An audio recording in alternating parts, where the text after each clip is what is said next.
Here.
All right, I'll pull it straight from the slide here.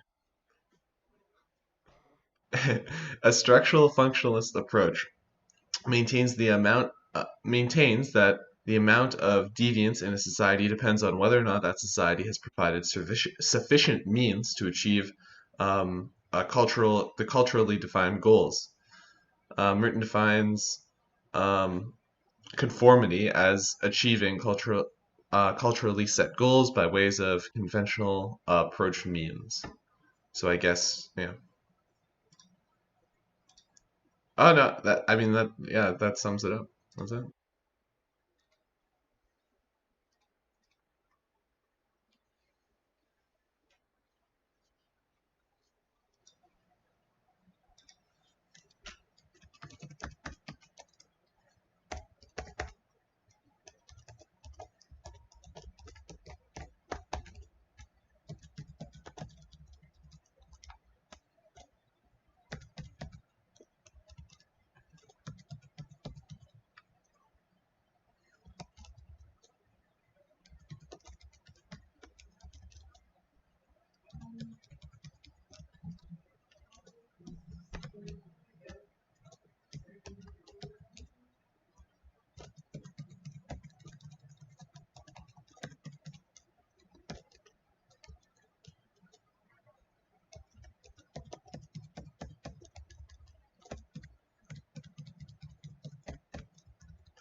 Maybe breaking the speed limit or getting pulled over for like a traffic violation or something. That's something that we generally don't um, like look down on people too hard for.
phrased.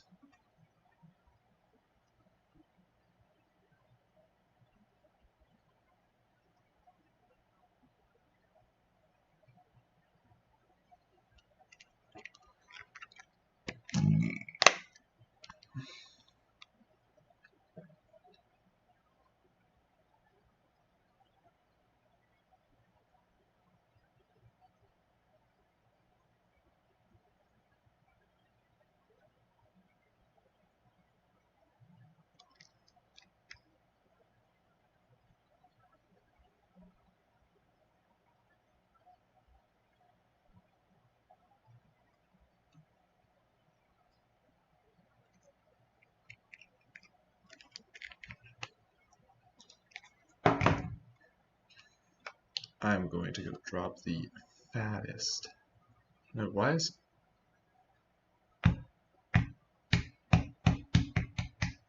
Hello? Hello? Hello? Hello? Hello? Hello? Oh, it's picking up mic audio from like... Hold up. Hold up. Dun, dun, dun, dun, dun, dun, dun, dun. Yeah, it's not. Here we go. Is this better? Is this... Is this better? Hmm. Where's our input?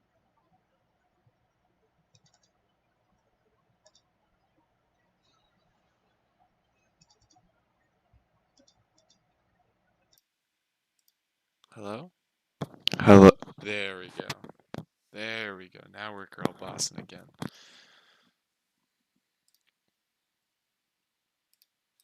Let me listen to this. I bet this sounds way better now.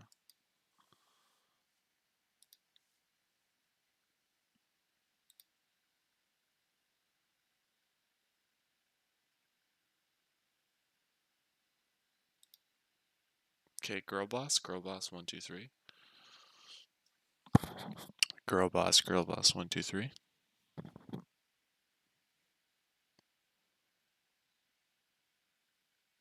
Okay. Okay. I have to go to the bathroom, and then I'll be back.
We back. We back. Guess who's back?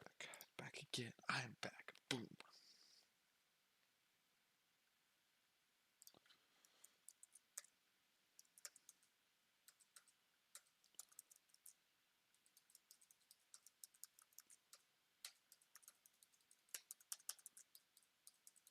Oh, nice. We're gonna evolve soon.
Hey, yo, we got a Graveler.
Damn, bro, we did it, boys. We actually did it, boys. Who could have guessed? Yo, what's good? Ooh, ah. Ah, he's not even here. Ah, ooh, ah.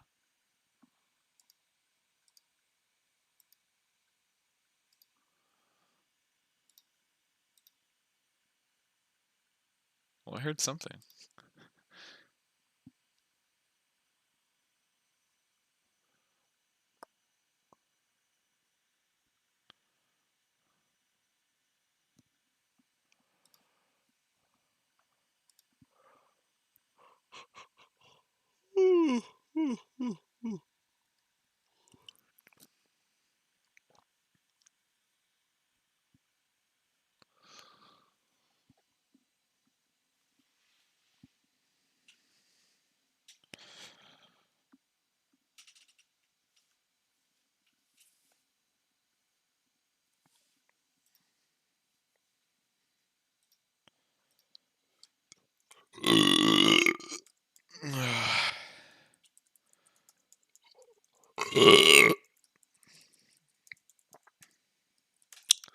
Alright, let's watch a video. Let's see what's going on today.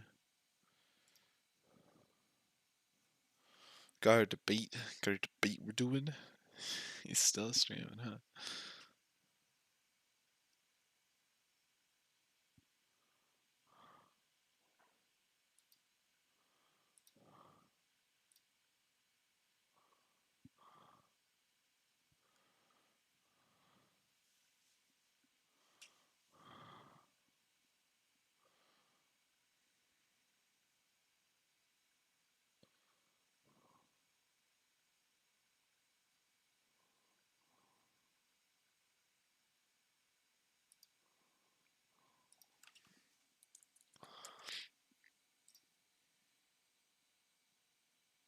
Trump had basically say, I want to destroy social media and make it so everyone can sue them. Hey, And actually I here. want to do That's this crazy. shit. And that's like an existential threat to those companies. So Damn, bro, actually here.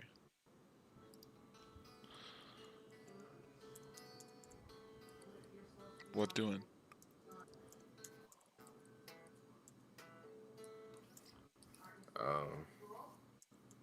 Nothing, dog. What do you mean?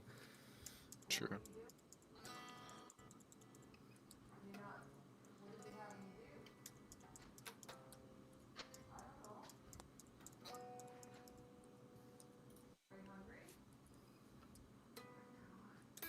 See, the thing is, I don't want to download Destiny now because I'm not gonna be able to get through it in 40 minutes. You know, like I want when I It's get a pretty started, I want to big do like download. 3 hours. Yeah, like I'm gonna need like 3 solid hours at the start. You know. That's a good idea. I don't know. I would be down to play like the starting campaign or whatever with you. All right. Although the fire teams are only in sizes of 3. Uh, So if we were to have the 4 people who are consistently playing it right now being myself, Liam, and Marcus, I might just have them play with you because they would probably benefit from it more than I would. more than you would. Yeah, that makes sense.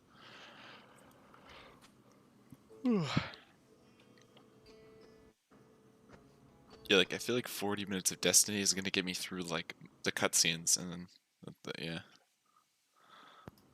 Um, and then like I might be able to do a little bit of tutorial stuff. yeah. Yeah, I haven't actually done like a full playthrough of Destiny. I might make a new account. Might make new yeah, that'd be worth it. That'd be funny. Yeah, only issue is I'd have to pay for the DLC on the new account, which would be a lot Uh, of money. But that's kind of yeah, it's a little cringe.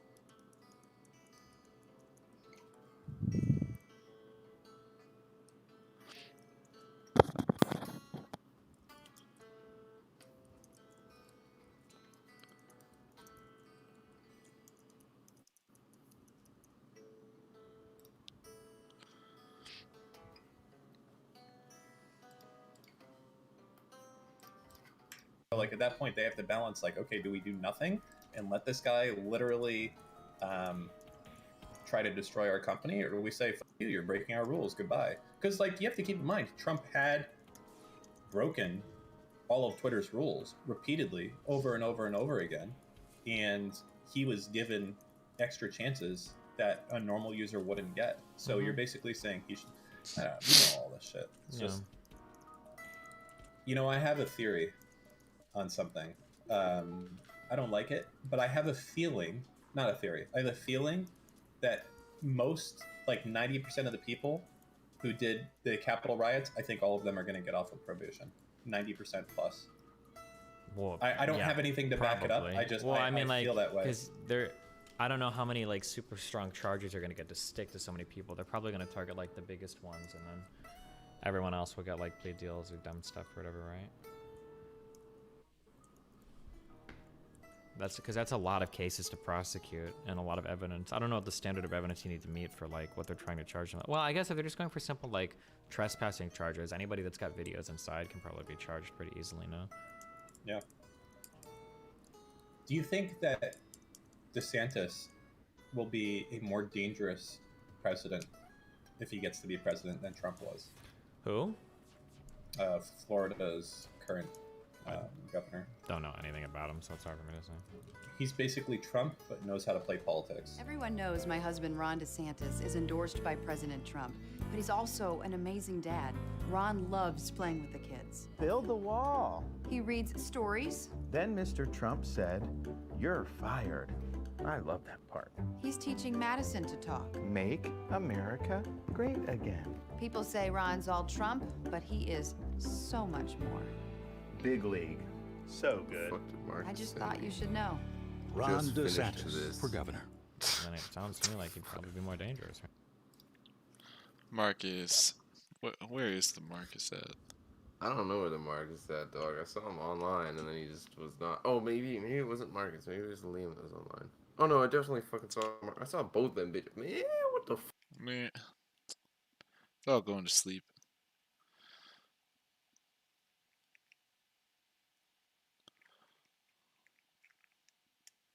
It's just taking a nap, bruh. Yeah. Took a 6-hour nap. Yeah. Call that bitch sleep.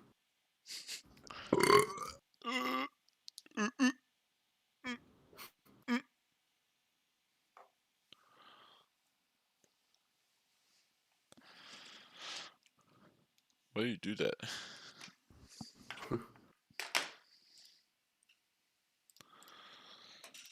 Okay. That's my feeling as well. You can't control me. That's a little unfair because nothing catastrophic happened under Trump. So the uncertainty is cheating. I feel like a lot of... Wait, who said that? You can't control me one. A lot of uncertain... Wait, what? Trump was a disaster. He's saying no disasters happened under Trump? He said nothing catastrophic happened under Trump. Remember the coronavirus? Well, I don't even know if you have to use that. Just like, what about like the total destruction of credibility from the United States, like across the world, right? Mm-hmm. That QAnon shit is getting like fairly mainstream on the Republican side. That's pretty insane. The question is that, how do I say this? Is that good or bad as it divides the Republican Party? Because you have to imagine that, yes, it sucks that QAnon is like, you know, or what any conspiracy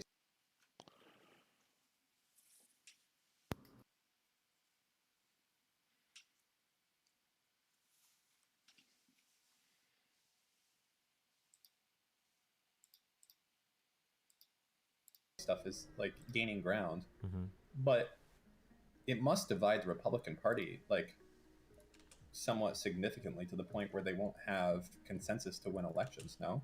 Yeah, I guess the scary thing is how is it going to affect the how do the Democrats respond? People saying it's not dividing Republicans, I disagree. I think that if you go too extreme, it definitely will divide Republicans.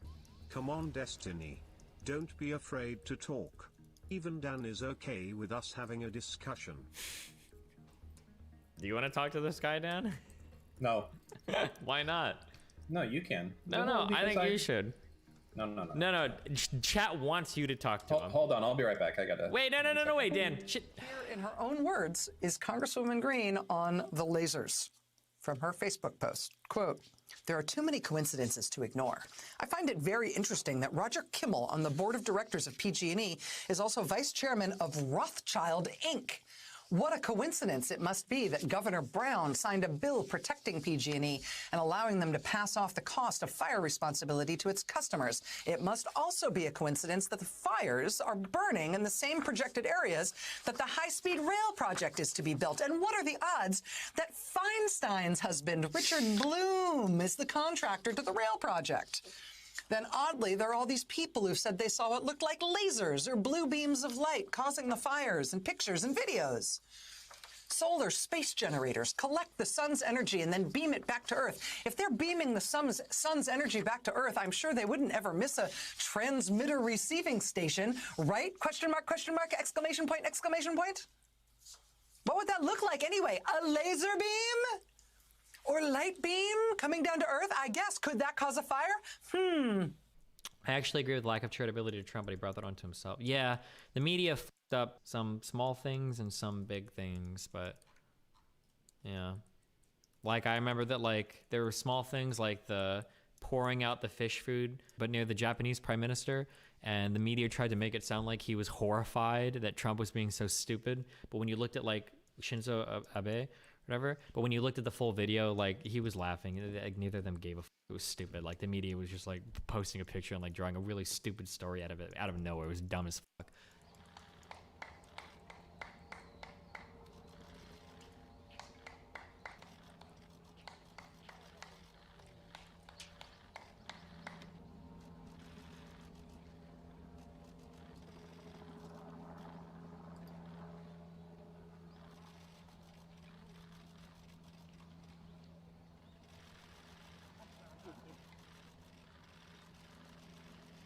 And then also, like, a lot of people in the media are saying that, like, you know, like, the president gets zero credit for any of the vaccine development. Nothing to do with, we didn't do anything, blah, blah. It's like, Operation Warp Speed was pretty important.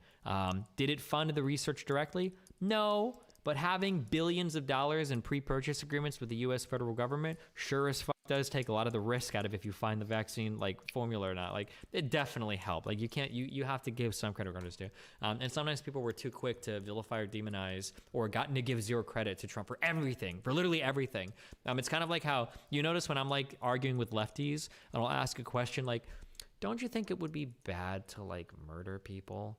And you can hear the wheels grinding. And it's like, he's trying to bait me. He's trying to get me into it. And it's like, well, I don't, like, you hear them trying really hard. Like, they don't want to agree with anything I say. I think that sometimes it happened with Trump like that, where Trump could get up and be like, all right, guys, today I'm going to say that 2 + 2 = 4. And you're going to have a whole bunch of, like, it feels like you're going to get a bunch of op-eds out where it's like, Trump today said 2 + 2 = 4. Here's why that's racist. Like, people tried a little bit too hard sometimes. And I think that creates another blowback effect. And it's, like, really stupid.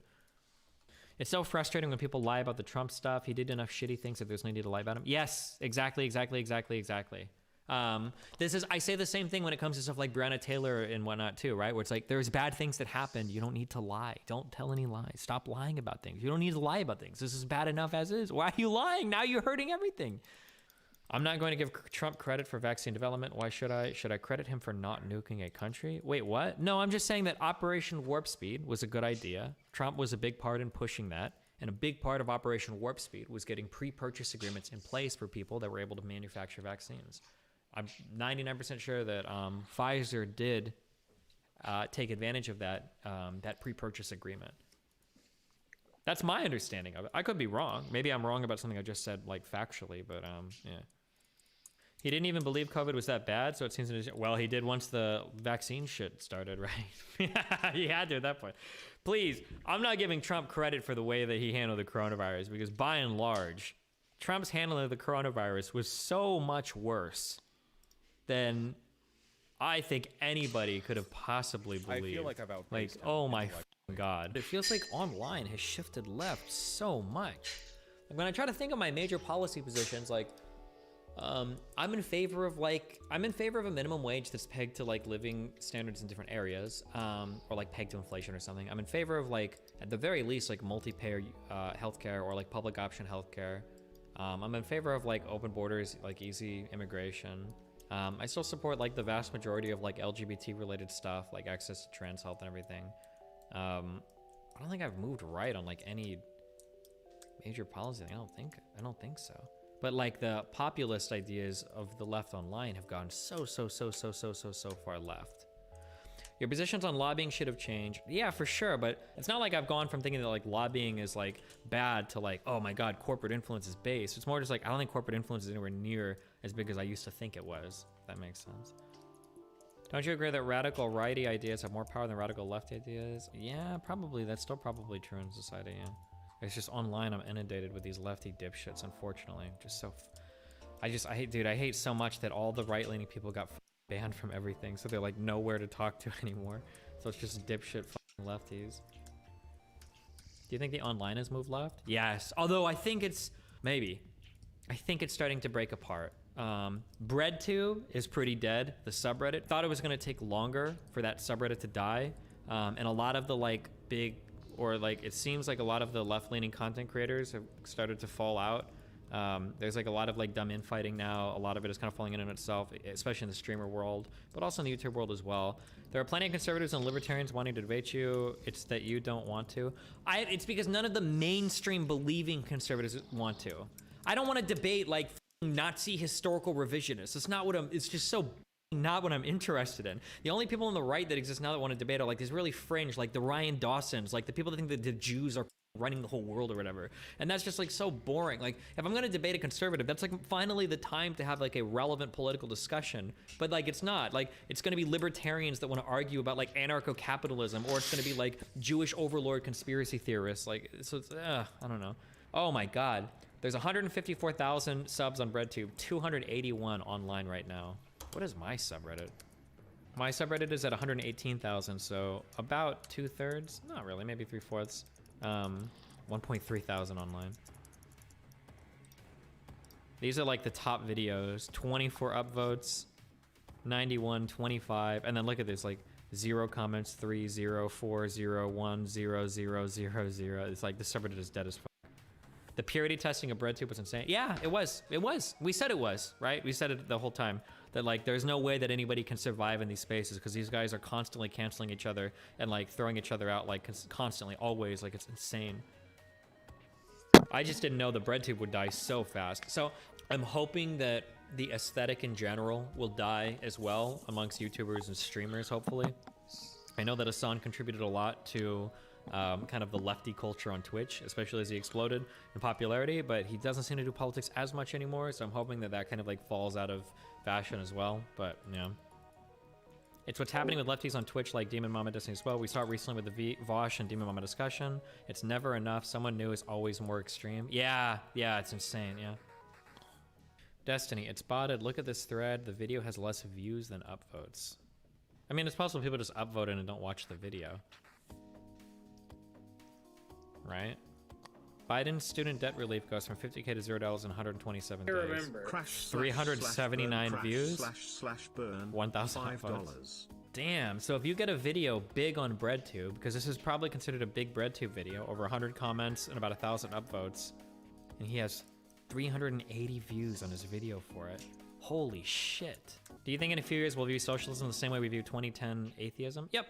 Or how we did anti-SJW culture or whatever, yeah. Who would have guessed Mr. Republican Light Joe Biden? Jesus, yeah, this subreddit was f***ing insane. Why unions are needed, especially for Amazon. 1,000 upvotes, 16 comments. It's me. 290 views. Damn. 1 comment on the video. I don't think it's botted. I think it's probably just people that are upvoting shit and not just reading the headlines as usual. Yeah. Remember to hit that like and subscribe, and don't forget the notification bell so that my videos show up right in your feed. Oh no, you caught me being a sassy little baka. What are you gonna do? Jesus. Wait, can you even look at this? Oh no.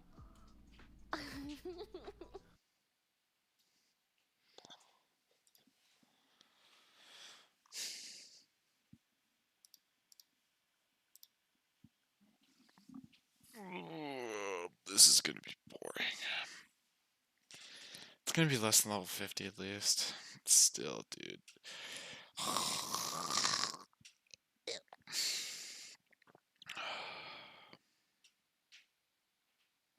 Some of these folks wanna make you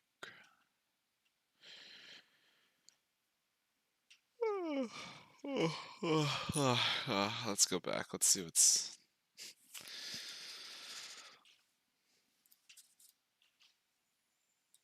Them even. New Scott the Boss video.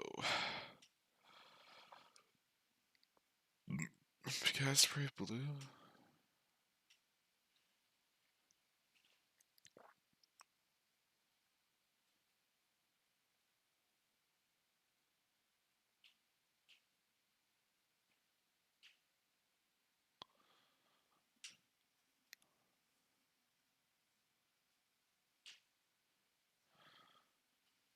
I gotta go talk to my dad actually. I'll be back in a sec.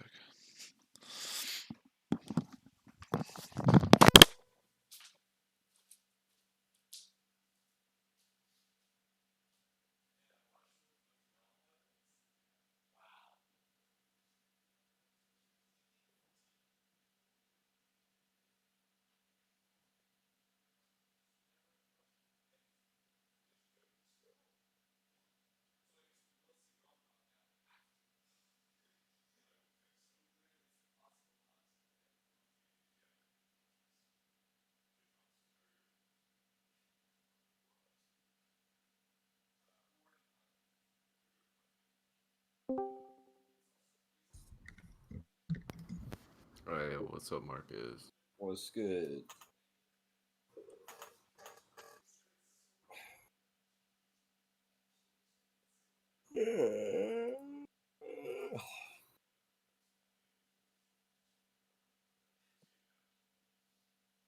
Why the Mungus?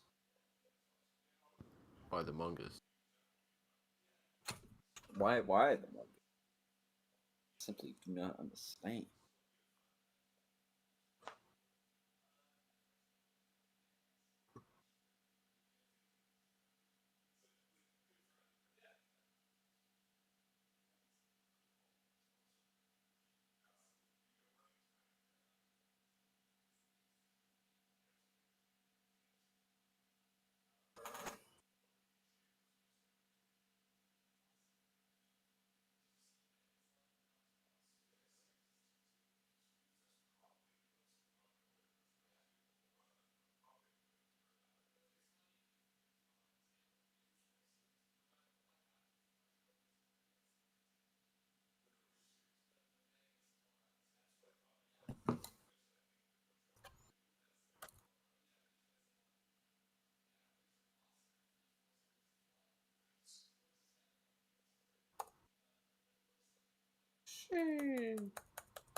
I need some weed.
Yeah, just because they're playing so much different.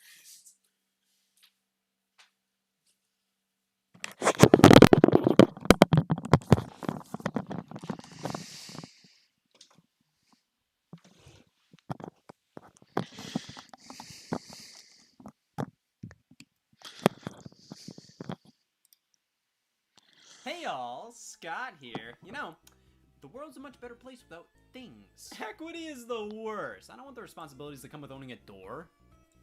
But I sure do miss the perks of it, so I bought just a doorknob to put on my shelf. May not do much, but it reminds me what it's like to have purpose. Why? I like boxes, I got nothing better to do. But they are my only hobby. I also love physical games inside. Hey, Marcus is here? That's crazy. Yeah. I'm half pissed. Physical video games are hard to make. I mean, I couldn't do it. This is the best I could do. Which is why they've always been and will always be special. If you officially release a game on a video game console on a disc or cartridge, it... Not much. Save for debates time? Kinda. There are two, like, topics that you can just lose, I think. I think if you get death penalty, I think you just lose. Actually, I think that's the main one. I think if you get death penalty, you just lose. It's like, damn, bro. Okay. There are some. That's like the one topic that I think you just can't win with the jury that we have. And the other one I think is prostitution. Like, I don't think you can argue against prostitution with the jury that we have. I think it's just a loss. Against it? Yeah, I think it's just a loss. Yeah, bro. Prostitution's good. Yeah, I think it's just a loss. If this is the only two though. I think all the other ones are actually winnable, no matter what happens. Actually, I think you pull off a prostitution one. I think I take that back. If you can appeal to a certain group of people. I don't think you could. You'd have to spin in a way where you're not like directly saying prostitution is bad. You gotta like if you have like an alternative or something. Yeah, like you could like maybe there's some. Yeah, I don't know. We don't have any empirical examples of like countries that do it. I don't think, or maybe we do. I don't know, dude. But the death penalty one, I think that one might be a loss no matter what. Just because you can't. If we were doing this one in Florida, that would be hella winnable. But unfortunately, we're not. That would be hella winnable. All right, 94 in the business loop management class. Let's go. And mind you, I didn't even hand in like 2 assignments at midterm. 94 in the business pog.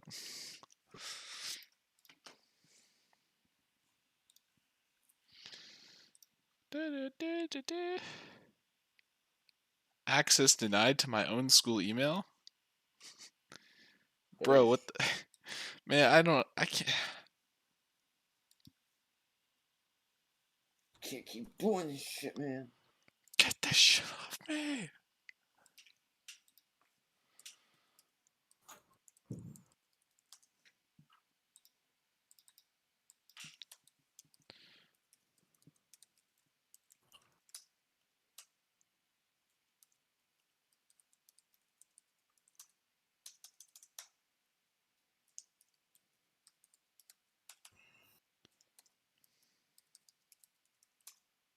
Do I have cap lock on or something?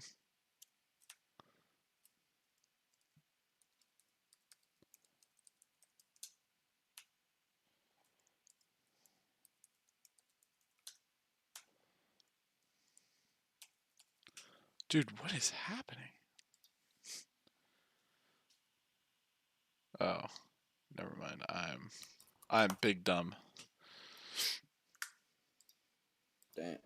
Yep, it's true.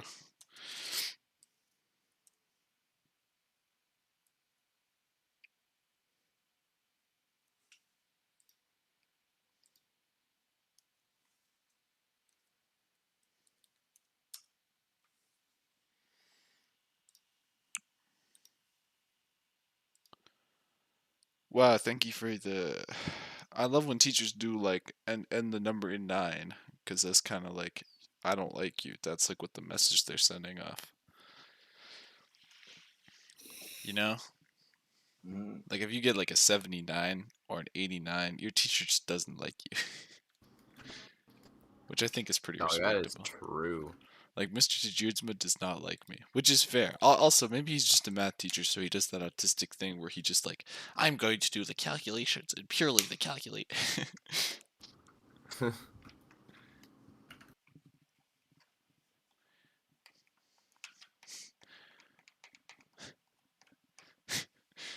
Don't ever go to a math teacher like, man, math teacher, I'm gonna get like $50,000 from this university if you can give me half a percentage point. And they're like, no, go.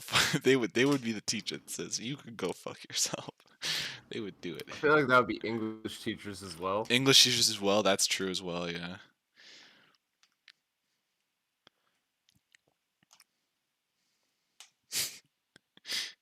Please, I'll do it. I'll write another essay for that 0.5%. To like, bruh. Dog, they would be like, all right, sure, you can write another essay, and then they would be like, ooh, that wasn't as good. It's bringing your mark down. True. Oh, that's true.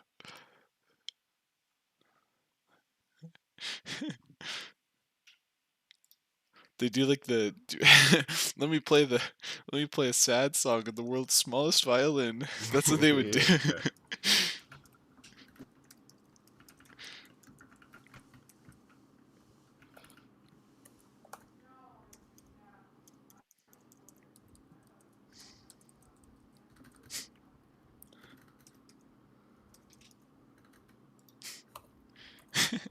They might do like the full on they might like look behind them and like do like the look to the left and right, be like, wait, sorry, I don't remember caring or asking. Wait, do you hear something? I don't think I heard anybody ask. Get the fuck out of my class. Shit. You're not getting any marks from me, little.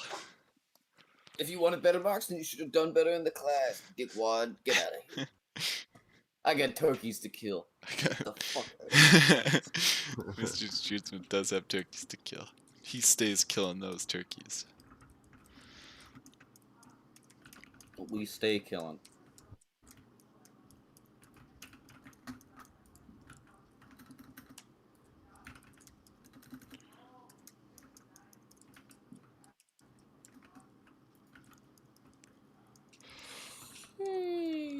Dumbass. Do you remember Gertrude? I remember Gertrude. Yeah, I remember Gertrude before he yacked her head off. Do you think he kills his turkeys in front of his kids? Oh, for sure. He must. You gotta learn one way, kid. Yeah, just like I do in my front lawn. Let the world know. He gets his kids involved in it. He's like, all right, now you rip their head off. Rip its head off. You remember I told you, kids, it's like throwing a frisbee around. You gotta grab them by their neck and just pulled, yanked it. It's all in the wrist. It's all in the wrist. Yeah.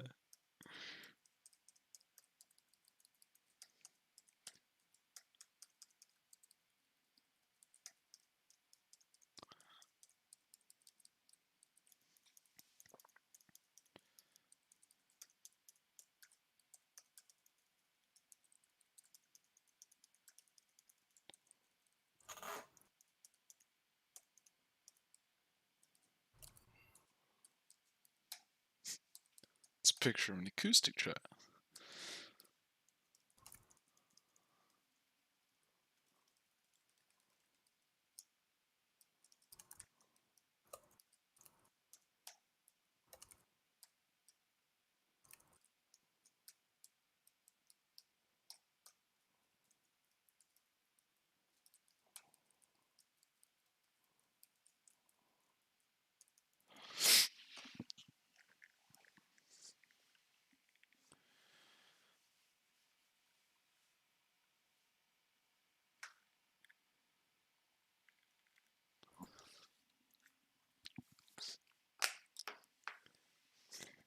Wouldn't it be funny?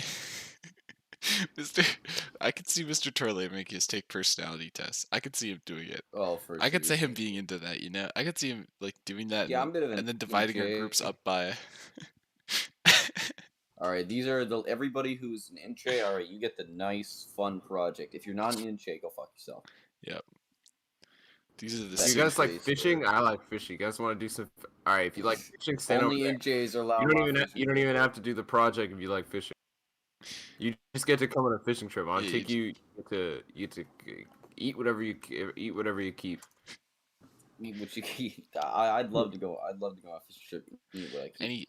Any Sigma males in the chat? We gotta like introduce what sigmatic theory is to Torley. I'm sure he'd eat that up. He probably would. I know damn well he would. Mr. Torley, what theory do you think explains sigmatic theorem best? Sigmatic what? What was that, Marcus? Oh, let me tell you, Torley, about the greatest thing known to man. The newest movement. So you see, you know, in society, we have the alpha males, you know. We have the betas, the Omegas. But you know, that doesn't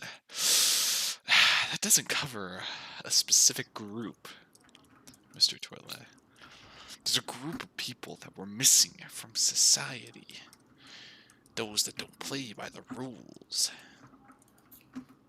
Those that live outside the constructs of the modern man. Understand, Torley? Understand. And just like divulge into more Joker as the time goes. See, my father, he was a Sigma. My mother, one day, she said, "That's awfully beta of you." Now, he didn't like that. He didn't like that one bit. So he fucking bludgeoned her to death. That's what Keanu Reeves would have done as well. Yeah. Do you remember that scene from Keanu where his wife, where Keanu Reeves' wife calls him a beta and then he bashes her skull? Yeah, and John Wick, that's actually the secret subplot that he killed his wife because she called him a beta. Yeah. Yeah. Yeah. Also I seen believe it. in Cyberpunk as well. It also Yeah. I just love that all the thumbnails are the same as well. There's always like, you could do like a bingo card with like Sigma male thumbnails. There's like a wolf on it. You got the Keanu Reeves. There's Keanu Reeves, and then there's probably money as well. Oh yeah, always money. That's like the bingo card of.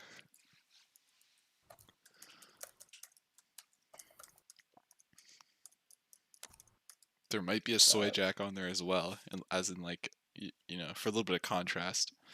Of course, I kind of want to go deep into the Sigma theory, see if I can become a Sigma male myself.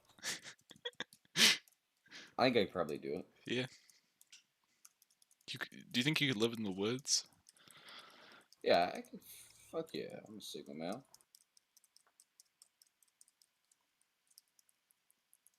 Isn't like caves and cliffs tomorrow? Is that tomorrow? 7th. That's today, dog.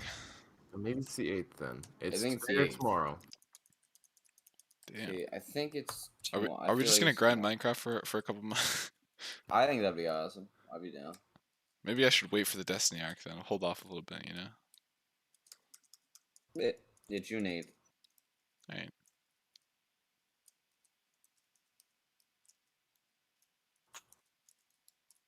Does it drop guess at I'll have like, to is there change- like a worldwide release or is it just June 8th?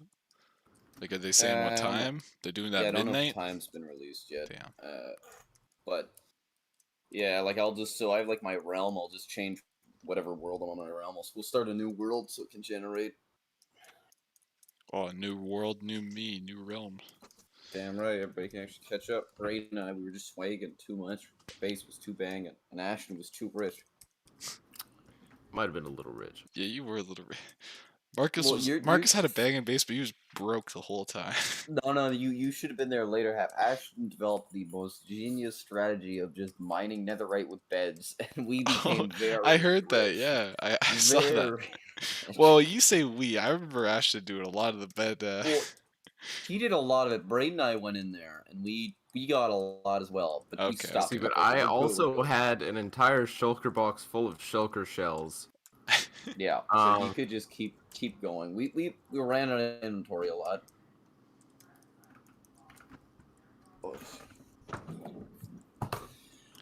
God, shulker boxes are actually the best item. They are 100% the best fucking item. I love them so much. It allows me to be more rich without having to make a massive storage space. Mm-hmm. You can get your money up. Yeah. And your funny up. It is, definitely is. I will follow up. I don't know off right now, but it's no class. So I'll definitely. Oh, he's got a phone call for an application, I think. Because he ain't going back to Staples. I can't go back.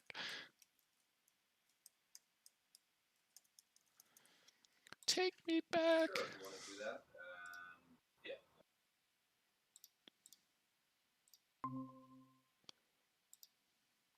You done with Staples, Marcus? Yeah, perfect.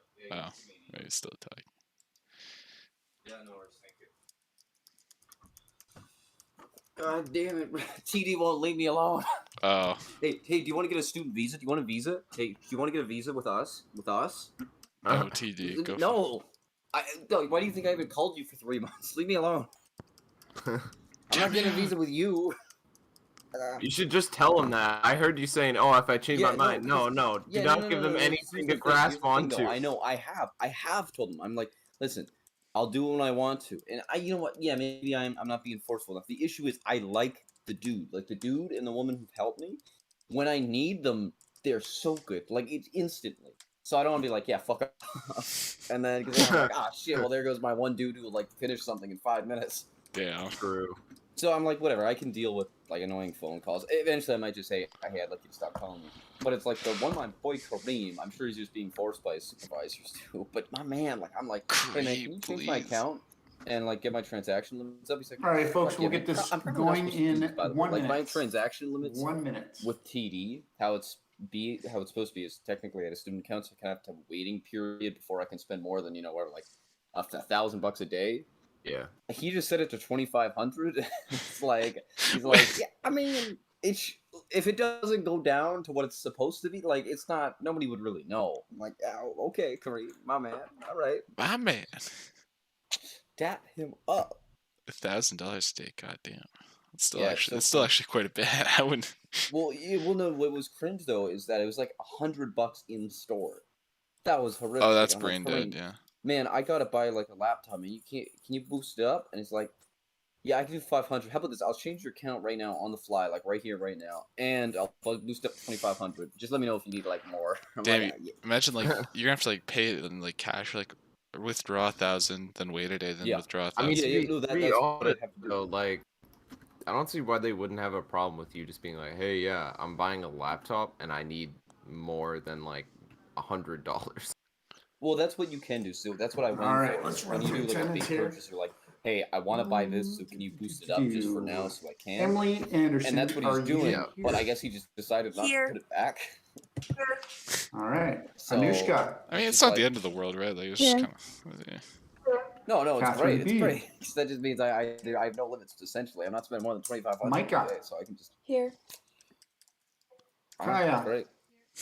So that's why I'm like, I don't want to cut Kareem off just yet. All right, I'll let him hang on. That was some other one. There's some one Abby. chick, Rebecca, who stuff. Got you, Kaya. Yo, Rebecca, Marcus, I wait, sent the this beat. whole Get fuck the out. beat. Where's Abby? Oh shit, yeah. All right. Yeah, Kareem, I'm like, I don't want to say anything to Kareem. He's my boy. But Rebecca, this one chick, I essentially told her to fuck off. Like, I'm like, Rebecca, listen, I want you to stop. Marcus. Yeah, if I'm phone call. Marcus, he's calling you, you dumb whore. Oh fuck! Hold on. Michael. Tell him to joining in a second. Tell him I'm joining. Madison H. Fuck, no, it's fine. You don't have to say anything. I'm joining. Evan. Here. Oh, my bad. Oh, my bad. Marcus is here. I just wanted to start with that. That's okay. Thank you, sir. Gotcha. Maddie J. I'm here. Damn. There we go. Bam. No. Saved. Good one, Marcus. You saved the day. I was looking at Mike Lazarus. Armand. The founder of BlackBerry. Here. I had a Jenna. BlackBerry. It was awesome. What's this? No, it was pretty terrible. Katie with the C. It died. Here. Stephanie. It actually wasn't alive ever. Man. Stephanie Mattis. Okay, I'm going to double check that because she wasn't here this morning either. Stand by. You stand by for verification. Stand by and stand. Alexis. Here. Regan. Here. Logan. Here. Rylan. Feels like you made it. They don't just let anybody Megan. do that sometimes. Did I say Megan? Why would I say Megan? To hold things. But for those with a Your soul, guess is as good as mine. I don't know that. much more special. It's the You're extra telling me A in when there. that game publisher could just spit this out on digital. You know what? and I call it think a that's game, very they went polite to of all you the to trouble make an of excuse using for me. plastic. I appreciate that. Obviously, digital is everyone more does convenient it, and the okay. way of the future. But I'm here. Physical has enough Okay. advantages over it. where Raymond. to completely take over, Here. especially with games. With Adrian. physical media, you can sell that in stores more organically, and I've done some research. Stores like that. Target enjoys the concept, but they sell Valentina. a game console, which you keep buying Here. games for Jessica, at pretty much Target. At least that's what I've gathered. Pardon? Sure, they sell digital codes in the stores, Here. but I don't. Lauren. Here. Emma. Emma Sims, are you in the house? Kendra. Here. Griffin. Here. Tien. Here. And Tinon. Here. Okay. Damn, bro, you think one day we'll Alright. actually ever catch up with the... I should also mention, like, because you there know are a how, couple like, people absent. stuff on Beware. digital So is if still more expensive than the physical someone's copies? Do you think one day it's there'll ever very be, like, a important revolution? when you're prepping for the debates, And it'll be, make like, sure an you're actual sharing price all of your difference notes. That's the beauty of Google Docs. between the So digital you digital can be releases versus collaborating, physical? Do maybe you you think can there'll make up ever a be, like, graphic a... organizer, put make all the your digital, arguments like, on it. cheaper because it... But you all are responsible Or for no, sharing do you think information we'll with just each be other. cucked Even forever? if that is not your part. Even if you're doing the I don't intro, think they have opening any need statements, to or reason yeah, to, really. make sure other people have it as well. It's also Because mostly here's the because deal: if you they were just to never make it know if something cheaper, happens then everyone would not buy and physical someone can't make copies, it. and therefore they would The deal is make the rest less of money. the team, you need Because to some pick up the people ball. just like having physical copies Okay, and because somehow you're it's gonna have sort to of fill like in for them. a symbolic thing. Like they're just And like, yeah, yeah, I it's a want to bit of a have pain an in the actual butt, but the physical truth of the copy matter 'cause is, to me it'll it has always more be there, value when right? it's physical. No matter what you do in life, But then also if there's you have like plans for a presentation and something goes wrong, because life like does in a happen business sometimes, that sense, you will be making expected to pick up digital the ball. copies cheaper because Now, you're of not course, paying for it if you're doesn't not make a whole there lot and of you sense. have a No, it debate, doesn't, but I just wonder if one day, you know, you can't one just day skip it out only on the takes one team. I company can't to give do you it. marks Yeah, and the consumer will when be, you I don't skip know. out, and We'll it's going see. to hurt your mark. It There's no probably doubt won't about happen, it. but And it may can obviously, I'd dream, have to okay? find out what's going on and stuff like that. But the expectation is absolutely 100% that you are there They would to have do to the kind of debate. ease into it because I Okay? feel like if It's not one of they those things that you can opt out sort of. of This like is grade 12 you guys, so the like instantly expectations made it like are there, significantly and you cheaper, are expected to be there. then All right. they would just have a whole lot of physical copies. So just not without being further bought. ado, Yeah, I'm talking like a $5 say you price, or nothing you, crazy, Adam? you know. I'm going to Whatever it reveal costs these to make teams. I'm the going to do a disc, screen share it's here. like 30 cents. I'm going to make times this 30, visible on like the they content section. They also sell got the a, shit for it. And, they got a transport as well. They got a, there's a lot of extra steps. And then I'll do. Yeah, So it's now visible. But I feel like that's already paid for. Like they're selling it for $80, going right? to do a little present now action The here. cost that it to make And the then game I will show you on the screen. is like I don't know how much. Like in All right. versus the amount that they're selling each copy for across like everything. I So feel here like it it's is. already paid for. So They you'll notice include here, that just to with the get your price. bearing, you have your Cancel culture is good in debate society. times Con. here. Okay, I'll take that. That's fine. Okay. And when we don't have a debate, obviously we have some content and stuff to cover, so you're still expected to be here. But the way it's going to work is Yeah, Wednesday, cancel culture is pretty second toxic. half of the day, All right, that's I your have a first winnable. I have a debate, winnable one. cancel culture. These are your squads right here. Throughout the week, when you conduct your research and you practice and you know whatever you need to do as a group, you need to jump into your breakout rooms. Those breakout rooms are linked in these columns here under the group names. Now, I also understand that some of you will go and you may be doing independent research or whatever it is. You don't have to constantly be talking in the room, but you do need to be present in that room, just like you would in school. All right. So I'll jump in there, see if everyone's there, make sure everyone's there attendance-wise, because that's important. Having said that, if you want to communicate on the phone, that's fine with me. But you still need to be in that room, virtually in those rooms, okay, as we go along. Anyway, so here are your debate times. Basically, we have one on Tynan, Thursday, I'm sorry, going Wednesday, the against second half of the day. prostitution. Then we have a morning, and we have a post-lunch on Thursday. can't And win. then we have one in the Yeah, morning that's on actually a Friday. little tough. Those are your four. It's me, Kendra, Emily. You'll and see Emma. your It could be breakout worse. rooms You and your could be doing topics. con death penalty, but I mean, yeah. I that could. That shouldn't be there. Also, topic is the in this people you're column. going against aren't super strong, And you then know, obviously Abby. you have your Okay, team we don't members really- here. yeah, Now, I've given I you a don't even know really these nice people. They're link unknowns. with which to start from. And you got Armand on So your for team as instance, well. if You I know, you click got on some this link, personality. You know, Well, I think Armand could play. This I don't starts know you about off the nicely others. on I your don't know research. It about gives you a little bit Kendra of a and background Kendra, maybe. about the issue and the Kendra, controversy. Emily, Culture is the Emily's, first one that we'll be she's a looking at. strong personality, you know. So it's a really good We way to can get link. some We background might information. have to say. Now, But it Armand actually breaks it down to pros and cons. It picks out nice arguments. Yeah, which is I think- fantastic. I gotta make some prostitute. There's an advantage and disadvantage. First of all, you don't want to be completely reliant on that source. The more that you add, the more sources that you bring into it, the stronger your argument becomes. Having said that, this does give you a nice basis and a nice structure for your debate.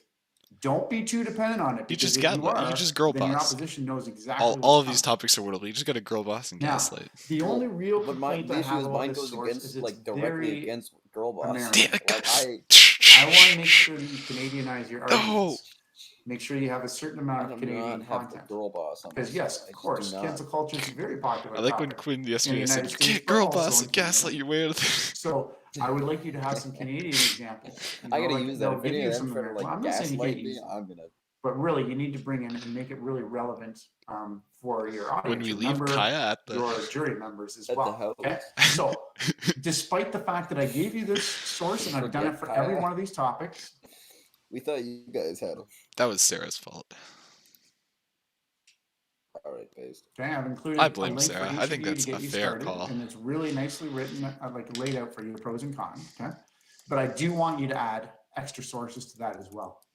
Okay, that's how you're going to enrich your argument. That's how you take it from like, I don't know, like a level 4 is like, okay, you understand those arguments inside out. You can use them and apply them and you know, debate them. But when you bring in those other sources, that's when you get into your 4 pluses. Okay. All right, death penalty. It's your next topic. You can check out. If I'm driving you nuts, by the way, and you're like, man, I can't handle the screen presenting, you can go and look at a doc yourself. Then the issue of defunding police departments, and then the legalization or should prostitution. That one's going to be hard to listen to, I'm going to be honest. Understand, along with the American content. The defund the police one's going to be hard to listen to because I don't think either side's going to get their arguments down very well. Looking into the legality of prostitution, you obviously want to familiarize yourselves with Canadian law as well. I think they're both going to suck at it. Because if you're not familiar with it, then you might get destroyed in your debate. Stella Yusuf, applying for a student visa. You can apply for these next. Stand by. We do have a question here. Stand by. Stand by. Stand down. Nice student visa. Gotcha. Visa. My Wi-Fi. Visa nuts. Or as they say in everywhere else, Wi-Fi. Not sure why I shared that. Okay, so hold on a second here. Stand by. Hold on a second here. You're like, get TD. I don't care. I didn't ask. Plus, you're white. All right, here we go again. Host responsibilities. I've already alluded to most of this, but there's nothing wrong with saying it again. So if you are a host, and maybe we can work that out right after I'm done. I would be a host. I'll be a. It's very prestigious. There's no doubt. I mean, it's up there probably with the Prime Minister. Yep. It used to be up there with the President of the United States, but a lot has changed. You'll be responsible for introducing the debate topic, timing each section, refereeing during the open debate, and running the question and answer session. By the way, if you're uncomfortable refereeing, obviously I'll jump in. Being a host is awesome. It's just doing less work. I understand that this is a non-paying position. And you cannot include this in you just have to hours. like pay attention to half of it. You don't have to write an audience report. Your audience responsibilities, aka jury. Your task is to fill out the graphic organizer, as I mentioned. The pros to the audience is that you can have an opportunity to turn your ask camera off and you can be alt questions tab playing League of Legends. But most importantly, you act as a jury member. You weigh the arguments that you witness, and then you cast a vote to decide who wins. And as I mentioned in here, in conjunction with suggested websites, you should use several additional sources to prepare for your debate. Ensure that your research includes Canadian content. So it could be examples, studies, experts, whatever you need to do. So let's see here. Who would like to volunteer to be the host for the first debate? Obviously, you can't be in the debate. I'll be the host and... But who would like to volunteer? Picks. I mean, another way to phrase that question would be who wants to be a hero? Val, do you have your hand up? Yes, I do. Explain being the host further. Dude, what's happening? I'm sorry, can you say that again? I don't know. Could you explain the host further? Yeah, this so the host this is like when Liam called us yesterday. Think of it this way. Within the Google Meet, there are going to be 5 boxes. He's just like, I'm a... active. 4 for each side. Those are the numbers from the pros and the cons. And then sorry, I guess I should say 9 boxes. And then the 9th will be the host. So the host is going to sit there and you As the host, you will introduce the topic. You just have to say the topic. You don't have to give a background. And you just basically walk through that debate format, the part where it says pro-con gives opening statement. Pro side gives opening statement. Con side gives opening statement. First side, pro side gives, and basically you I'll tell say them it. they I'm have a 2 soy minutes, fan. and you're going to I'm a have a fan of timer on soy. your end. And when the timer goes off, you have to tell them to You stop. might say and that then you're you a introduce soy what's boy, happening Tyler. next. Yeah. There's no new content Actually, as long as you have that have you seen format any of the sheet in front of Connexus you and guys you're walking anymore? through it. I've seen them probably. Well, no, it's just the one then guy, it'll and be I do fine. see And him obviously I like can jump in and relatively help you. recent, like Yeah, I probably can in the do last that. like 2 months I've But seen if him. somebody else I wants think to I've do seen him it, about 6 times in they're total, welcome to. Oh God. but I've only had to interact with him But I about can do 3 it. times. So here's the So deal. it's like a You're volunteering 50-50 to when do he it. If you're shows up. saying If I someone can else like wants to jump in, sprint to this the is your cooler chance to in jump time or in. not. No, I just Get don't want out to of be there. that person that controls. Never mind. It's just It's called I girl can do bossing, it. Belle. It's called girl bossing. Deal. Because you're the first one doing it, Raymond wants to add something here. Yo, What Ashton do you right want now's to probably add, playing a fun Raymond? game of what are we I just saying wanna in the know, class does versus being what the are we just memeing about in Discord.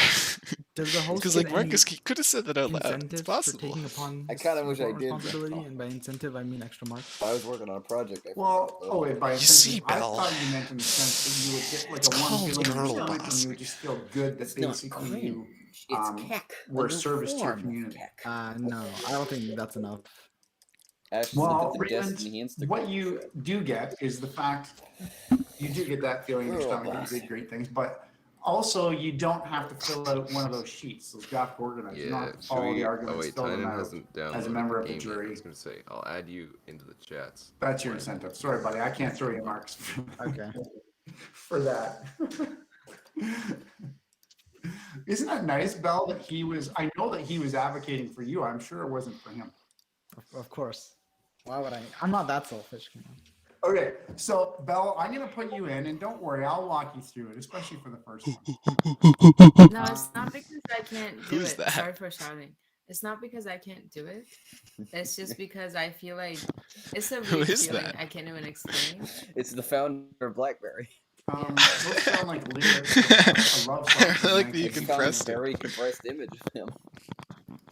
I don't think that has anything to do with what I'm saying. I didn't think so either. Just Can reminded I me make of the that song. my? I want to also make. Okay, that so my Belle, I'm gonna put you in there. I'm gonna put you in there as a host, and I know that maybe you're a little bit, maybe you're talking about nerves or something, and it just feels weird, like because you're kind of controlling the momentum. It'll be no problem. I'll jump in there and help you, especially because people are seeing someone host for the first time, so that'll be fine. Okay. The only thing really I think you're gonna need, keep the format sheet in front of you and your phone and your timer. Okay. And then I'll even say to you, hey, Belle, set the timer for 2 minutes. I'll help you through it. It's all good. Okay. Now, having said that, so I just put your name on this sheet here.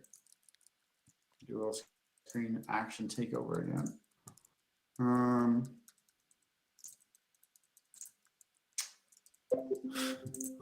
That was so funny. I don't think that has anything to do with the song from the 80s. Yeah, you're right. Fine.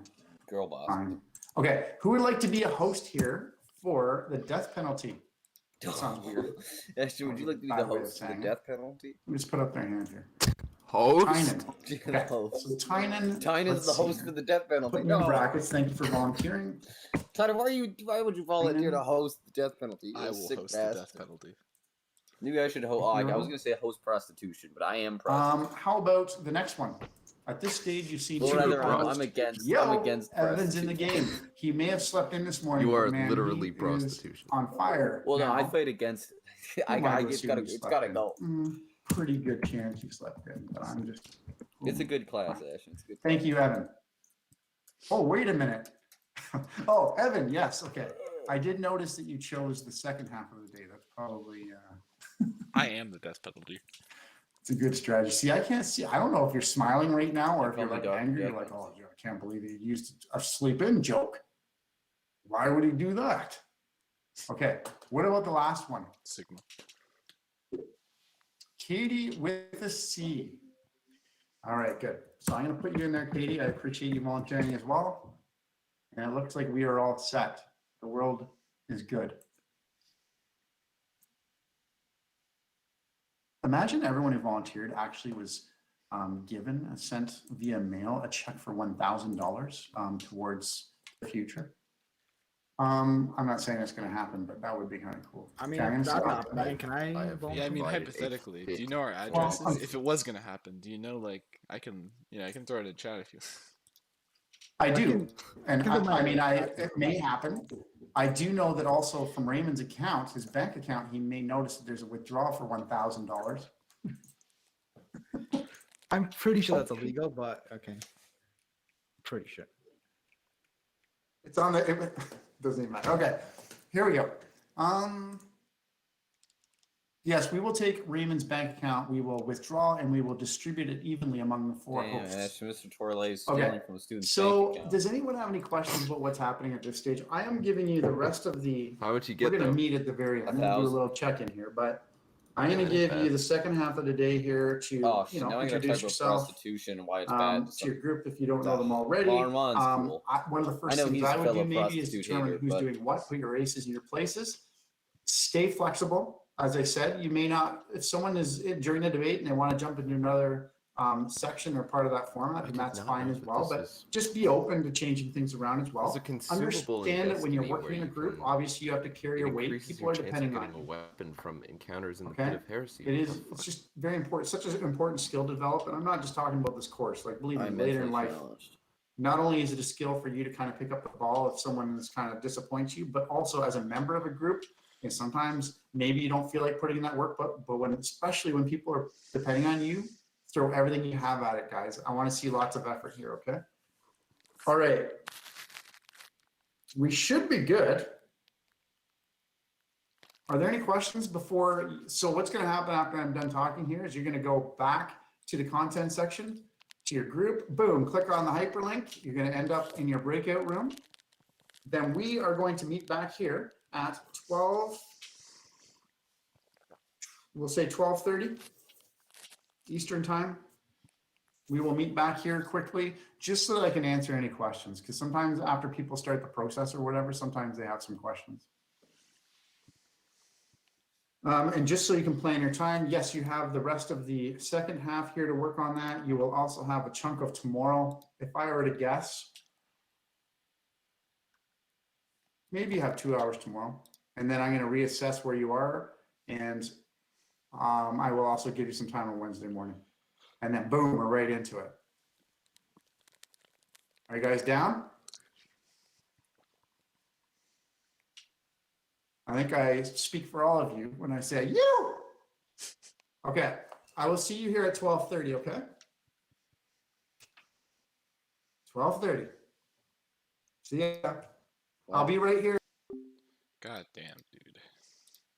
Alright, Marcus, have fun girl bossing, okay? I'm sure I will. My group is full of girl bosses. We're all women except me. We're gonna be we're gonna create a group called Women Against Cancel Culture. That'll be our group name. Oh shit! I gotta go against only girl boss, and you've got the girl boss. I have to fight girl boss. I have the girl bosses on my team. Name more girl bosses than Anushka, Madison H, and Tien. Can you name a more girl boss? Oh shit! I have to ask to join the Google Meet breakout room. When you have to ask, yeah, but I don't think there's anybody in. Well, that's actually kind of based. Get it? I'm the first one in mine, so I'm gonna get to decide who isn't allowed in. Bro, are they gonna let me in? Bro. Bro, you gonna let me in? Listen, if I'm not in like 5 minutes, that's not my fault if I play Destiny or something. Is it really my fault? Is it really my fault? Officer, is it really his fault if he did it for the Vine? Kaya, onlyfans.com. Damn, Ash, that's droopy. Onlyfans.com. You like a knight and shit, bro. What the hell? Yeah. That Chorus of the Falling Star, is that the Chorus of the Falling Star? Yep. Onlyfans.com. Kind of goes bonkers. I still need to get Power 1310 so I can get that. They still didn't fucking let me in the goddamn Google Meet. Alright, I'll be back. I'm in my Google Meet. have fun anti-girl bossing. Just call them women. That's the biggest insult.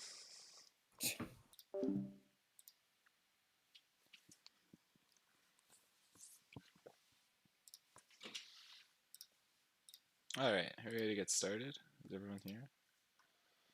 I think so. Yep. Yep. Hell yeah. All right.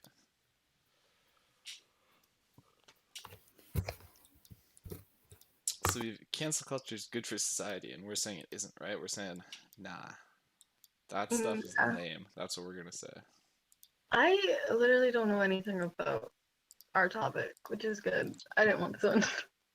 Yeah, it's a good start. If it's possible, do you think I could be the person that does like the intro and conclusion? For sure. Only yeah. because I absolutely hate debates. Go But for if it. somebody else wants to do it, like I can suck it up and do a point, but No, it's all good. okay. Thank you. No problem. And I'm really good at making intros and conclusions, so. Perfect.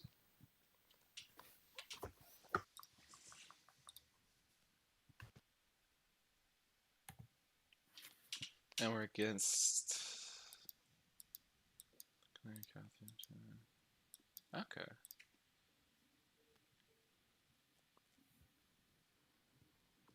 We're gonna have to think of arguments as to why cancel culture isn't good. I feel like it shouldn't be too hard. What's the thing that he linked? Because he gives us one website to start out, right? I think. Yeah. I read it. It's kind of just talking about like a few examples of people who got like called out or canceled. And it just, yeah. So their team's gonna have to play an interesting game. Because my guess is what they're probably not gonna try to defend everything, because that would be dumb.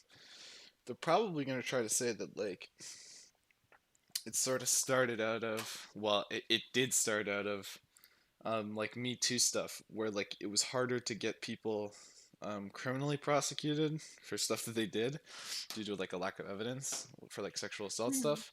So that's why we have cancel culture, and like the majority of people would say like that's probably a positive thing. So we're gonna have to tread a weird line where we're like, well, yeah, that's good, but we're not gonna consider that cancel culture. We're talking about a very different, specific thing. Yeah, so I don't know. Like people who where it's just gotten so out of hand that people are canceled for everything now. Yeah.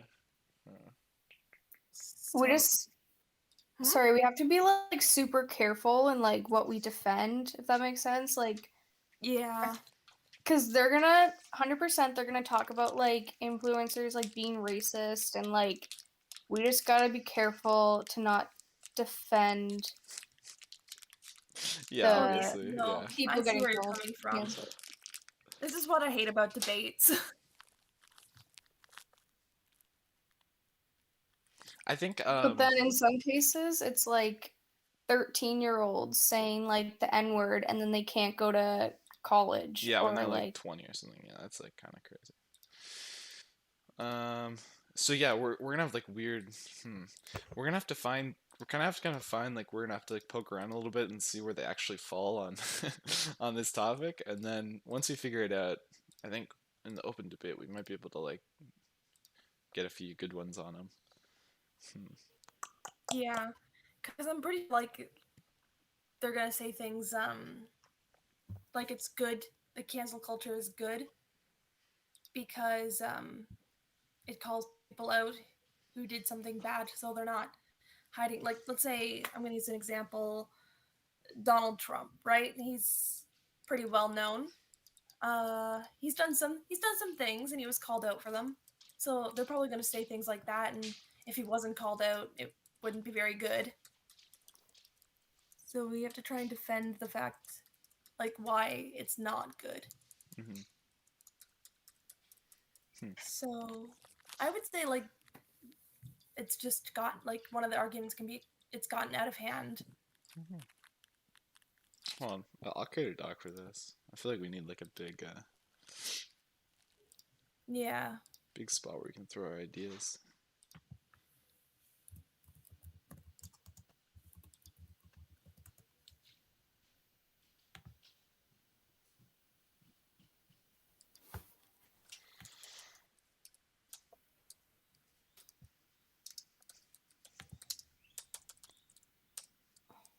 Who are we going against? Because that like sometimes is a huge difference in how stuff goes. Like who we're who in our debating, like class? the people we're debating against. Because like if they have like really strong personalities or really really extroverted people, that can be a little bit tough, especially if they know their points well. Kalia, Micah, Catherine, and Jenna. I don't know who Jenna is. Oh yeah, I do. Kalia, I know she's. Oh great! Oh never mind. It's Can't make passionate. Sorry, it's Mr. Toller. Kalia's okay. Interesting. I know Catherine a little bit. I don't think she's like super. I don't think she'd get super into it. And then who's Jenna again? I can't remember off the top of my head. I think it's Jenna Marlatt. Oh, okay. I can make a doc if you guys want to put your like number things. Oh yeah, sorry. I'll share it with you. Just give me a second. TIN.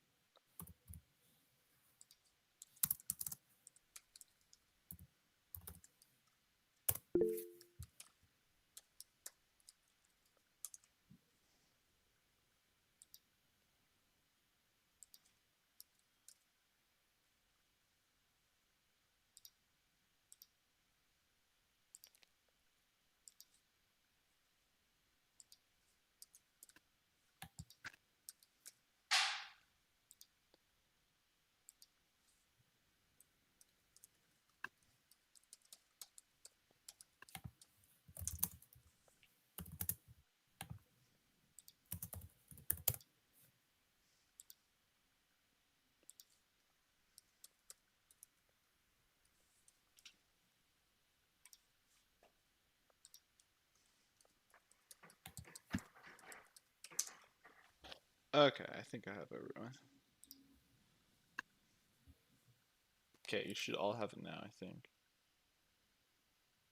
Yeah.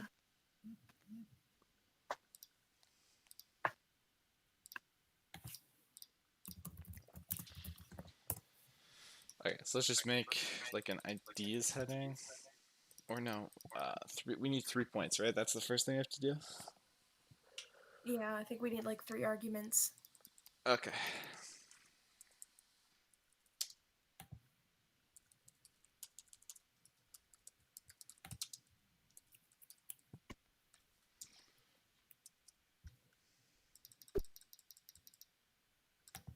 Okay, so let's see what this doc says. I mean, let's see the thing that he linked us first. Do you know, like, yeah, okay.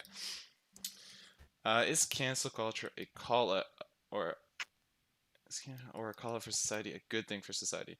So their pro side is call out culture allows marginalized people to seek accountability where the justice system fails, and then our counter argument to that is I'm just gonna call it cancel. Cancel culture amounts to online bullying and can incite violence and threats even worse than the original offense being called out. I'm not actually a super big fan of that one because I feel like they're just gonna I feel like they can say that's probably not true. That it incites more violence than the offense that's originally being called out. I feel like that's asking for them to respond with like, wow, like you think people getting sexually assaulted is worse like people getting bullied is somehow worse than sexual or something like that. Like I feel like we're asking for it if we go with that one. What do they use here on this website for an example? Call out culture is not productive and does not bring about any social change. That part could actually be true. That part we might actually be able to. Yeah, that part's actually pretty solid, I think. So we'll throw that in as like an idea, and then we can decide like later what 3 points we actually want to go with. But for now, we'll just like this is a decent idea, I think. Yeah, because canceling someone or getting rid of them doesn't really solve the problem at hand. Yeah. Call out culture is a slippery slope that leads to intolerance. Democratic societies as people systematically exclude everyone who disagrees with their views.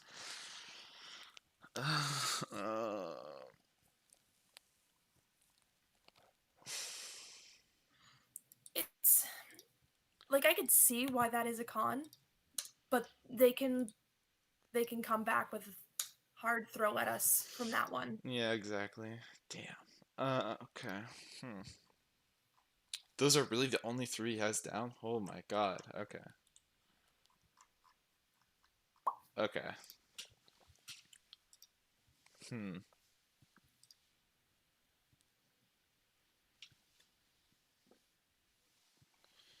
We could talk a bit about rehabilitative justice. Like, we would say cancel culture doesn't really facilitate like right now in our justice system we try to value rehabilitative justice. Like, we don't just want to kill people if they do something wrong. Like, if someone robs a bank or something, we probably just don't want to murder them on site. So maybe it's like the similar thing. Like with cancel culture, you sort of mess up once and that's it. There's no rehabilitative justice. You're just sort of done forever, like sort of thing. And instead, maybe it'd be better to, I don't know. Like, I feel like that's a decent point to talk about. Like, Yeah. but who knows? Yeah, it's true. It's just like hard because like, well, it depends on like the situation always, of course. Yeah, it's so If it's like sexual situational. assault and stuff, like I don't really care for that person. Like obviously get help and figure out your problems, but like they can Yeah. be canceled. The problem is it's such a large spectrum. Like some people get canceled for the smallest things, and then some people get canceled for really good reasons. And you can't really say anything because they can throw a hit saying, well, sexual assault and stuff like that. And of course, like that's major. But then, like, there's also people who get canceled for like an actual minor mistake. I was gonna say we could also talk about how in some cases, like, how to explain this, like, you know how like celebrities can't get canceled? Like, you know, like Justin Bieber, like he said the N-word, Well, but he's that not video was like really little. still like people get canceled now. Like No, Sky like Jackson. that's true. Like no, that's true. Like so many people do like really bad things, but they're super famous and no one really cares. Yeah, it's a lot harder. Huh. It's harder, but there are people who are popular or famous who do get canceled. Also, I feel like they could just be like, damn, like, yeah, I agree. Cancel culture doesn't do that. We need to go harder with it, right? Like, I don't know. It could work. Like, it's a decent point. You can throw it in if you want, like in the ideas thing. Yeah. I think it could work. Cause like even if they're super famous and they get like shit for a bit, like they can just come back because they're like that popular. Sometimes I don't know. Well, that's what I mean. Like, because they're so famous, like, it doesn't really affect them. But then a kid from our school, like, he could say the N-word and then somebody finds out and now his life is over, kind of thing. Yeah. What was that thing I saw? Oh my god, like there was some kid, was it on America? It was one of these singing shows, and he like, wasn't there something where like he was found like a picture when he was like 12 years old, and that someone was like wearing like a KKK costume behind him or something, like not even in the same frame. It was weird. I remember thinking like it was weird, but I don't remember. I don't know that one super well, so maybe that's not a good. I'm just thinking off the top of my head. That's a weird one. Yeah, some Like, people he wasn't even like involved. I don't know. Maybe. some people get canceled, and that's another point that maybe we can talk about, or like throw it on the dock and try and eliminate some of the try and pick out some of the better topics. But some people can get canceled for things they weren't involved in. Mm-hmm. Like a rumor goes around or something, and they get canceled, and their whole life is just ruined for something they weren't even involved in. Okay, so you could like I guess the like over it would be like possibility that like you misfire or like Yeah. person is innocent, maybe. Is that a better? Yeah.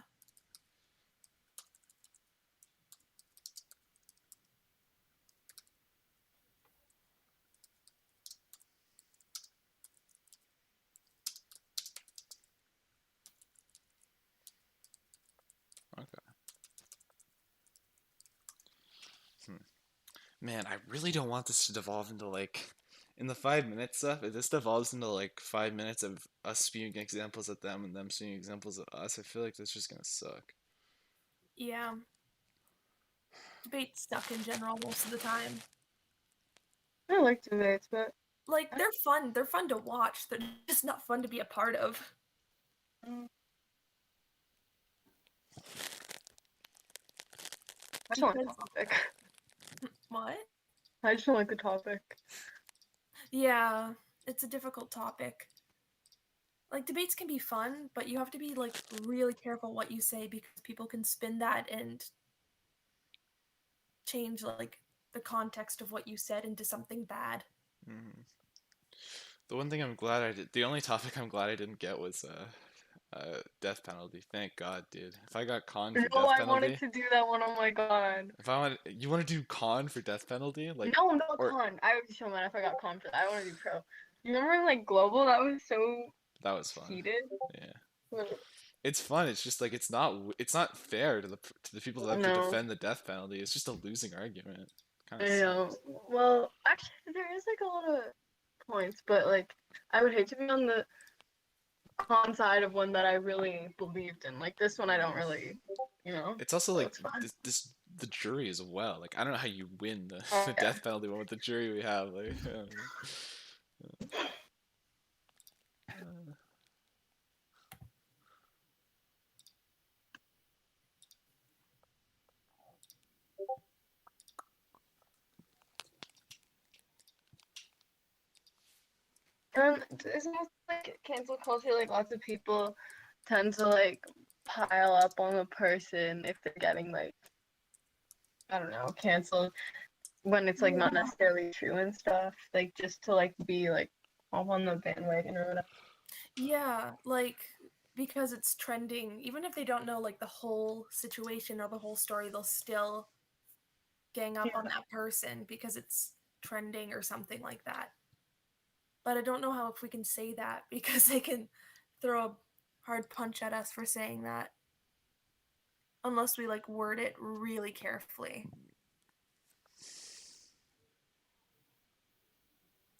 See, my opinion on this topic kind of lays in the middle, but I don't like the con side because whatever we say can be taken the wrong way. Yeah, we're gonna have to play like it's gonna be like going through a minefield a little bit. Yeah. Yeah.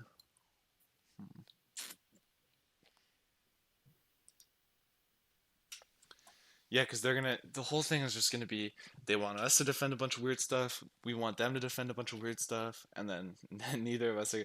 I feel like we're just gonna end up like here, basically. Like they're starting us out here with where our topics are, and we're literally gonna both sides are gonna end right here, and we're gonna disagree on nothing.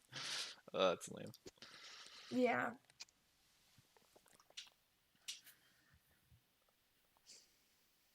Hmm.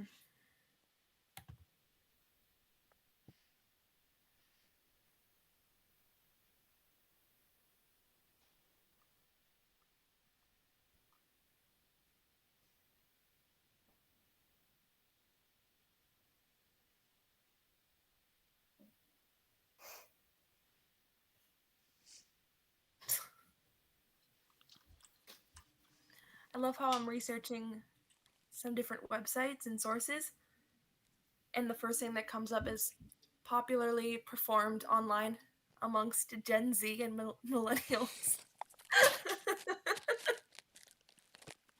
God damn it, That is dude. such an important fact about it. They're not wrong.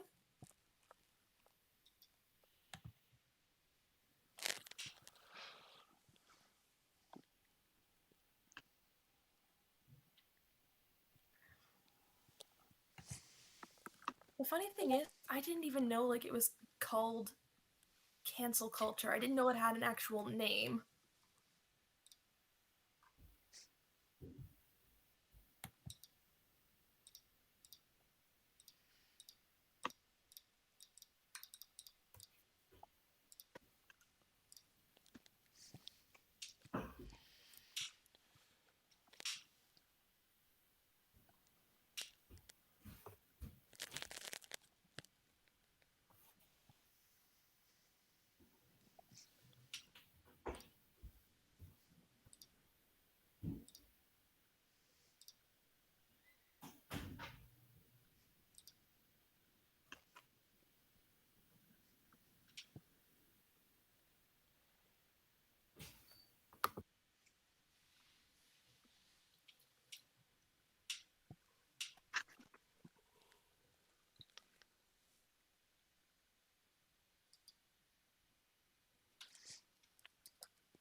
Yeah, no. One of the strongest arguments or points I can think of is like somebody spreading a story that could be fake. This is somebody who without any evidence.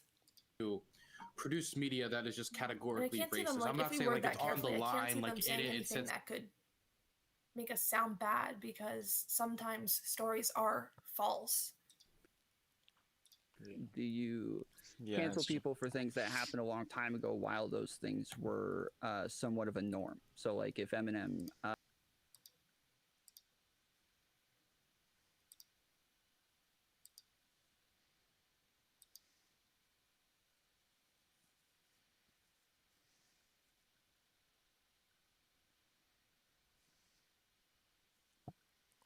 Yeah, do we have like a level of bandwagon, like it promotes a level of bandwagoning? Like,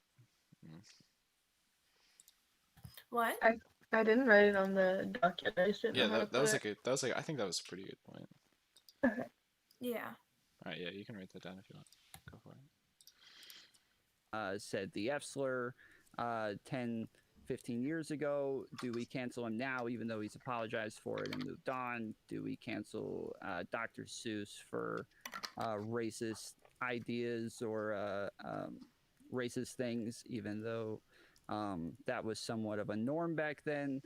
I think that it's not so much drama, but more the idea of like, how do we handle holding people accountable for things that didn't necessarily seem wrong at the time. I think the little Disney disclaimer where they're like, we don't alter these cartoons because That it's irrelevant. You want to? Oh shit. Yeah. Go ahead, Dustin. Yeah. Oh wait. Oh yeah. I was gonna say I think the little Disney disclaimer where it's like these cartoons were a product of their time. We recognize that they represent poor stereotypes and they're bad, but we're not gonna alter them because to do so would be a disservice to what people whatever blah blah blah. I think that's a good way to do it. I think that if you are in an area where if you're trying to go back in time to see if people did things that were like cancelable, like under our current understanding of social issues, then I think you should just scrap like all art and all everything from your life and just be a robot and go, I don't know, do some I play found mobile one games or something with source your whole where thing it because gets like everything quotes is going to from be actual problematic. people who, let's say, supported someone who was canceled and their reactions to it. Okay. And like they go with our arguments because people have said like when you support someone and you're told you're not allowed to support them anymore, it's kind of like being in a box and you have to just listen to what everyone wants you to do. And that kind of goes with the point that like the bandwagon point. Okay. Yeah, you can put like links beside like points as well if you want. All right, perfect. Hold on, I'm gonna get a sweater. It's really cold. All right.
Okay.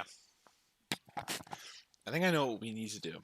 Like, in our introduction, we sort of need to. The way this topic is laid out, and the way the question is laid out is. You ever heard like the phrase like moving the goalpost? Right now, we don't even have a goalpost. Right now, there's just like a vague idea of where the net is. So we need to like firmly lay out. Cancel culture is not the Me Too movement. That's not at all what it is. That's something completely different that we support and we agree with. Cancel culture is, and then we say like, and then we come up with like our own definition or whatever. And that's where we sort of direct the conversation. Because the more times they get to bring it back to that stuff that we've already like denounced, like sort of the worse they look, I think. Because like if we say straight in our introduction, we support Me Too, we support all this stuff that's happening over there, and then their Yeah, like point Black number Lives one or Matter. point number two is talking about how we actually like they're just gonna look like fools if they do that, basically. Like, oh, like cancel culture actually originated from Me Too, and it actually did all this positive stuff. We're gonna be like, yeah, we already support that. That's not cancel culture though. Like I feel like that's like we got them instantly. We already look so much better. So I think that's where we should start. Rate that introduction, you know, because that'll get us in the right mindset for these up 3 points. Yeah, that's a good idea. And we can like talk about all the ones that they might bring up. So like the Me Too movement, most likely Black Lives Matter movement, and we can just hit all those and say like we support those completely, but that's not what this is. Okay, that sounds good. Also, people know when you're doing a debate, but like that's not necessarily your actual belief. So like, don't worry too much about being. Obviously, we don't want to say anything that's like wrong that they can easily have something against. But yeah, They're gonna know it's like a debate, but if we already hit those off, we have a better chance of getting ahead of them in the debate because they can kind of corner us if we don't state that. And I mean, like some of the like everyone, yeah, like you said, like everyone's gonna know that you don't even necessarily agree with some of the things you're talking about, right? Like some people have to defend, like literally the death penalty, right? And that's like one of the least popular issues among young people. So I don't know. Like I don't. We definitely don't have it the worst by far. I think you can step on some real landmines with the defund the police thing. Man, you could really screw yourself over if you, depending on where you step there. Whew. Yeah. I like the point, where is it? The one that doesn't promote rehabilitative justice. Like, this website's talking about, like, being, like, woke, and, like, no one's, like, born perfectly woke, and, like, if,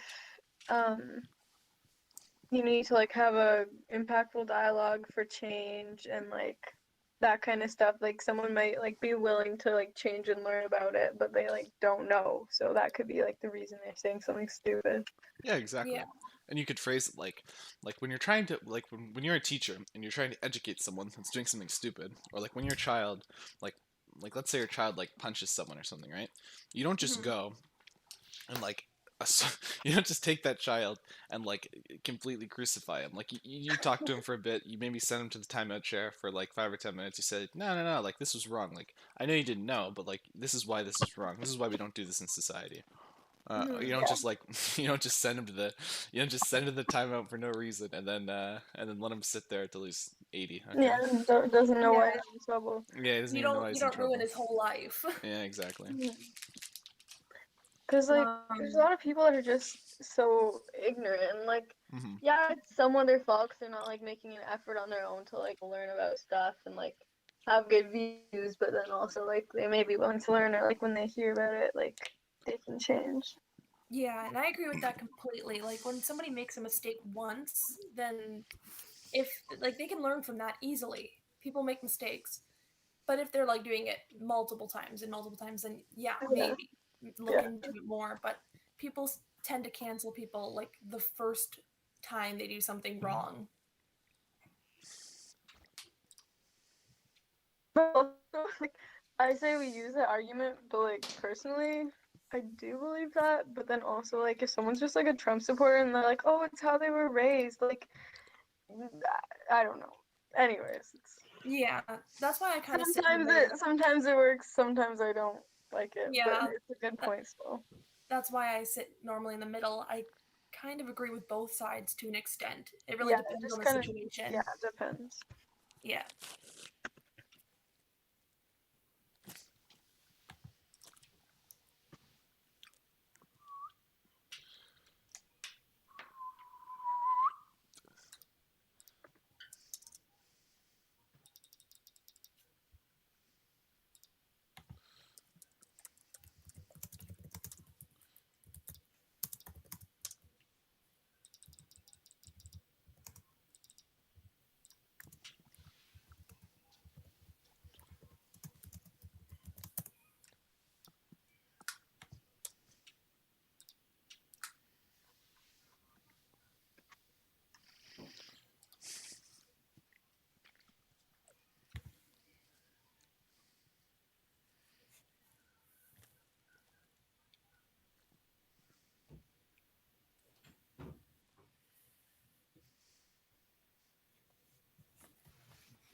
I don't know if this can be considered a potential argument as well, but I find that a lot of times, or sometimes, when somebody does something like a long time ago, and then years and years later, it comes back and bites them.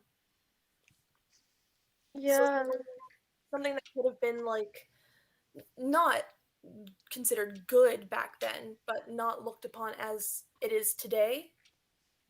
Or they're like, I think a good one, yeah, like that's a really good one. Like when people are like really like people are young and stupid, and then like they apply for like bank loans or like they literally can't they can't live at all basically, right?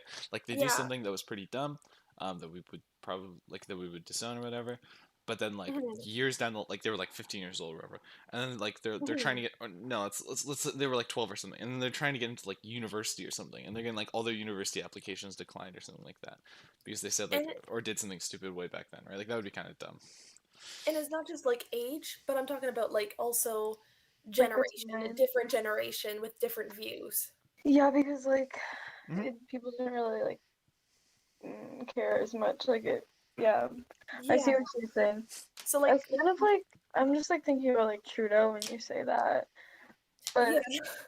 but in that case he was old enough to get like I don't know. Anyways, It's like is a good example of what you're trying to say. Like, it like we would like so if we had like an older generation, we probably wouldn't hold them to the same standards as like understanding like maybe what's like a trans issues are relatively like newer, I would say. So like maybe we wouldn't hold them to something if they said something stupid like, okay, like that was dumb, here's what like here's like the science, here's the evidence, but we're not gonna destroy your entire life for this, right? Like that sort of thing. But sometimes it happens. Like I've seen multiple situations where somebody came from a different generation, and I'm not like defending what they did at all. But since it was a different generation and there was different beliefs and things were considered more socially acceptable back then, but then they're getting blasted for it in this generation. It's kind of unfair to some extent because back then it was not considered as terrible as it is today. Yeah, like you're growing up in a different society, right? Like that sort of thing. Okay. So should I write that down? Yeah. All right, perfect.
I don't know if it's like an argument or not, but we can kind of also talk about just people canceled, but like brands and like old like TV and movies that are like once like iconic and like just something that's been around for a long time, and then all of a sudden like this generation's like canceling them. Like Yeah, because they Aunt find something Jemima flaw in it. kind of thing. Yeah. Well, actually, I don't know. Like some of those things, it's kind of rightfully so. Like just because some things a tradition for so long, or some things like already been a thing and no one's cared, doesn't always mean that there's not something wrong with it that should be changed. Like the Aunt Jemima thing, I did think was like stupid at first, but like I saw some videos and stuff about like the actual background of it, and it's pretty Yeah. rightfully canceled. But No, like I some of do them, see your point at the I same. agree, but there has to be a point because pretty soon everything's gonna get canceled. Like it's getting down to like like tiny things that people wouldn't even think of. I can And see I where guess you're like Mr. Potato Head? Did you see Huh? that? There was like a thing canceling Mr. Potato Head because he's called Mr. or some shit. I don't know. Oh, and then there was a time, I don't know if you guys knew about this or heard of it, but like people were canceling Santa because he's a man. Like, there Yeah, was a like whole thing going around, and I was like, there's like a Mrs. Claus, right? Like, what no, is this? some Like, stuff Satan is was just a man. Sorry. like some stuff is just stupid. Some stuff maybe comes off as pointless, but it actually has like Yeah, like the good Aunt reason. Like Jemima really, one. again, it just depends a lot. Yeah, the Aunt Jemima one, I completely understand. Like, I read about the whole back history, and it was Yeah. made to be like something that was offensive, Yeah. and it just I was just never saying that changed. as an example because I'm on this website and that's what I was looking at when I Yeah. was reading No, yeah, we it. totally It get what you're didn't mean I saying. agree No, with no, it. it's fine. Yeah, Like, yeah, I didn't know. Like I thought it was stupid too, and then I saw something. yeah. But I like. but I do see what you're saying. Yeah, I like that idea.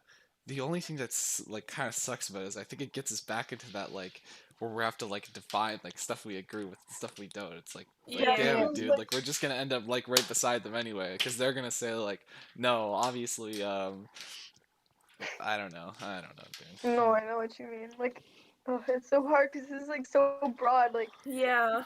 some things, yeah, cancel culture is good for. Some things, completely not. So Like, I feel like this generation completely walks on eggshells to an extent because everything can be twisted and turned into something negative, I feel like. Mm-hmm. yeah, I don't know. Like I saw a girl get Another canceled point because we she was can look too into. tan. Sorry, what? This girl got canceled because she was too tan. She was a Yeah, white girl, kind of stupid. There's and she was like in the shade. fine Wow. between like tanning and like blackfishing because some of it's really bad. But then there's like again, it brings us back to that. Where's the line that has to be drawn? Exactly. Yeah. So it's a really broad topic. But we can And look then- into that for a point. And then another point was like people like pick and choose kind of who gets canceled and who doesn't, kind of thing. Yeah, it really depends like how that person is viewed in society, I guess. Yeah, like previous like biased opinions and like privilege and all that stuff. Yeah. Yep. Okay, so one thing that I had actually seen, and this was really crazy to me. So when we think about cancel culture, right, a lot of it is like it's sort of like online stuff. Like you're not gonna get to go back online pretty much. But I think where we got to like some of the crazy stuff was when like people like banks were being like denying clients and stuff like that. Like you couldn't get like take out a line of credit or stuff like that.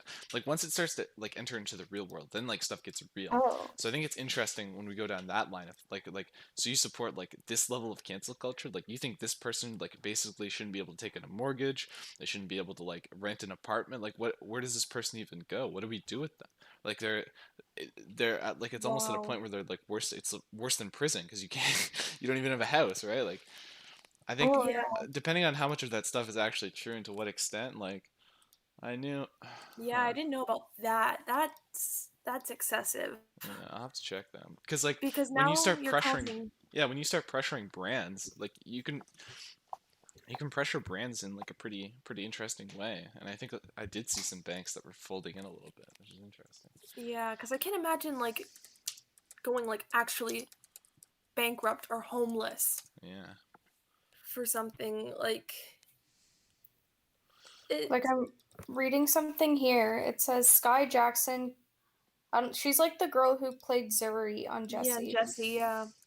She got a young boy expelled from school and she had his parents fired because of like a past racist remark. The parents fired. That's the crazy part, isn't it? Holy shit. But why would the parents be fired? They did nothing. Because it looks bad for the brand, dude. And when they have like social pressure in a certain way, then How obviously we're old gonna have was a the brand that's gonna kid? fold. Actually, I think he was 13. That's so young. Like, I get it. Wait, that actor got the little kid canceled? Yeah. Here, wait. Disney star Sky Jackson has recently begun using Twitter to expose teenage races. Now she's facing heat for sharing details about a 13-year-old boy that fans claim to cause the kid's parents to lose their jobs. Dude, she's like See, doxing people, man. Oh my. Like, people. I'm not defending racism at all. It's horrible. No. But he's 13. He's stupid. He's a kid. But for his whole family to suffer and take such a big hit, like he was expelled from school, it's probably going to stick with him the rest of his life. His parents both lost their jobs, so they have no income. While Sky Jackson, like that comment, she's probably going to forget that comment in the next year or so. Like it was a 13-year-old, and I'm sure she was hurt, and she has every right to be hurt. But kids make mistakes. Kids mess up. Yeah, when you're 13, like your brain, it's still like developing. I'm not saying that it's an excuse to be racist, but like, yeah, I think there's a difference if you're 13 saying the Yeah. N-word over social media, or and like you're an adult, or like an adult or an older teenager. Like 13, that's still pretty young. Kids can do stupid things for attention. Yeah, your But parents. then it's like he said a racial slur, like I don't know. Yeah. Like if he was like an adult and said that, then sure, like he needs to take some hit. But then again, like he said something stupid. He made one mistake. And it's his extended family, dude. Like Exactly. the whole Like it bloodline reached is all just the way tainted. over there. That's crazy. But then we gotta be careful to not like defend like a racist. Yeah. Like, oh, it's so tricky. Yeah.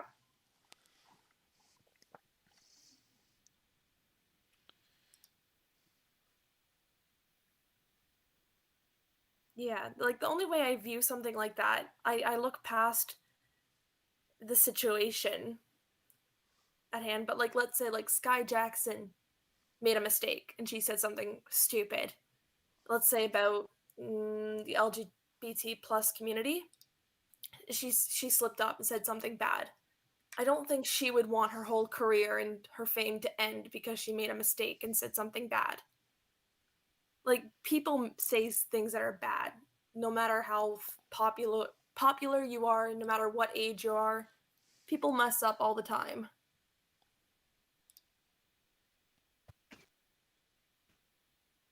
But yeah, like the difference is like she's popular and she has a big following. Yeah, if her parents lose their jobs, like she'll be fine. But Yeah. like, I don't know. Yeah, we don't know the kids. Even if she loses, like, doesn't get any money from, even if she, like, doesn't get much more money from now on, like, she'll still be fine. Yeah. But now, like, she got canceled a lot, but like, she took the consequences of exposing this 13-year-old. Mm-hmm. So she got to some point canceled too.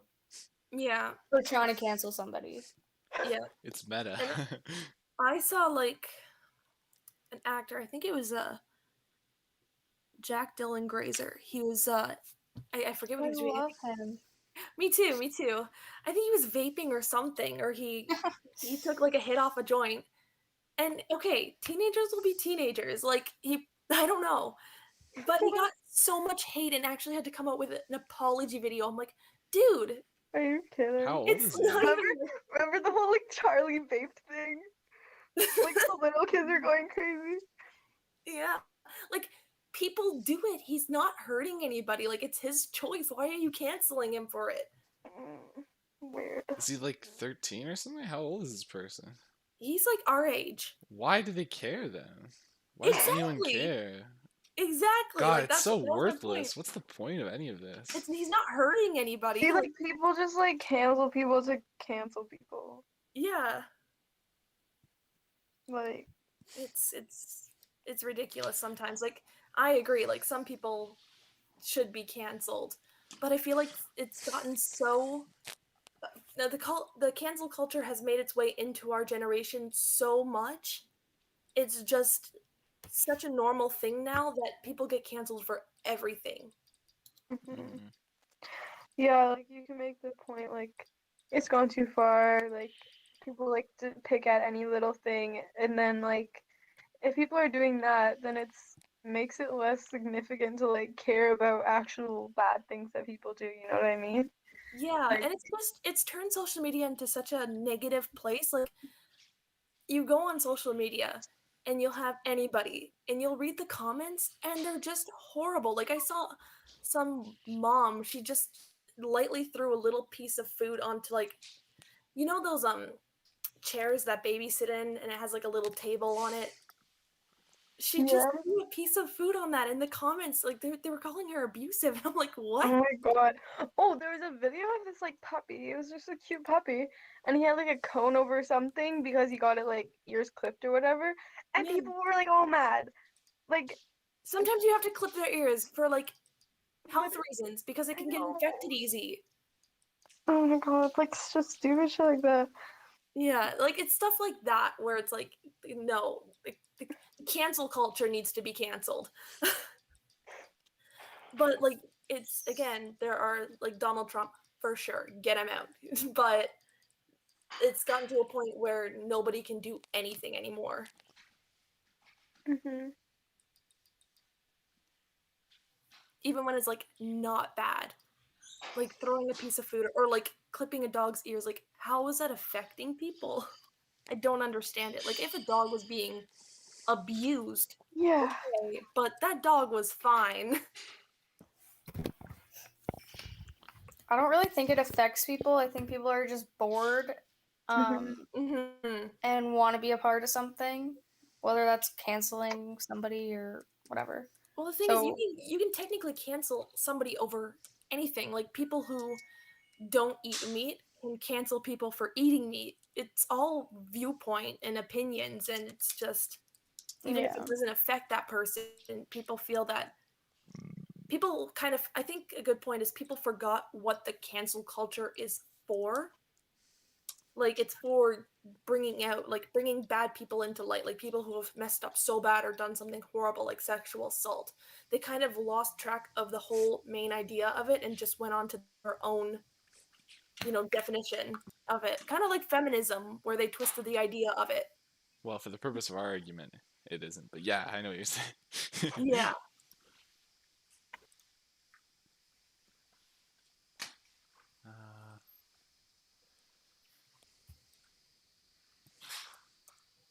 Pressure. Do we go tomorrow? Or what day do we go? I have no clue. I know it's not tomorrow. I think it's Thursday. No, isn't it's Thursday, I think. Yeah. No, we're Wednesday. Oh wait, maybe Wednesday. Yeah, Wednesday. That's it. Today's Monday, right? Yeah. Yeah. So we have all of today. We have tomorrow. We got a little bit of time in the morning, I bet, on Wednesday as well. Yeah, I think it's Wednesday afternoon. We've got a good amount of points. Far more than 3. Yeah, well, we have to narrow that down then. Yeah. Make it more organized. Well, we're doing like why cancel culture is a bad thing, right? I hope so. So, like, why couldn't we? Like, would a good point be like people kind of lose track of it? Like, I know. Kind maybe not, because we kind of want to say that cancel culture is not that, right? We want to say No, what? we want to say that What's cancel the culture is not like the Me Too stuff, because then that makes us look a little bad if we're like, you know. oh no, I'm not comparing it to that. I was how do I word this? But we're saying it's bad for society. Like people have lost Yeah. track of the original purpose, but then they're gonna only defend that original purpose, and then we're kind of like, ugh. That's fair. That's fair. That's the only thing I'm a little bit scared of. That's things like Yeah, that I'm no, scared I of. agree. I see where you're coming from. I think we have enough points. We can just like go through them and pick out our top 3.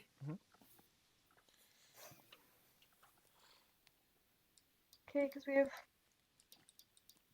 our introduction, and then Is bandwagoning like a strong enough one, do you think, or no? and these points can always think be so. like added like underneath the other points. You know what I mean? Yeah, like some of them can coincide with each other. Yeah. I think the bandwagon one is a really good one. Yeah, I agree. Like pretty much just doing it for the sake of doing it because everyone else is doing it. Yeah. Like, Yeah, and then like it that doesn't promote can critical lead into thinking. something. It can snowball into And like we can kind of combine the bandwagon and then the one point where it's like even like if it's a false accusation or it can be completely false. People Like still false, or we don't have like the full context because it's just what people choose to show. The social media doesn't have all facts and context, and the one where it's like bandwagon and people just do it, yeah, those ones could coincide and be kind of one argument. And then we could probably group together like people growing up in different generations, because I think that actually, I don't know. I feel like if that were to be a point, we could group up growing up in a different generation and then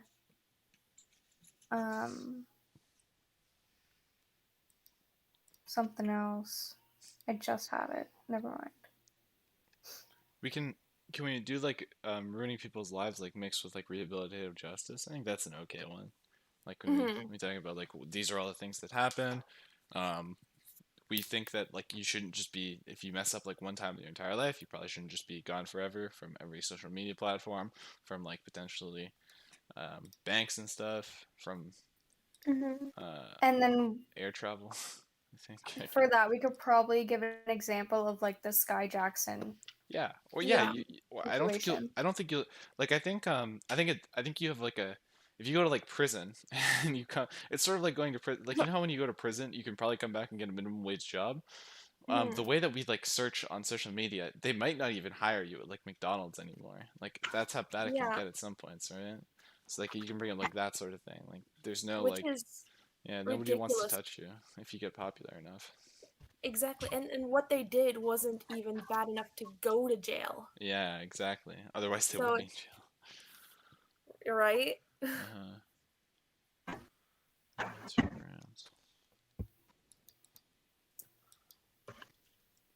And then I feel like if we can somehow tie in like privilege into this on like who gets canceled and who doesn't, then Like I feel like in we what could way? have like a strong like sub argument there. So what 3 points are we thinking of? So the bandwagon one, and that one coinciding with social media doesn't have all facts and context. I think that one's good. So those two can be combined because they kind of support each other. I like the one, where was it? Cancel culture doesn't promote rehabilitative justice. I like that one. I think that one's a strong point as well. Okay. And then we need one more. What's the third one that everybody's thinking of?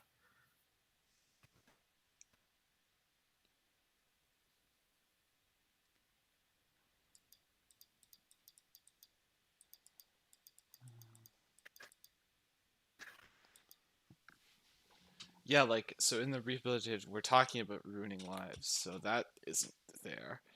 I mean, so we Yeah. don't have to do that one. Not productive. I'm just going through all the points reading them out loud. Mhm. Not productive to bring about social change. That's probably not even true. It might be the case Well- that cancel culture actually is productive to bring about It social it change. is kind It just of might not like be the right not- social change. Yeah, it's Yeah. kind of not productive. That I feel like that kind of goes with the rehabilitative justice thing because it's it yeah, like I was on a website saying how it doesn't benefit the pursuit of equality because they're not allowing them to like learn from their mistakes. It only like alienates the person. Yeah, it only alienates. Yeah, it's a good point actually. That's what I was thinking of. I was just trying to think of a way to put it. Yeah.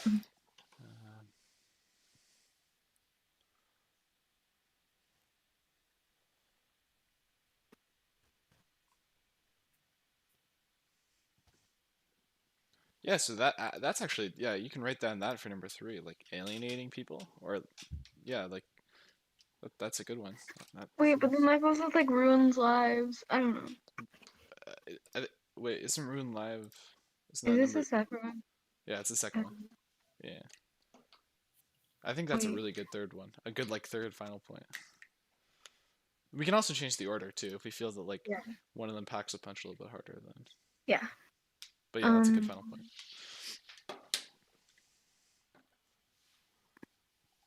Yeah, so I guess the title can be like alienation or Well,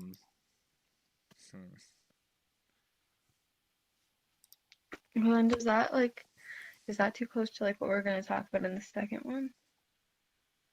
Or should I don't know. No, You I can think like that's throw those okay, around. right? Like it's talking about kind of a different thing. Like Yeah. when we do social issues, we kind of want to bring people over to our side instead of just like instead of just like constantly being mean or whatever. I don't know. Yeah.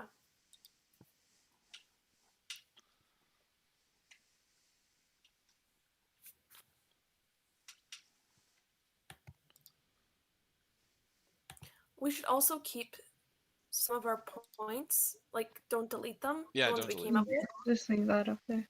Because we're gonna have to like come up like respond to what they're saying, and some of these points may be useful when responding to their arguments.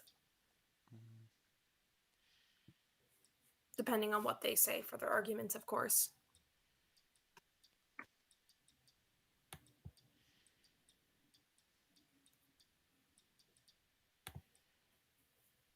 Wow. According to a study, 64% of consumers around the world will buy or boycott a brand solely based on the position of a social or political issue. That's crazy because apparently it used to never be like that. So that's why we're seeing How much people? 64%.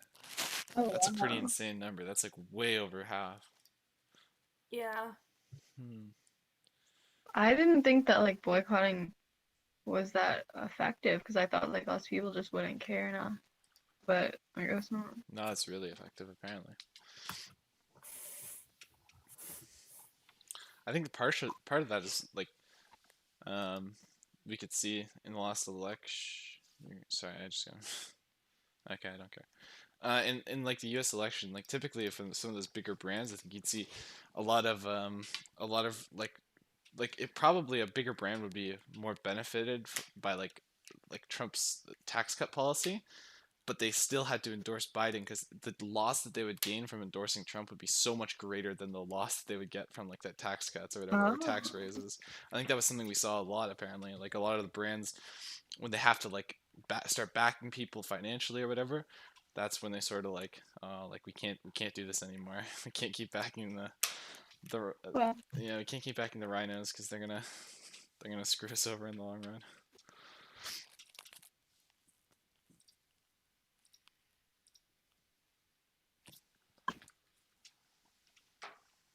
Interesting.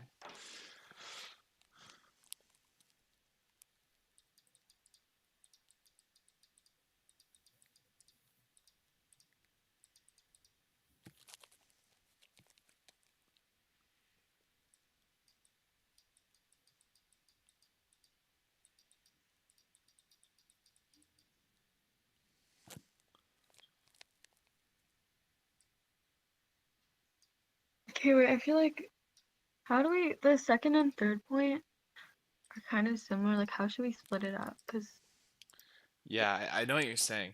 So I think the second point should be like a lot of stuff about like more of like the ruining lives. Like this is what happens if you get canceled, and then I think the alienation is more of like how it's poor strategy if you're trying to convince someone or like a group of people on a social issue. If you're like if you don't give them an opportunity to change and you're just solely like canceling them, right? Like that opportunity to change might be important. Like that's sort of what we hammer home.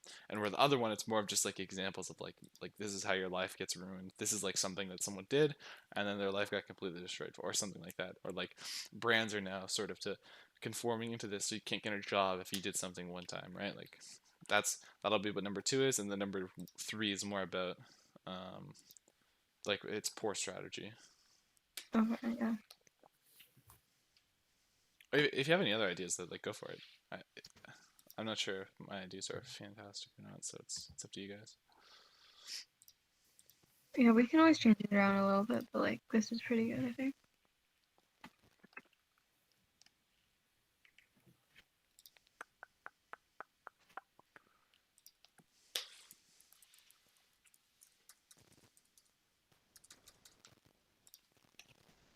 This has been a good first day, though. I think this is what we needed to do. Like, just get our 3 points together, and then tomorrow we can start doing like the building our introduction, writing out our 3 points formally, and then later in the day we can maybe look at what the other team is gonna. We can start writing rebuttals, but tomorrow will be a little bit more writing. I think today was good, just getting all our ideas on the ground. Yeah. Were we supposed to go back to class at 12? I think I don't 12:30. Yeah. Oh, okay. Then we have time. Yeah.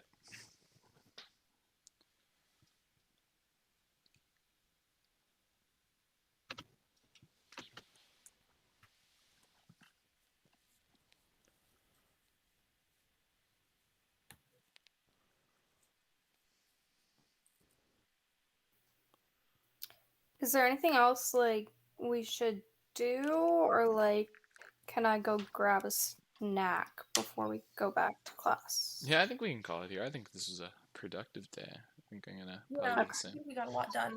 All right.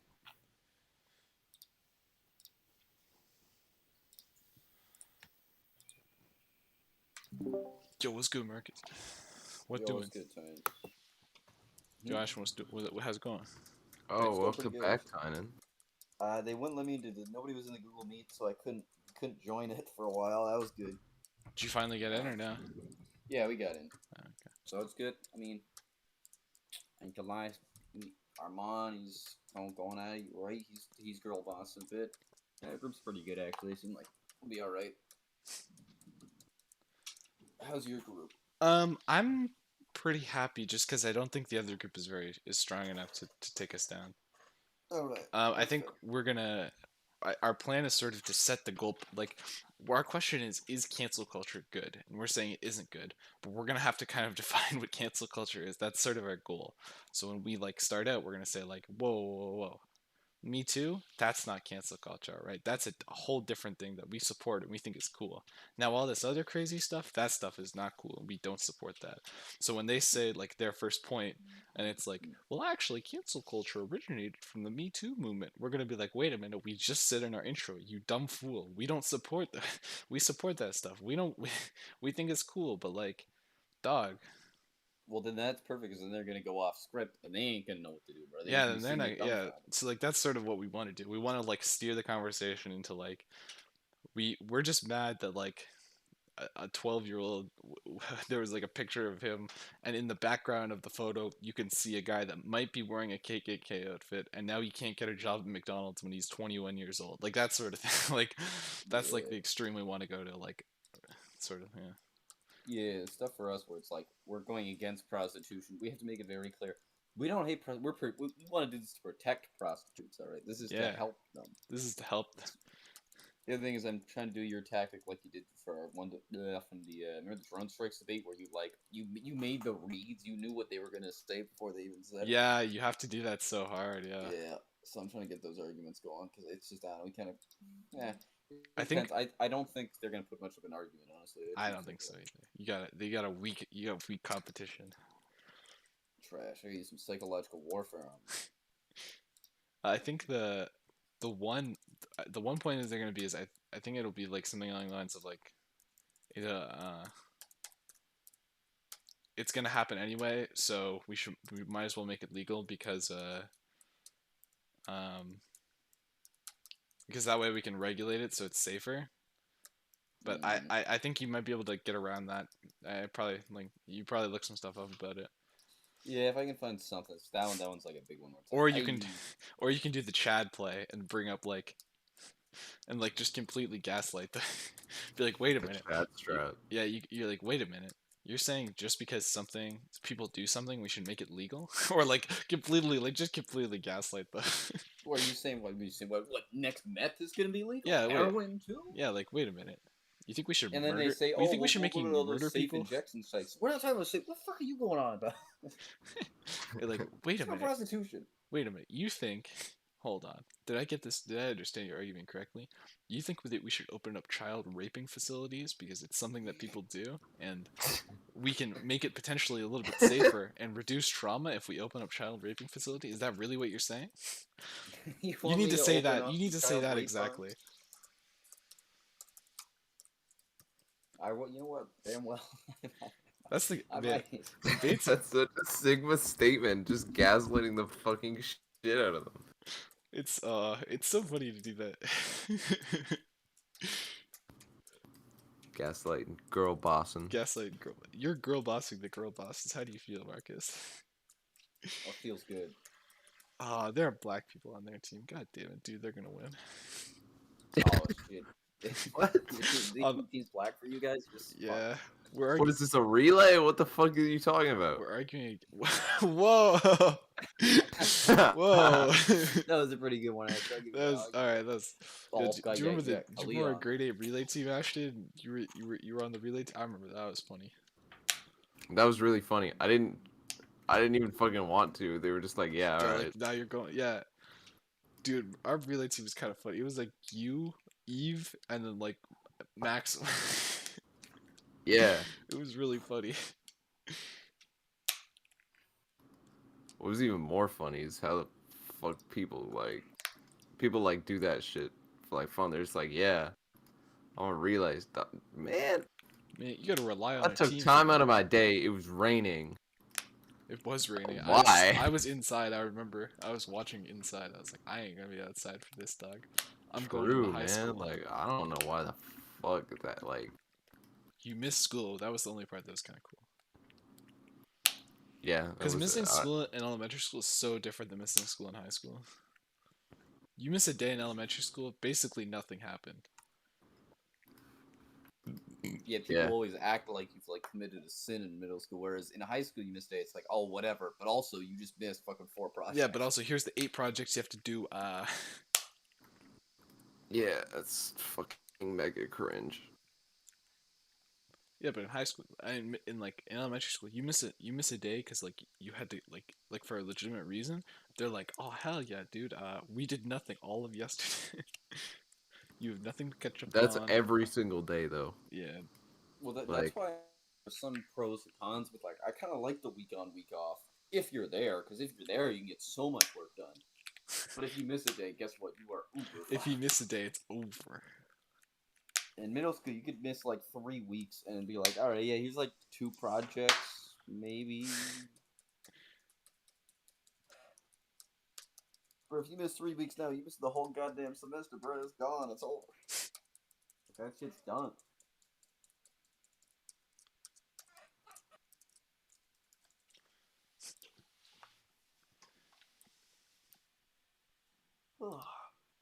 Yeah, actually, the more I'm looking at their team, I'm in their head. All right, I'm head. All right, I think there's a whole lot of. They got at least one black person on their team. They're gonna bring up race at one point. All right, and I would do it too. I'd do it too. It's good. It's a good. Yeah, they're gonna bring up people being racist, and we're gonna be like, okay, that wasn't part of what we were talking about, dog. Damn, we're gonna have to include that in our intro as well. We're posting. I forgot about this. Holy shit. Ooh.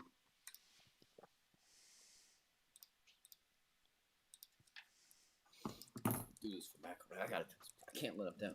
Any McElroy fans? It was really good. One of the people in my group, Emily. Yeah, she's in the McElroy class. I think what McElroy class is basically just me and McElroy shooting the shit for like 3 hours. Yeah. Nobody else talks. Like, yeah, like you, like I've just listened to you and McElroy talk for like hours. I'm like, yeah. McElroy forever. That's why. Yeah, that's why I'm gonna be one of the. I'm gonna be doing one. I'm one of the debaters because they're like, yeah, I think you're one of the people who knows what's going on. Same with Armand. Yeah. I got faith in Armand. I have faith in Armand. I don't like how he is. We added each other on Snap, right? Because they wanted to like put me on Snap. I'm like, shit, I don't even know if that download. It's like, I mean, everybody here uses Snap, right? I'm like, yeah. Yeah. Yeah. So I look at their Snap scores. Like, I'm rocking that 4,500 after about 5 years on Snapchat. Armand's got that 423,000. Holy shit. It's like, oh. I love when they get into the millions. Snap score 2 billion. That's horrific. It's horrific. It's fucked up. My Snap score is proudly 0. Proudly. As it should be. As it really as it should be. I'm ashamed that mine's 4,500. You should be. What Kieran McElroy, 140,000. Jeez. Madison McWhorter, 1 million. I told you, dude. The girls, they always crack like, if you ain't cracking at least 2 million, what are you even doing? It's almost like you're not even spending 24 hours a day, 365. Alex Blackmore, 1.8 million. Yeah. Dude. Doc Jackson's at 1 million. These people. Okay, but Jackson's at 1 million, but half of those are just him sending Jordan Peterson. That is true. So that's not really fair. That's cheating. That's cheating. Can you blame a man? Can you really? 500. Do you remember he did that in leadership too? I don't know how. Dude, how did Jordan Peterson fans always make it about him? It doesn't make sense. Dude, we're just talking about sigmatic theorem, and it's all of a sudden Jordan Peterson. He will always find a way to bring up Jordan Peterson, Doug. Always. He's just going on about it in leadership. Fucking like, we'll talk business management or some shit. And he's just like, Mr. McElroy, have you heard of Jordan Peterson? He went to the University of Toronto and it's you can always tell because they go with doctor. You ever heard of Dr. Jordan? Like, man, that's how you could tell.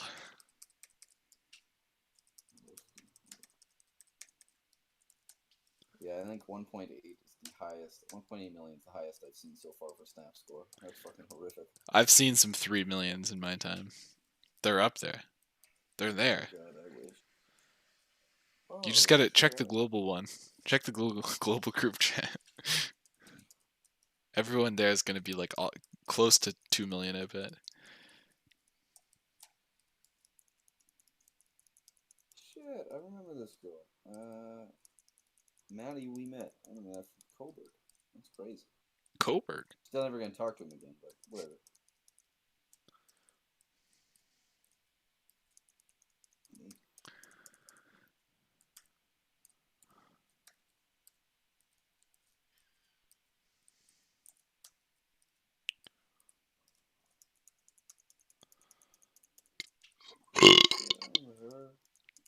Bush did 9/11. Fortnite ball. Hold I'm gay. I like boys. I kidnapped. I'm just. Wait. What? No, nothing, Marcus. Nothing at all. Fortnite balls. I'm gay. I like boys.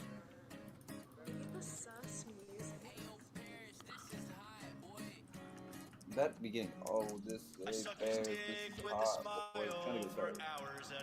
Stare at his Stare at his nutsack while I nutsack. hold back my cum tonight. And when he asks me what position, I say doggy style. And when they ask me what position, I say doggy style. The fact is, I can never get off of his fat dick. I really hope I have my mic. I really hope your mic is on. Smack it. Do you think Mr. Mikazu would let us duet this song at graduation? I think he'd let it do it. I want this to be like I walk on stage.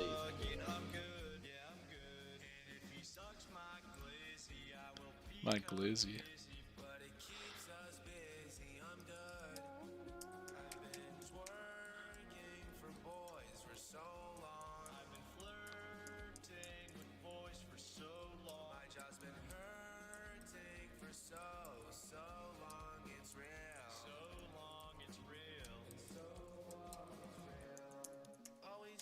Judged by a bunch of sexy faces, sticking up the guys, haven't seen a girl in ages, but I've been places, kissing guys' faces. Kissing guy's face.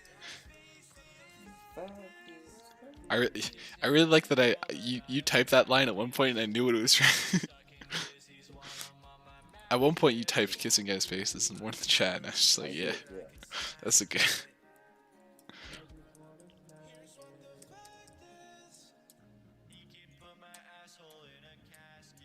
Casket. No, the original Doge is being sold off as an NFT. Damn. Oh wait, no, the money's going to charity. Okay, that's crazy.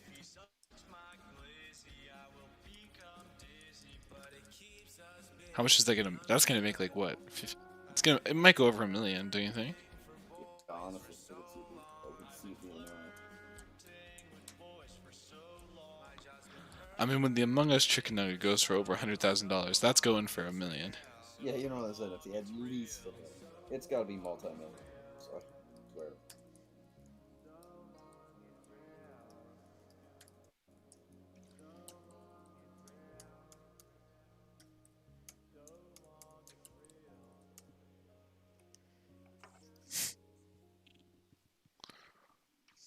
Now I want you to define the phrase "femboy pussy is mad sus and cringe, but trad wife is based on keck." They kind of do look like the soy face, don't they? Yeah, they do. I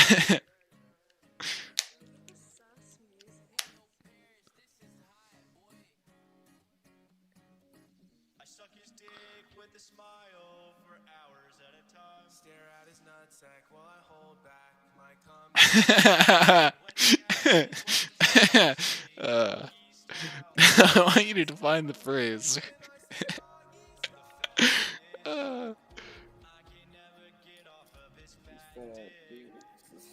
Femboy pussy is mad sus and cringe. Trad wife is based on keck. Jesse, what the fuck are you talking about? And it's the guy. Yeah, that's the.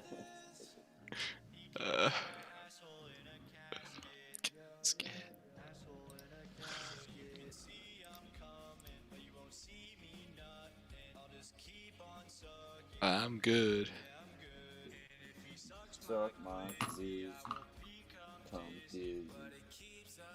Busy, I'm good. Twerking. For boys for so long. I've been flirting with boys for so long. He's been hurting. Long, it's real. So long.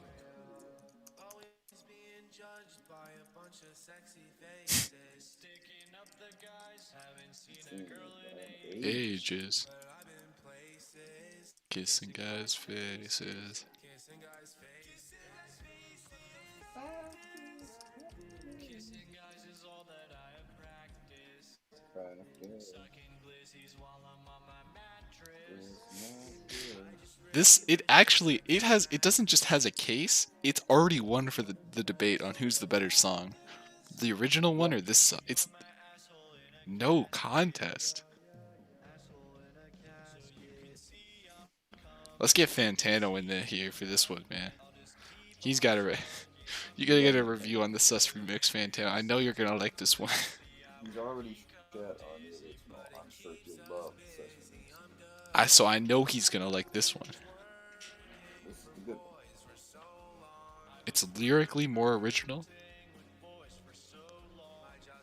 It's he's got the duet on it. Dreams one, it's only one guy, just Dream singing.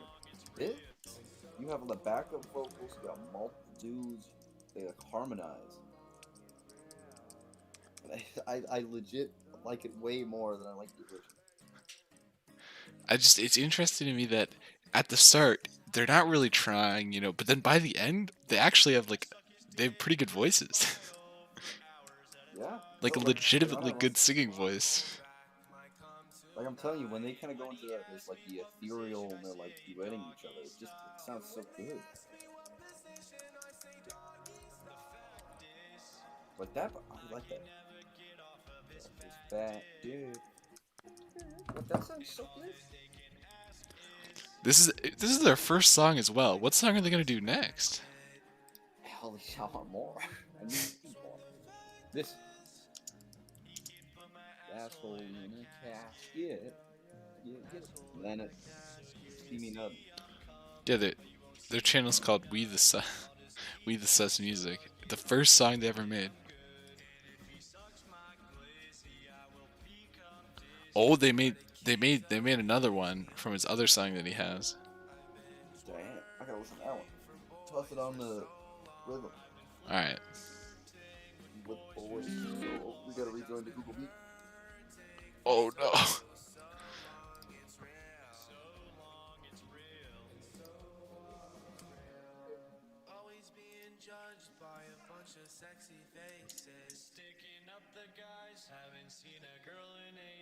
No, that's not what I want. Oh, how do I take this out of queue? You remove one. I forgot to add the most important part. Sus. Yeah. Mattress. There we go.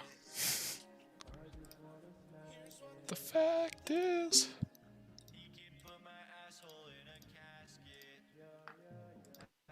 In a casket, dog.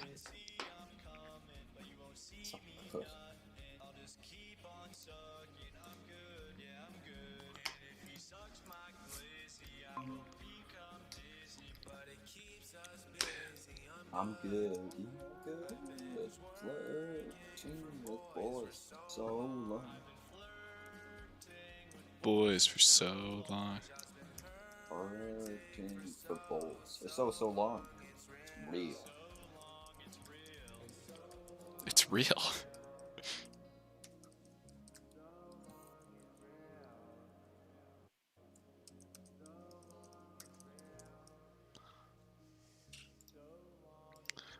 I don't want these guys just to do Dream either. They gotta expand out. True. More sus music. Alright, I'm turning it up. Turning it down, Mr. Torlay, for this. Torlay French. No, sus witness. Yesterday I got my back broken from a guy in my bedroom. Foot on the glissy, I'm keeping him busy. I sit and wait until the next nut. 20 hours with an old man. He took me to his old white van. 20 hours with an old man. His wife walked in, I'm a dead man. All right, folks. We are just meeting back here just before the day ends. So you have an opportunity to ask any questions. Now that you jumped into your groups and now that maybe you have a better idea of what the debate format's about. Ask him if he can gaslight and a little bit more about your topic. So my question to you is, at this stage, does anyone have any questions about what the expectations are, whether it's for each group member? The idea is, I should mention for each group member that the workload, as much as you can, it should be evenly distributed. But does anyone have any questions about the expectations for the debates?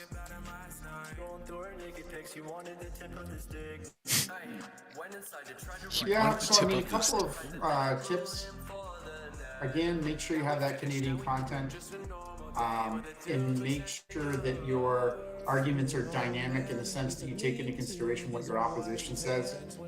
Sometimes because people are anxious and they're nervous and stuff, and sometimes they become too dependent on what they've already decided they were going to talk about. It's much like standing up in front of people and having notes or PowerPoint slides, and you just become dependent on reading them because you're nervous, and then you don't necessarily hear what your audience is saying. And so I would really encourage you to make sure that you take into consideration, new information from your opposition or whichever. Raymond, do you have a question? Yeah. How much is this like a really like our last big part of our final mark, or here's like how much is this basically? It wasn't as going good, to, but it was okay. No. Count towards the final Fact mark. is- That's basically what I'm asking. Still kind of goes hard. Well, there are two. I mean, there are other things for marks, but basically, it is where significant marks is the answer to your question. Okay. And then we'll play the classic. The other two things over the next 2 weeks are your debate, your That's seminar, the classic. and your test. Those are all worth big marks, and it's actually the same weight I believe I give to each of them. So they are significant, but you put in your time and your effort, and you guys should do well. So I'm not, as long as you're putting in as long as you work hard on it, I don't see any reason why people shouldn't do quite well. Like I am very happy with the average right now. I look at the class average. I don't remember what it was offhand, but I do know that I was pleased with it. And sometimes I worry a little bit though, because in the second half, sometimes people peter out a little bit, for various reasons, because maybe they feel like they're taking a breath after they send in their marks to college, university. Just keep on sucking. And so sometimes, good. Yeah, I'm good. Well, I mean, I'll be honest. The general trend is that marks go down. I mean, it is the last month. But I guess we are graduating, so we. Yeah, and the only thing I see with that is that I feel like, man, there's only 2 weeks left. There's no reason why not only can you maintain your mark, why can't you boost your mark? And it's interesting because sometimes people don't see the big picture. You're like, wow, I'm into my program. Well, first, you can have your acceptance revoked if your mark really drops. So you have to be careful, right? You can't just leave it. It's like if you just don't do anything until the end of the year, that's going to be trouble. But what I also think about in the future is that maybe you gain entry into a program, maybe you change your mind and you want to get into another school or another program or whatever, and then they go back and look at your high school marks again. They're like, whoa, those marks were low, and so because they take that entrance mark.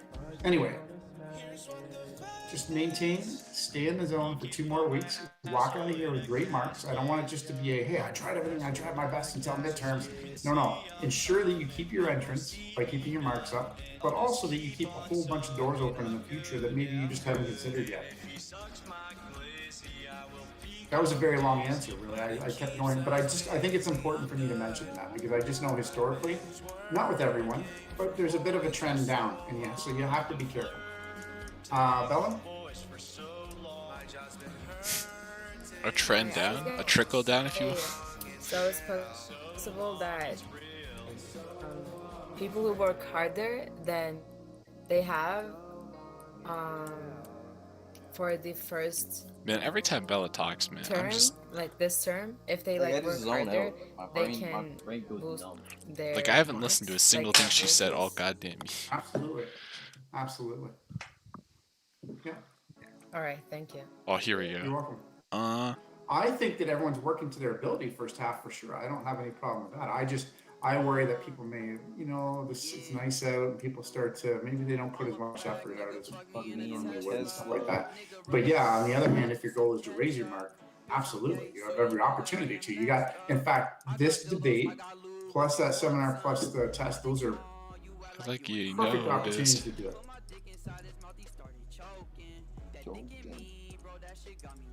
All right, does anyone have any other questions?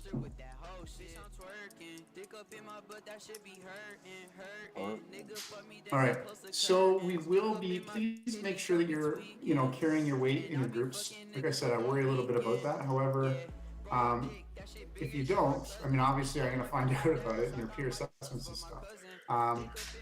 Awesome. Otherwise, we will meet back here at in the morning as usual in the Google Meet, and then I'll tell you what's going to go on. Basically, we'll do a bit of a mix tomorrow. I'll give you a really good chunk of time to work on your debates. I would say I'll probably give you 75% of that day to work on the debates. We'll see how it goes. I want to figure out how long there's one thing I want to cover, and I may wait or I may do it tomorrow. We'll see. But either way, I will see you all in the Google Meet tomorrow morning. And yeah, I will see you then.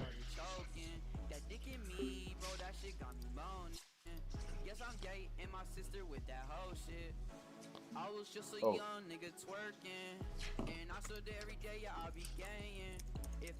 It's so good. I did have one question though. So am I able to do some underhanded tactics like gaslighting, for example? I'm so upset I left. Oh no. I'm so upset I left the beat. Yeah, like something like, like a logical fallacy, but also more where it's like, are you familiar with the term gaslighting? Yeah, so I mean, what I mean. I don't mean in like that sense where I'm like going to make them think they're deranged, but am I able to just, have some fun with it, be a little less professional sort of thing, or should I kind of stick to the formality sake of it?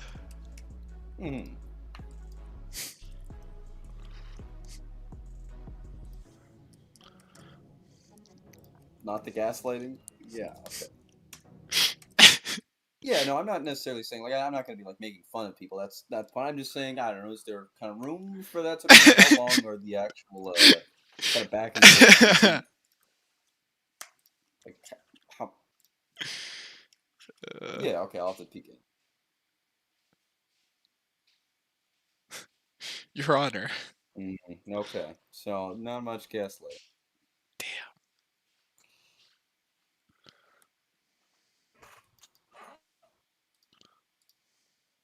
Okay. Yeah, I just didn't know if it was like, gloves are on or gloves are off sort of thing, and that's good to know. Yeah.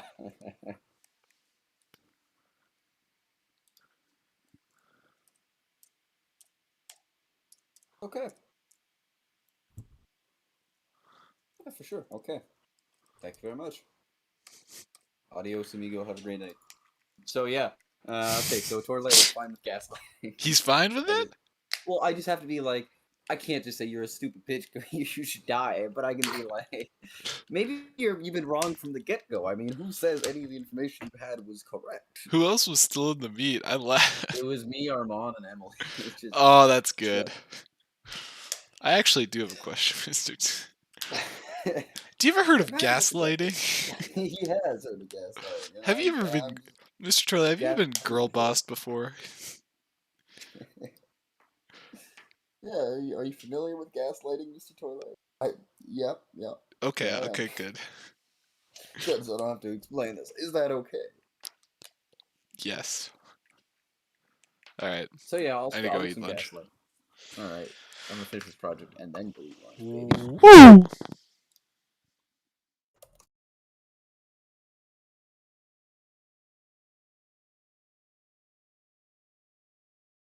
Alright, I'm gonna finish this project and then go eat lunch, baby. Woo!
Alright, boys.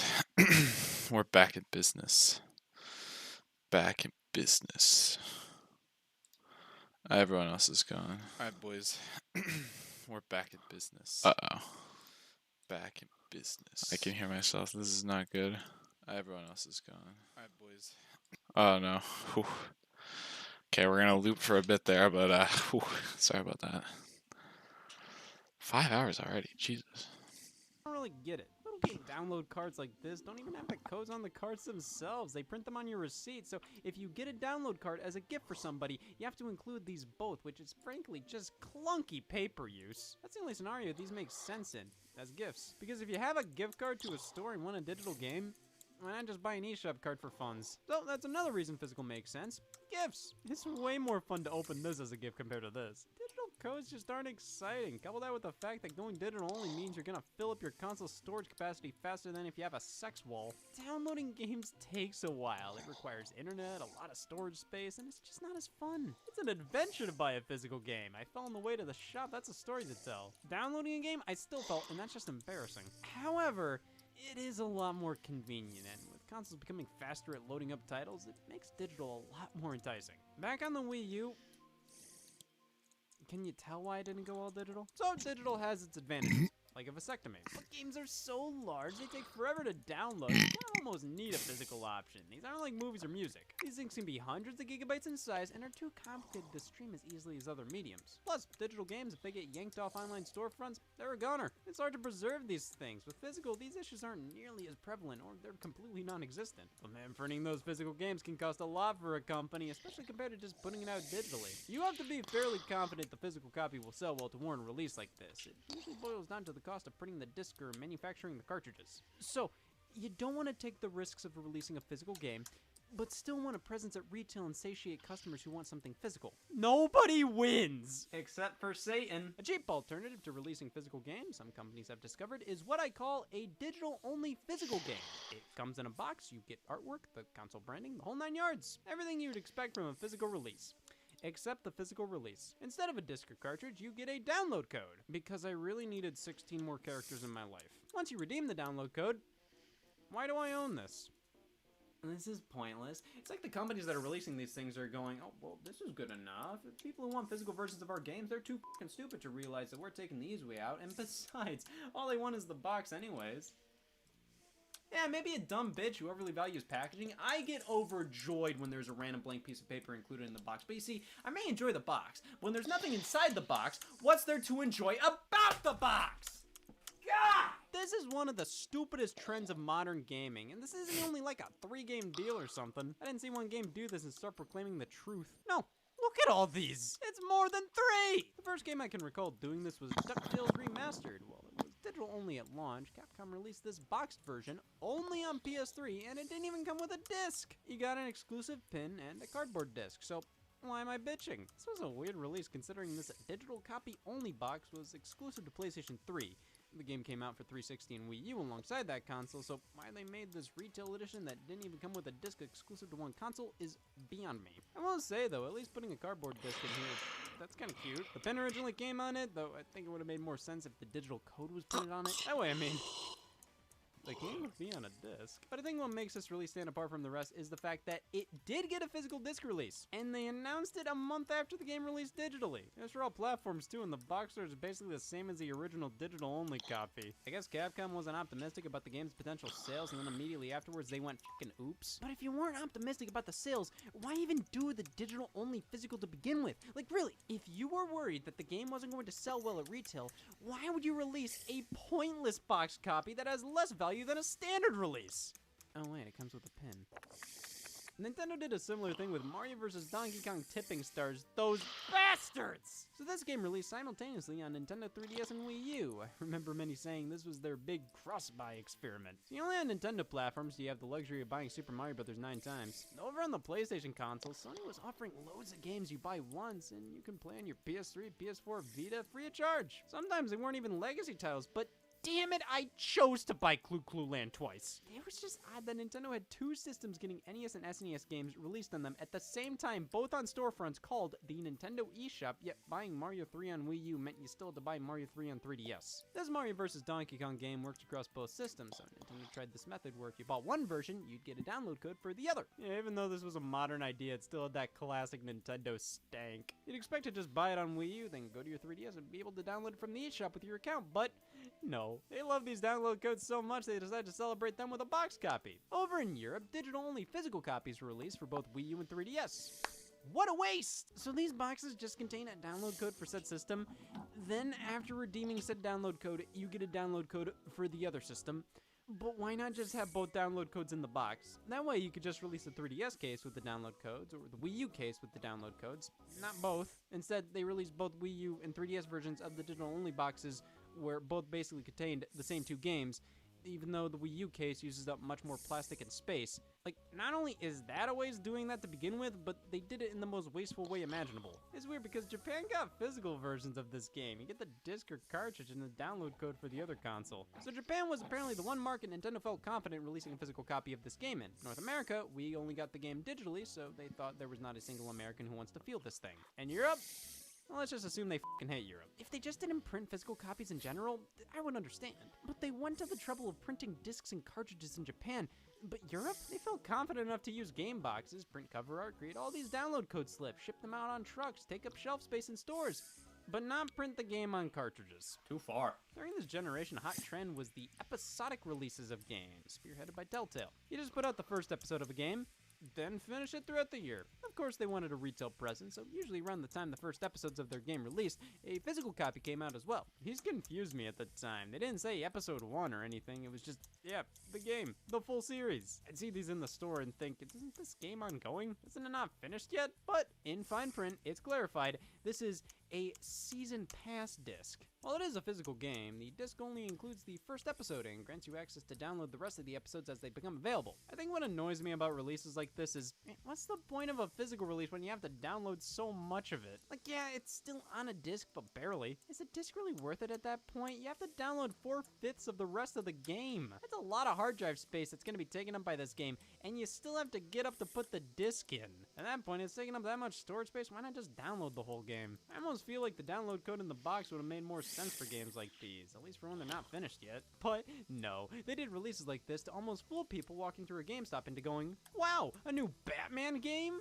And they buy this not reading the fact that it's only 1/5 of the game, or if it's after the game finished, only 1/5 of the game is on the disc and they had to download the rest. Because with digital only physical games, you have to make sure the consumer knows what they're getting into. What if they don't have internet but love buying Lara Croft in the Temple of Osiris?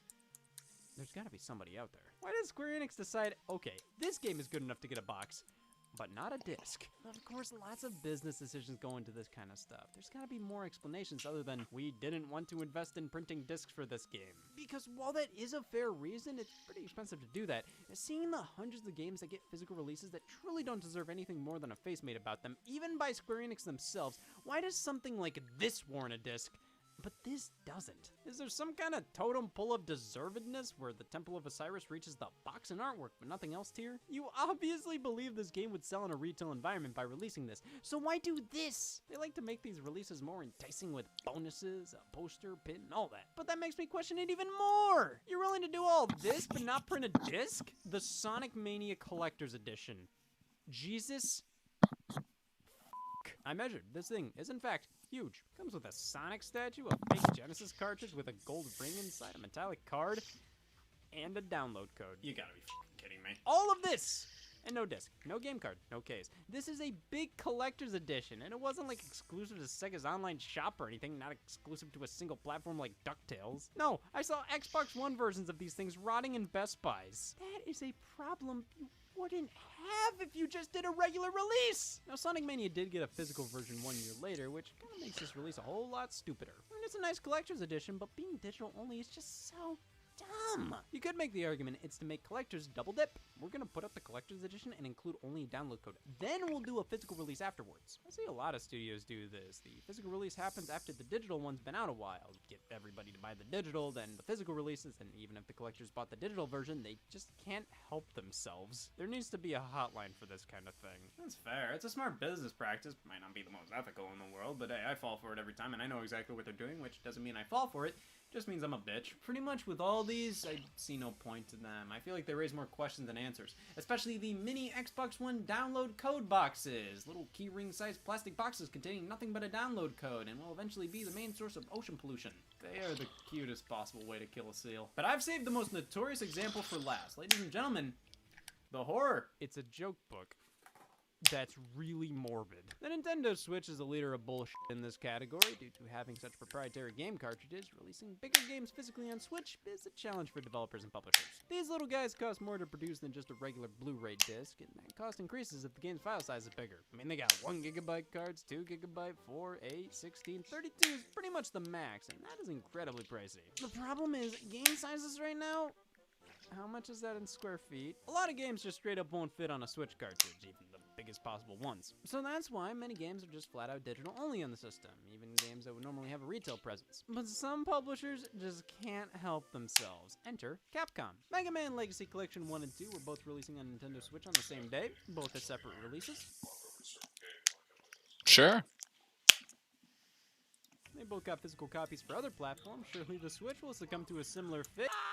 I'm still pissed. Capcom decided to bundle both games together for a physical release, but in doing that, only Legacy Collection 1 was on the cart, 2 you had to download. What made it worse is that this little fact almost forced them to plaster this giant banner at the top saying, "Don't buy me!" This was the box art that was shown off when the bundle was first announced, but thankfully the official release got rid of it, only containing this little blurb on the bottom. It's still pretty lame. It's just, you can't tell me both of these games wouldn't fit on a single cartridge. They're Mega Man games. Low calorie. Now, Legacy Collection 1 is under 400 megabytes in size, with 2 being around 3.2 gigabytes. So they obviously would have fit both on a 4 gigabyte cartridge, but why do that when you can cheap out with the 1 gig? Also, thanks Capcom for forcing me to download the bigger game. At least with releases like this where some of the game has to be downloaded, you can make the argument, well, at least this way I'm saving some space. Yeah, at this point you might as well just download both games. They might have also not put them both on the same cartridge, considering they are technically 2 separate games. Nintendo updated the Switch later down the line to allow physical games to include multiple games in one, so when you insert the card, all the games pop up on the home screen. So if this released later,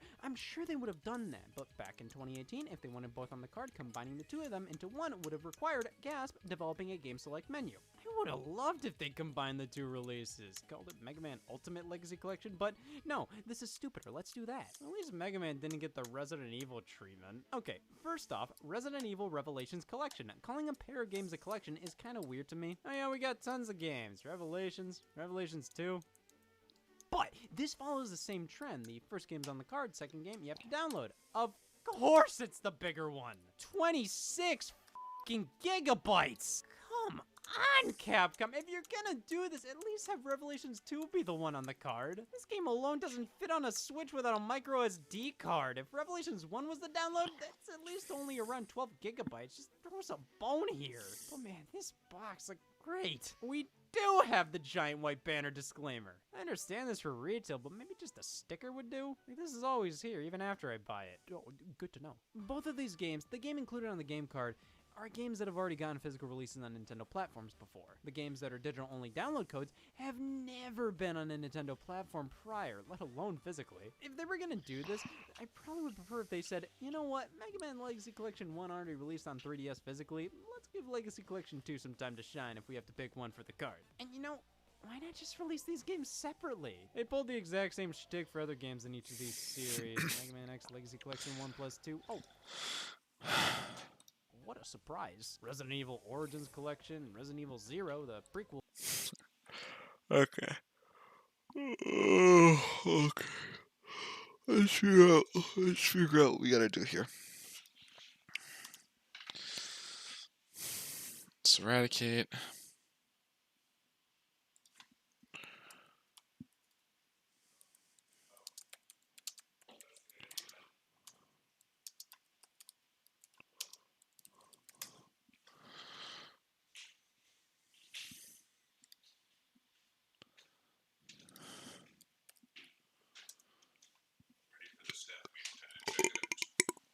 Nice. Staff meeting.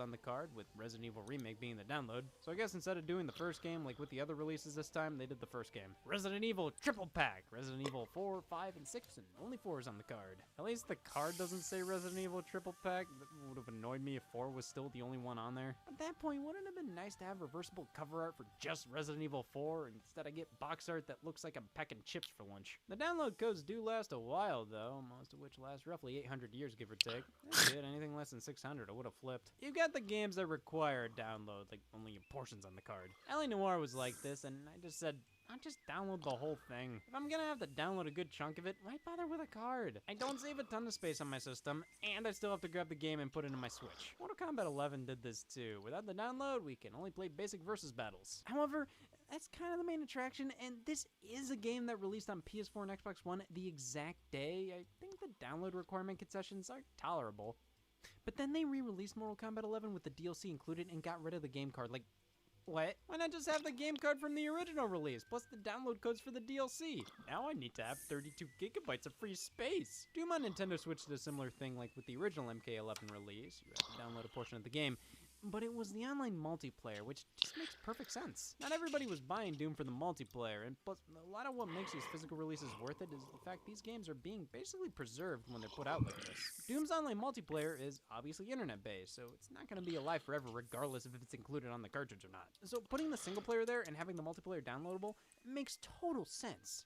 Releasing a box version of Fortnite does not. Which one should I get?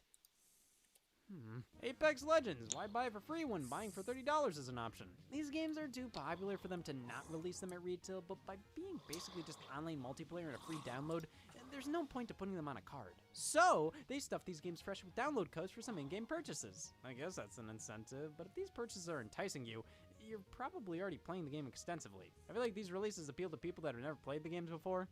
So what does legendary weapon skin mean to them? Overwatch got this treatment, coming with a 3-month Switch Online membership. Wow, what is that, like $4? Then we got Wolfenstein Youngblood and Call of Juarez. They just didn't want to fucking do a card. For some reason, they both have different headers, which I will reiterate, these headers make me feel like a fucking idiot.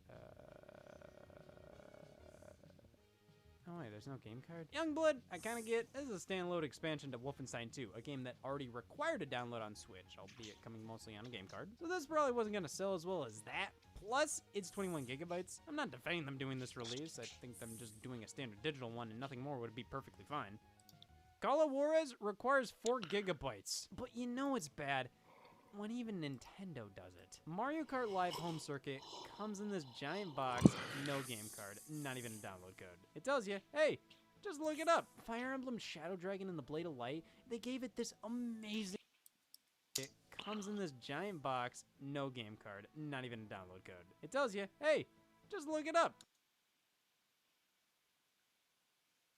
Fire Emblem Shadow Dragon and the Blade of Light, they gave it this amazing collector's edition, only to have a download code. This could have used a physical release. I get Mario Kart to some extent. That game uses Wi-Fi to connect the toy card to your Switch. It might not function years down the line anyways. But Fire Emblem? I may sound like a broken record, but you're willing to do all of this, but not this. It's expensive. I understand why not every game gets a physical release, but I just don't understand why some releases are treated like this, especially when the packaging is huge and they include all these other goodies, or if the game is small enough to fit on a cartridge. And the strange thing is, this doesn't work for other mediums. I bought hot dog buns, and they just came with a rain check for buns.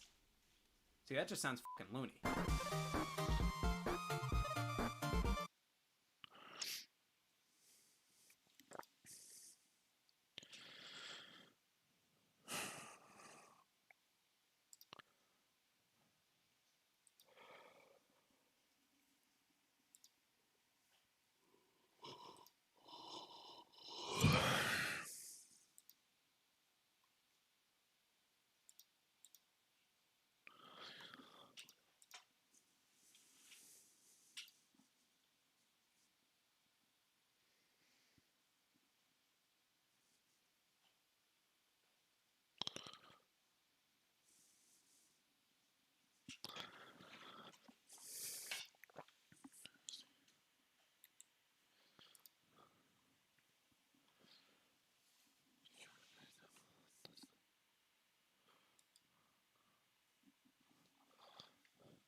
Give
up on your dreams of owning a home. You'll never afford it and will die alone. You don't get to have a suburban family. If you have kids, then they'll die on the street. Aw, shucks, tough luck. Yeah, it sucks to suck, but we got boomers to prop up. So give up. The financial system's failing quick, but this captain's not going down with the ship. All you young people can suck my dick. Yeah, all you young people can suck my dick. What? Keep the masses yapping about cultural policy. Nobody minds while we fuck the economy. Give up on your dreams of owning a home. Not until the day you die will you pay off that loan. You don't get to have a suburban family, and if you do, then they'll die selling coke to me. Give up on your dreams of owning a home. You'll never afford it and you'll die alone. You don't get to have a suburban family. If you have kids, then they'll die on the street. Give up on your dreams of owning a home. Not until the day you die will you pay off that loan. You're not gonna have a suburban family, and if you do, then they'll die selling coke to me. Housing is a house of cards. We just hope nobody looks too hard. Housing is a house of cards. We just hope nobody looks too hard. Housing is a house of cards. We just hope nobody looks too hard. If this shit comes crumbling down, you're not gonna have a sleepy town. Housing is a house of cards. We just hope nobody looks too hard. Housing is a house of cards. We just hope nobody looks too hard. Housing is a house of cards. We just hope nobody looks too hard. If this shit comes crumbling down, you're not gonna have a sleepy town.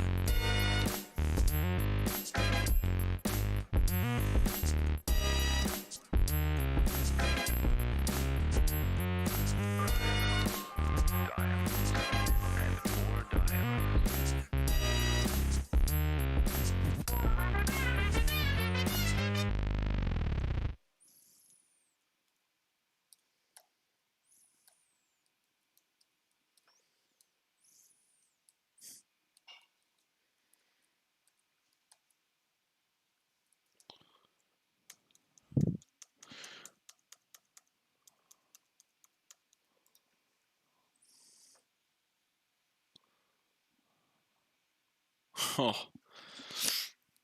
Okay. Let's see.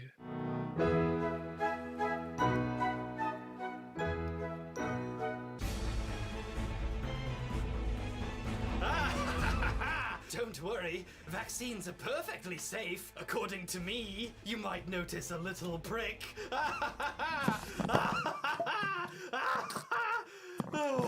Hello and welcome back to hell. I'm just vaccinating my profiteroles, immunizing them against the horrendous disease known only as not enough cream, itis.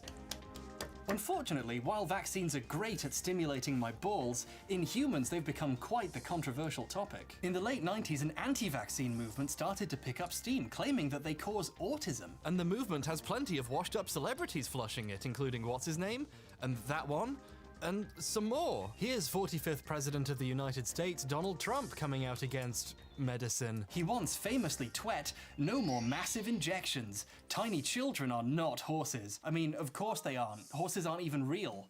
But if there's an entire movement of people with documentaries and websites and Facebook pages with thousands and thousands of members backed by the former US president, why does everyone else seem to think they're obviously wrong? Has the mainstream medical establishment science cucked a majority of people into thinking they're safe so they can keep making money selling them? The vaccine debate is complex and multi-layered How could we and hasn't forget? been resolved for over 2 decades. So obviously it needs me to come and put an end to it in the space of a single YouTube video by doing what I'm best at, destroying things with my mouth. Oh,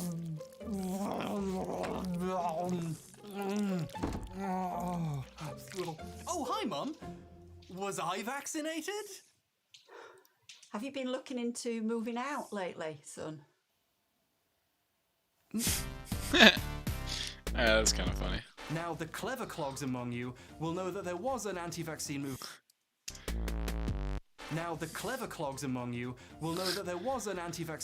Of sorts in the 1800s when they were first introduced, but that movement died out on its own a long time ago. Of smallpox. The main argument in the modern movement is that they might cause autism. So let's see what, on paper, this claim is supported by. Yes, I just ended a sentence with a preposition, and if that annoyed you, we get it. Your school was expensive. We're all very happy for you. Part 1. The easy version, in case you don't feel like watching this whole fucking video. In 1998, a study came out alleging a link between the MMR vaccine and autism. MMR vaccinates against measles, mumps, and rubella, which saves kids from having to get multiple painful shots and parents from having to know what rubella is. It was published in The Lancet, a very well-known medical journal, which made it seem credible. However, the paper was eventually found guilty of being bad. The science turned out to be bonkers, and multiple other studies on literally millions of children did not show that there was a link, and the paper was eventually retracted by the journal that published it. Yep. So retracted that it literally has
retracted, written all across every page in big red letters. My printer just does black and white, so I've actually got an artist's impression of the real version. So far, that's some pretty shaky ground on the anti-vaccine side. But later, new evidence came out that... Oh, that's it. That's all the evidence. This segment is over now. Part 2, the existential horror of... Wait, that's it? No, seriously. That's all the evidence. There is nothing else even remotely credible. There are some fringe pet theories as to what chemical in the vaccines causes the autism, but since vaccines don't cause autism, they're kind of putting the cart before the squid here. The anti-vax movement had next to no evidence 20 years ago, and now they have even less. But hold on there, Daddy-O. Sure, you can sum up the entire issue in 52 seconds, wow. But really, I don't think that's good enough. Everyone who's anti-vax at this point has probably already heard and isn't convinced by the easy version. I mean, if you're on the fence about vaccines, you're not going to change your mind because someone told you there was a paper once, but it got retracted, no matter how much they pitch shift their voice in post. But what if you did want to change someone's mind on topics like this? The data on this issue is discouraging. Research shows that when someone becomes personally invested in an idea, they can become very close-minded. Or worse, a YouTuber. Political science professor Brendan Nyhan and his team spent 3 years studying how over 1,700 parents reacted to various different attempts to convince them to vaccinate their children, and found that no matter what they tried, parents who started out against vaccination didn't change their minds. And worse, trying to correct false claims about vaccines actually made some parents more against vaccinating. Nyhan told The New Yorker, "It's depressing. We were definitely depressed." Now, as a fellow fan of logic and reason, I'm also doing great. But in today's particular, shall we say, socioeconomic climate, it's extra pressing that we figure out how to get everyone on the same page with regards to public health. No, you're So good. The purpose of this video isn't just to point out a group that's wrong about something. The real question is, when someone is wrong about something, not just this, how do you change their mind? Now, personally, I'm not sure how to do that. If it was easy for...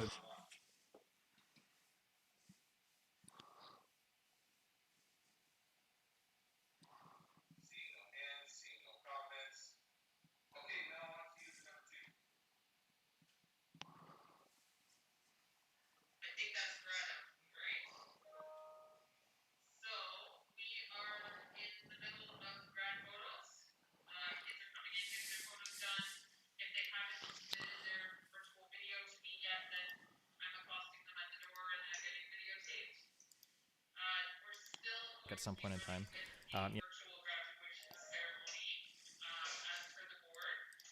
Humans to change their mind about stuff, then this video wouldn't need to exist, would it? But maybe we'll find some answers by exploring what convinced people vaccines might be dangerous in the first place. We should probably begin with that old 1998 study, because let's be honest, how many people on either side of this discussion have actually read it? People don't read scientific papers, they check out the blogs or videos of people who they already agree with and they tell them what the science said. And I mean, same. I heard all the other people say the science was bad.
Yeah.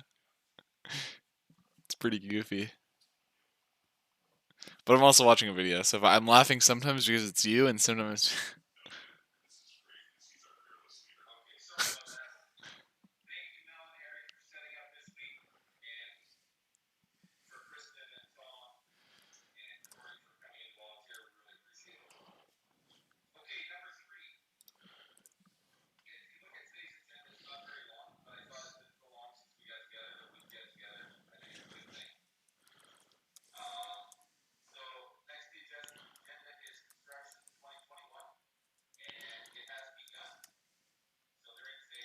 And I believed them. And the anti-vax people probably just believed whoever told them it was true. So, to be unbiased about this, let's really start at the beginning. Look at the original paper. That's the wrong page. Let's actually read this old paper and see what it has to say and come to an honest conclusion about its findings. 5 minutes late. What the fuck? This is why people are against vaccines? This is the worst fucking paper I've ever read in my life!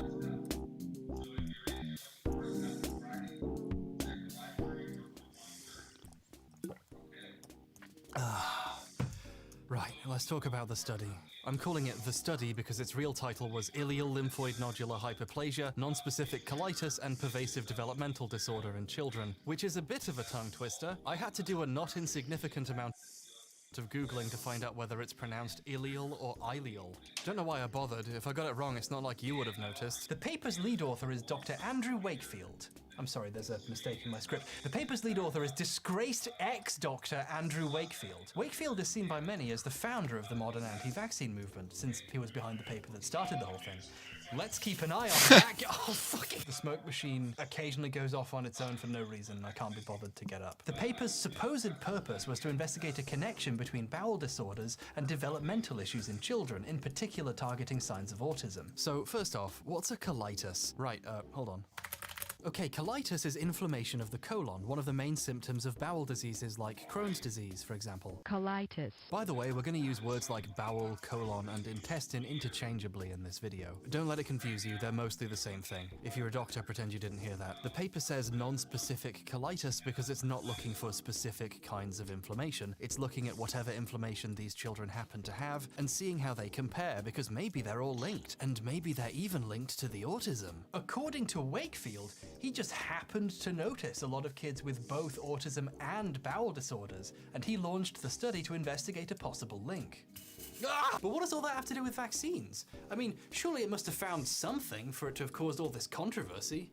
Well, allow me to list the paper's highly scientific findings. Some of the parents of the children in the study think they remember the autism symptoms starting after the MMR vaccine. No, really, that's it. Findings. Onset of behavioral symptoms was associated by the parents with measles, mumps, and rubella vaccination.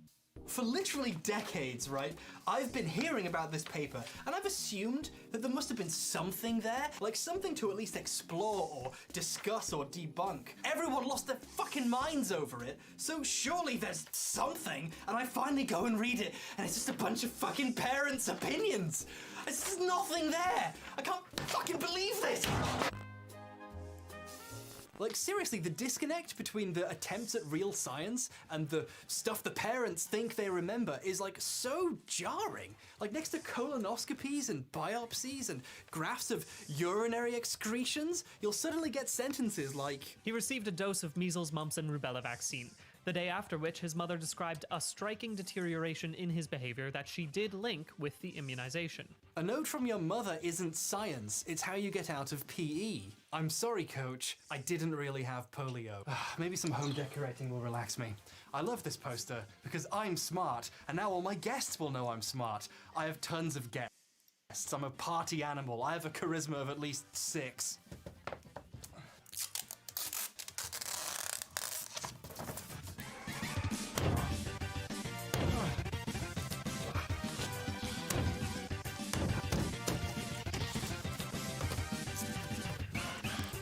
I wonder why The Economist interviewed ContraPoints and not me. There. I wonder why The Economist interviewed ContraPoints.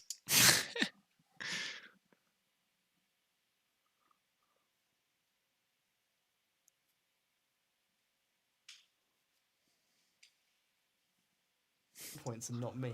There. Perfect. Does that look alright to you? No, Rachel, don't wave the camera. That's not how people communicate. Page 3 of the study provides a table listing each child's behavioral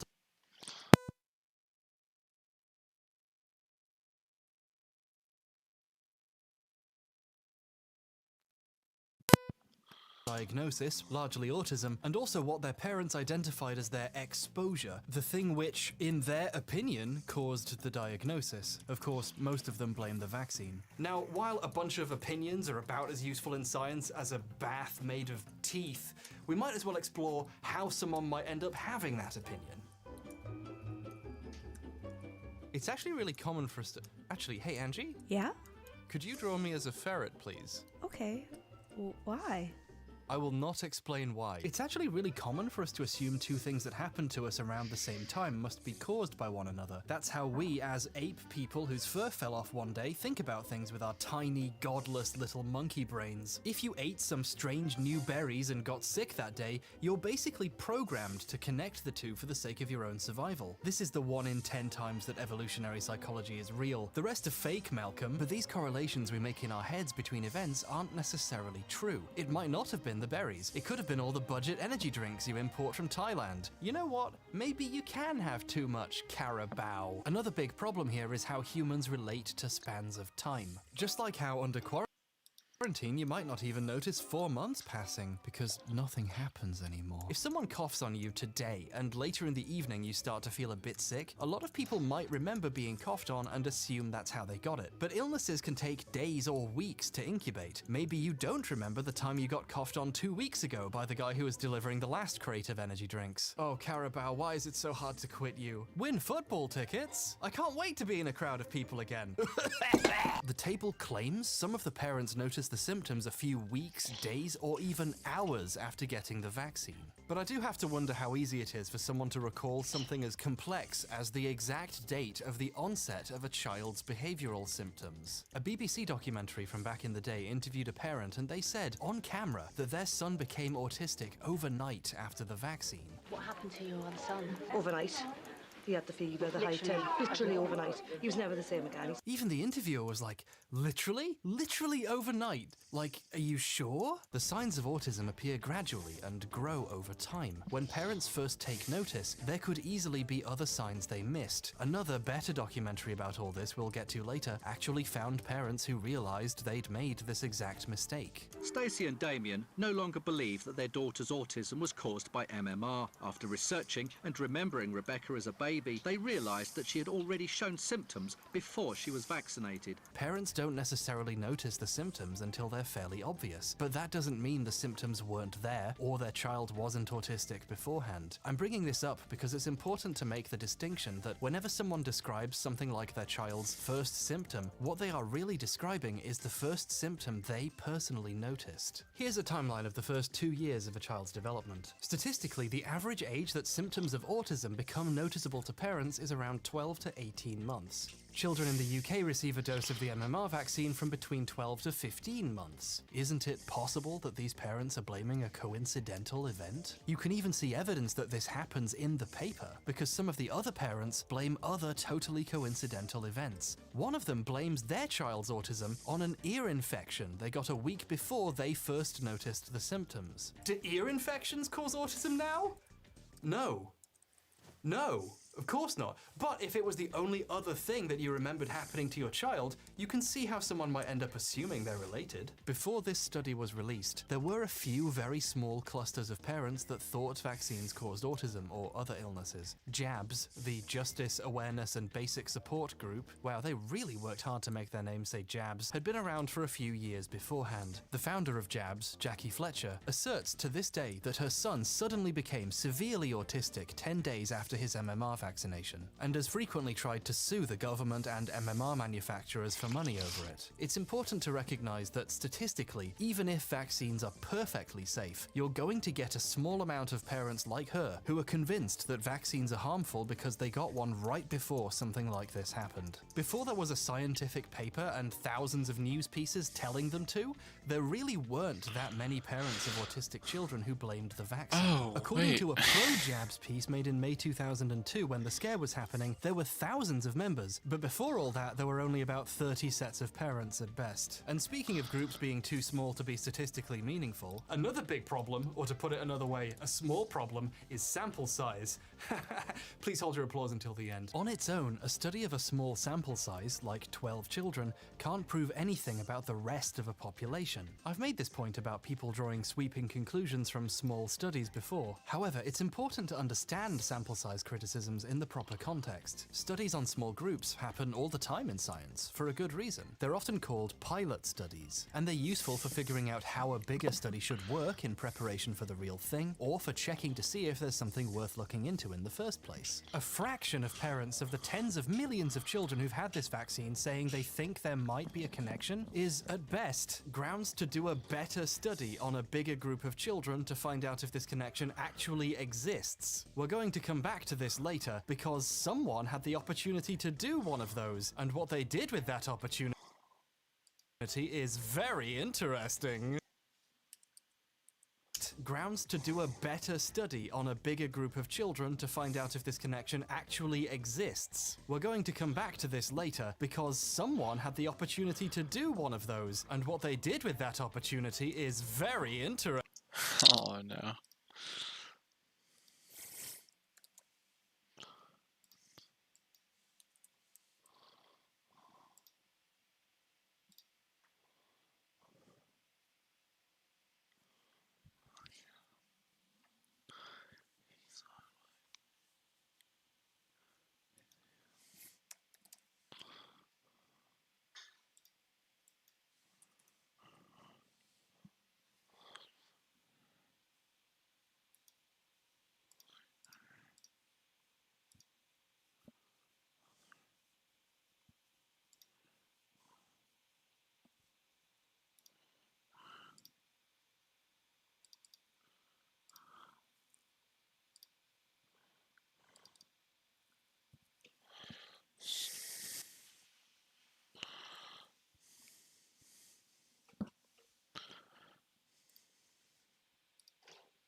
Interesting. That was an awful take. Let me do that again. In summary, the science is really bad. It's bonkers. The study even admits it doesn't prove anything at the end. We did not prove an association between measles, mumps, and rubella vaccine and the syndrome described. The next sentence is hilarious. Virological studies are underway that may help to resolve this issue. The issue being that they don't have any proof. In science, it's expected to admit the limitations of your study. Papers and medical journals have high standards for what constitutes solid proof. However, Wakefield is using this as a shield. By hiding behind the defense that he hasn't claimed to prove anything, he can then speculate about a lot of things he hasn't proved. For example, these children appear to share similar, though non-specific, bowel problems. I say appeared because, well, we'll come back to that, but Wakefield takes this vague collection of similar things and concludes with the theory that could make his career, that the vaccine may cause autism and it happens through the bowels. We have identified a chronic enterocolitis in children that may be related to neuropsychiatric dysfunction. In most cases, onset of symptoms was after measles, mumps, and rubella immunization.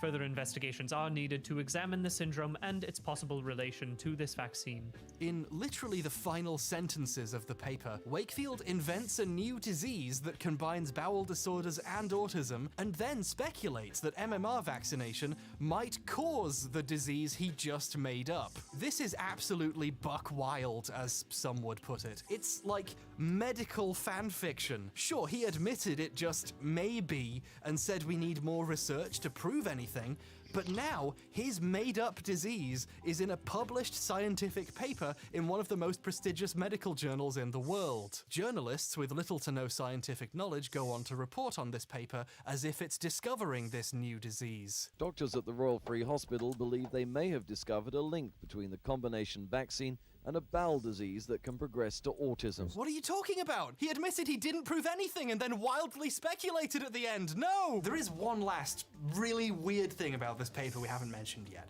which most people don't seem to mention, which I find a little bit weird and indicates that no one has actually read it. Towards the end of the paper, Wakefield tries to find other papers that kind of support his findings, so he really has to scrape the bottom of the barrel. Fudenberg noted that for 15 of 20 autistic children, the first symptoms developed within a week of vaccination. Wow, that's a really interesting thing to... Isn't it? We should probably actually go read Fudenberg's paper and see what it has to say for itself. Fudenberg's 1996 paper cited here is from Biotherapy, a fringe journal for quacks that actually went out of business 2 years later. The paper is a pilot study on the effects of a substance called dialysable lymphocyte extract on children with autism. In addition to alleging that several of the children had become autistic within a week of getting vaccinated, are you ready for this? Fudenberg claimed that this extract he'd created could cure autism. Of the 22 with classic autism, 10 became normal, in that they were mainstreamed in school and clinical characteristics were fully normalized. Became normal! Holy shit! And you want to know something funny? You want to know something funny? At the time that the study was published, Fudenberg didn't have a medical license. It was revoked the year before because he was caught stealing controlled substances from his job for personal use. The South Carolina Medical Board found him guilty of engaging in dishonorable, unethical, or unprofessional conduct. He admitted he'd done it in the hearing too. So he got caught stealing drugs, admitted it, got fired, lost all credibility, probably wasn't even allowed within 100 yards of a stethoscope, and then a year later, he cured autism.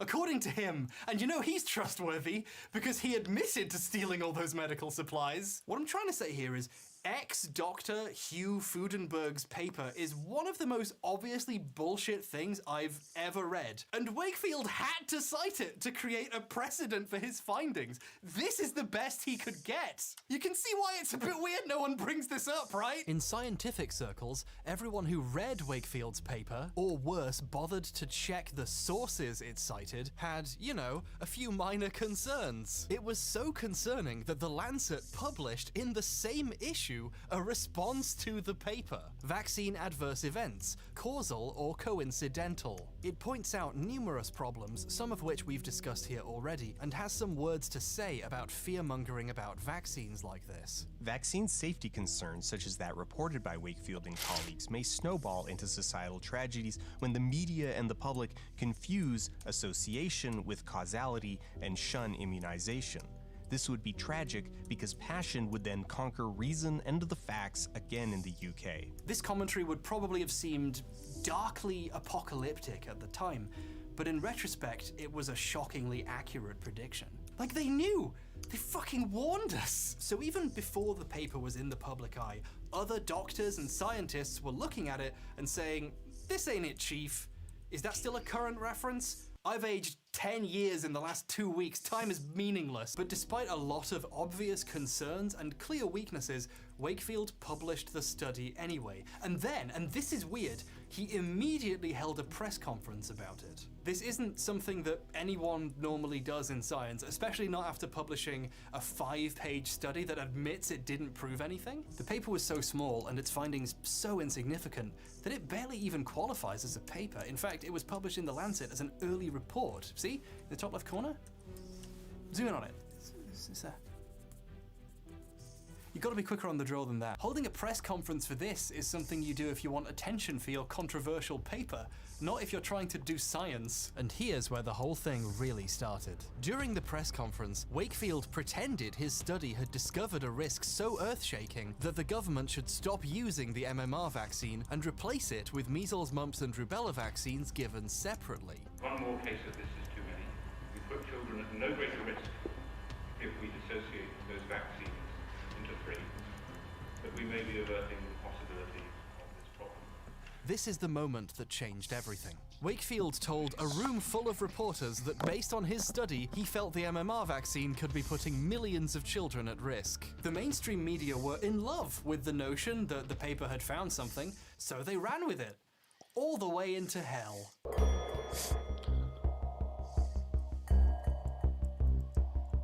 The paper was bad, sure, but mass movements against vaccines don't start because of the release of a paper. Like we discussed, people don't read papers. I didn't read it for like 20 years. And you know who else didn't read it? Every journalist who reported on it. But when a doctor publicly says the government is putting millions of children at risk with a vaccine rolled out nationwide, even if his paper's a load of old shit, you gotta report on that. The possibility was too tantalizing to ignore. It's really hard to get across how unavoidable the issue was. If you even glanced at a TV or a newspaper in the mid-2000s, it was MMR might cause autism, or it was Princess Diana is still dead. Measles kills thousands of people every year. But today, questions about the vaccine.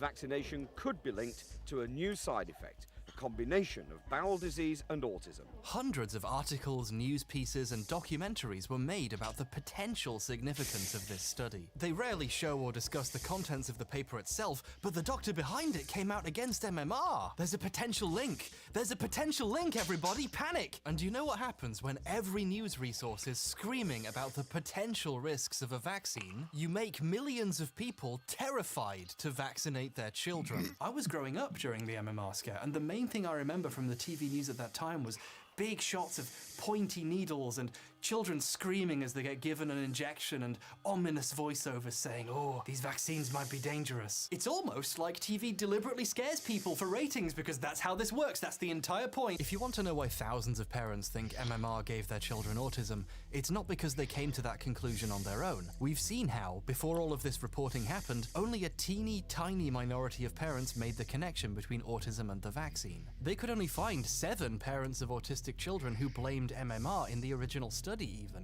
The only thing that changed was how many news outlets were telling everyone the vaccine might cause it. After years of the media telling them it could have been the jab, some parents started to believe it. His symptoms started to appear when he was 2, soon after he had his MMR. This is the age at which autism usually develops, but his parents don't believe it's coincidence. His parents didn't believe it was a coincidence because every news resource was telling them it might have something to do with the vaccine. And trusting that the media had done the work and knew what they were talking about, they believed what they were being told. The end result of publications and broadcasts like this was a lot of concerned parents, a lot of unvaccinated children, and a whole lot of new cases of measles. With inoculation rates falling to dangerous levels. In Ireland, the debate over MMR has been fueled still further by a measles outbreak which killed 3 children. Whatever the official evidence, which rejected a link between MMR and autism, fewer parents were prepared to take a risk. I wonder why that might be.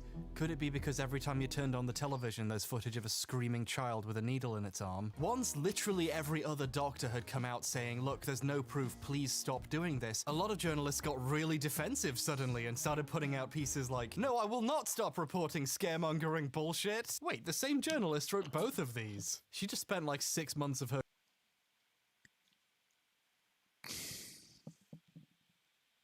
career complaining about people criticizing her. Amazing. So, what was Andrew Wakefield doing during all this? Well, he was getting interviewed non-stop and having clips played in almost all of these news pieces. He was like a celebrity, especially to the growing list of parents newly convinced by the media's reporting that he'd discovered why their children had autism. For a couple of years, Andrew Wakefield was the sort of guy who you filmed in slow motion in black and white. Holy shit. Wakefield used his time in the spotlight to spread even more doubt about MMR and continue to repeat the recommendation that parents get separate vaccines instead. At the press conference, in interviews in the aftermath, and 4 whole times on a 23-minute videotape he sent to journalists, he claims he thinks separate vaccines would avoid the risk of autism. Andrew Wakefield says he appealed to the Chief Medical Officer more than 6 months ago to give worried parents the option of the single vaccine. My recommendation has been that children should continue to be vaccinated, but to separate the vaccines, there is sufficient anxiety in my own mind over the safety, the long-term safety of the polyvalent, that is the MMR vaccination in combination, that I think that it should be suspended in favour of the single vaccines. There is sufficient anxiety in my own mind that it would be sensible to divide them into separate doses. There is sufficient anxiety that the parents must have a choice of how they protect their children. It's really kind of interesting that while the modern anti-vaccine movement insists that all vaccines are dangerous in some way, the guy who started the fear and anxiety that led to this was pro-vaccine. We advocate vaccination. This is not anti-vaccine in any way. He was really specific about the fact that he thought parents should keep vaccinating, just that they should use alternatives to MMR. The single vaccines are likely in this context to be safer. Remember that disease he speculated about at the end of his paper? That there might be some kind of bowel disorder caused by MMR that then leads to autism? This came up in the media a lot as well. Could the MMR jab be causing a strange new kind of bowel disease that was turning the children autistic? Measles, mumps and rubella given together may be too much for the immune system I don't know. to handle. There is a bowel disease, a new syndrome associated with regressive autism, and that may be related to MMR. Eventually, he even came up with a name for it: autistic enterocolitis. Wakefield's theory, when he tries to explain it, is that the almost dead measles virus present in the MMR vaccine can get stuck in the intestine somehow, causing all that inflammation they apparently found in the study. More on that later. Which leads to it not digesting certain foods like bread and milk properly, turning them into, his words, a morphine-like substance, which then leaks out of the bowel and into the brain, causing autism. Morphine-like substances from the gut that you and I produce in our diet from milk and wheat are actually getting access through that leaky gut into the developing brain. This theory is, very strange. One of the many strange things about it is that it specifically implicates the measles part of the vaccine. If measles, when it's in a vaccine, can cause a syndrome that leads to autism, how could you possibly be so certain that the separate vaccine for measles would be safe? The risk of this particular syndrome developing is related to the combined vaccine, the MMR, rather than the single vaccines.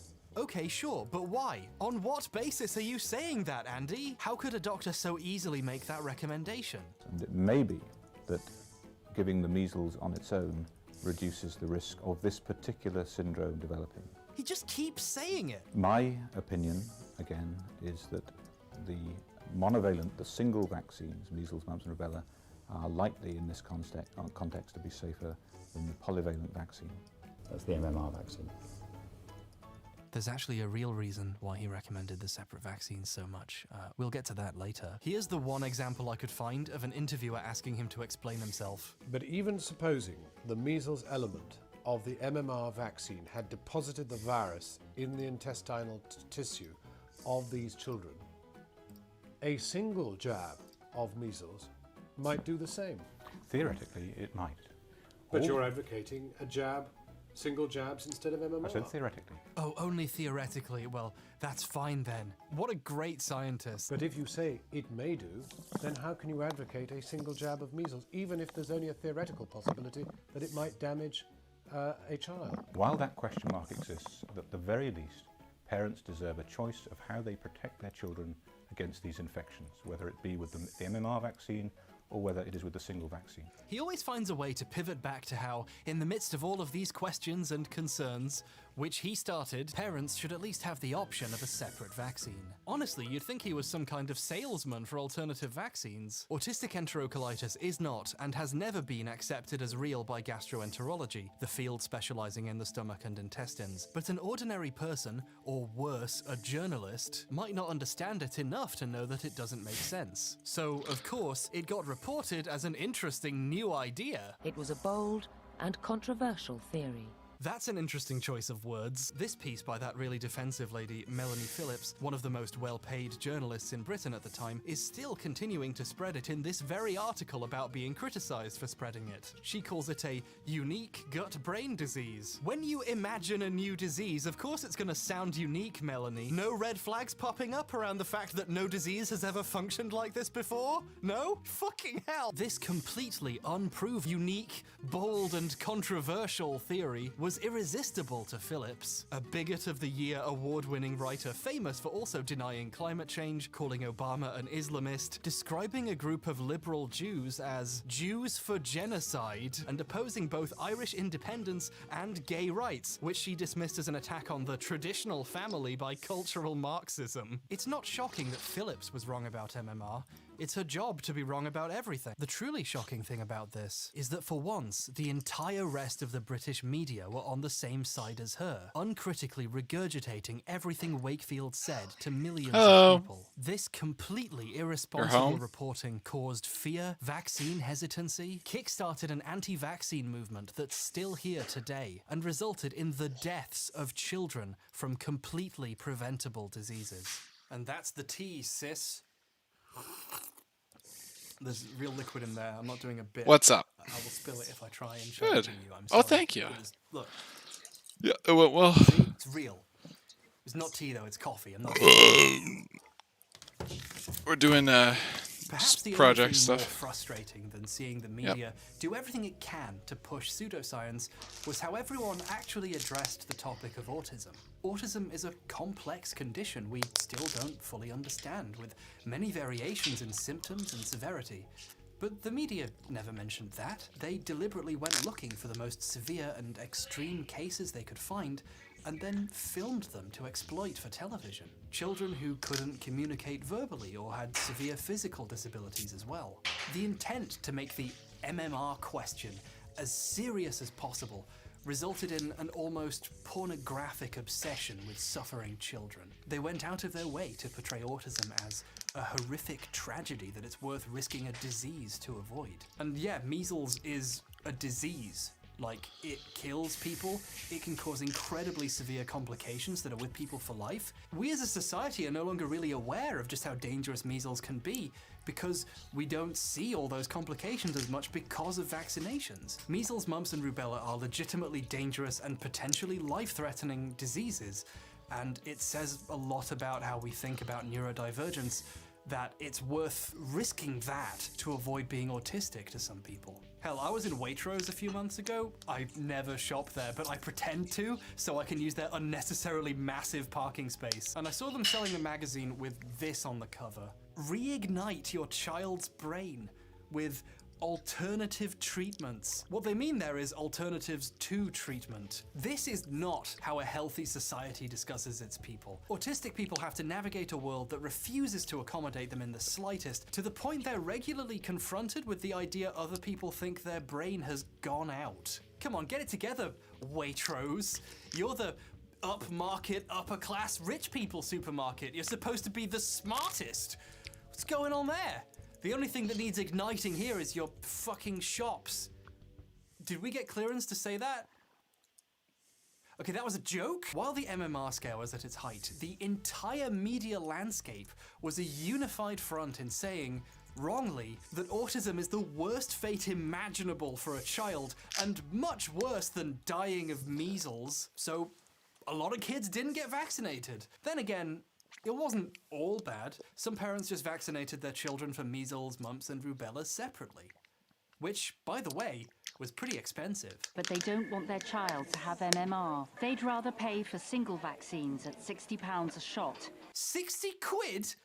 By jolly, governor! Imagine millions of parents wanting an expensive alternative vaccine because all of a sudden a study had come out saying that the regular one might cause autism, and a prominent scientist was cautioning against it. He'd urged the government to split MMR into separate vaccines. Giving the measles on its own reduces the risk of this particular syndrome developing. Why, whoever was producing and selling the alternative vaccine would be in for a fucking gold mine, wouldn't they? They'd make an absolute fortune! Here's a funny thing about that. Part 4. Andrew Wakefield is a lying con man who wanted your money. Oh, sorry, that puts me at risk of libel, doesn't it? Hold on, let's revise that. Part 4. In my opinion, Andrew Wakefield is a lying con man who wanted your money. So, we have Wakefield's paper, and the implication that MMR might cause autism in there, and you have Wakefield saying, you and I can both agree that there might be a conflict of interest there if Wakefield was selling an alternative vaccine, right? We can all agree that would be fucked up, wouldn't it? Here's Wakefield's patent on an alternative measles vaccine. This little piece of shit was filed 6 months before the study was released. So, what's going on there, Andy? Something you want to tell us, buddy? It's time to introduce someone new to the story. Brian Deere is an award-winning investigative reporter with a long history of exposing medical fraud, specializing in the pharmaceutical industry, and the perfect sort of person for the middle of this health scare. Deere was one of the few journalists who didn't simply accept what Wakefield was saying at face value, and thought to dig a little deeper into the study and what he was really up to. Deere called the hospital Wakefield worked at with some basic questions, the kind that Wakefield apparently wasn't used to getting. Within 3 hours of doing so, Wakefield's publicist, you know, doctors hiring publicists to promote them, that happens all the time, had made a complaint about Deere to the newspaper. I don't know why he didn't have his mic Deere, muted of while he was course, picking up only that grew call. It's more weird. interested.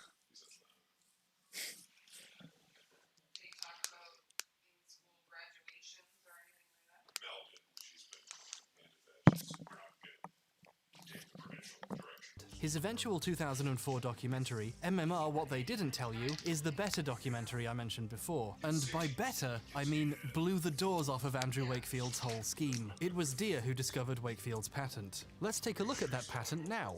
The present invention relates to a new vaccine/immunization for the prevention and/or prophylaxis against measles virus infection. Now, I'm not a big-time science-talking fancy guy, but this sounds a little bit like a measles vaccine. The patent was submitted in June 1997, so Wakefield had done most of the study and then rushed to patent a method of making a competing vaccine he could sell later. And guess what? If you look closely at the patent, you can see a familiar name on there next to Wakefield's. Remember Hugh Fudenberg? The quack who thought he could cure autism after having his medical license revoked? His name is also on the patent! He's credited as a co-inventor of this vaccine! Fudenberg's company, the very real and legitimate sounding Neuroimmunotherapeutics Research Foundation, is listed on the patent along with a business address. In the documentary where he revealed the existence of this patent, Brian Deere went to that address to try to find Fudenberg and discovered the company had already shut down and the building had become a real estate agency. Looking that address up now, it appears to be a hairdresser's. Doesn't look like one of America's premier research foundations. When he did find him, Deere asked Fudenberg about the whole thought he could cure autism thing, and, well, Do you believe that autism can be cured? Yes. Cured? Yes. It's cheap, it's oral, no injections. 1 pill a day, every other day for 3 to 6 months. And where does that come from? From my bone marrow. From your own personal bone Yeah. marrow? I mean, that seems extraordinary. Yeah. Just to quickly remind you, this man is the co-inventor of Wakefield's alternative vaccine. You know what?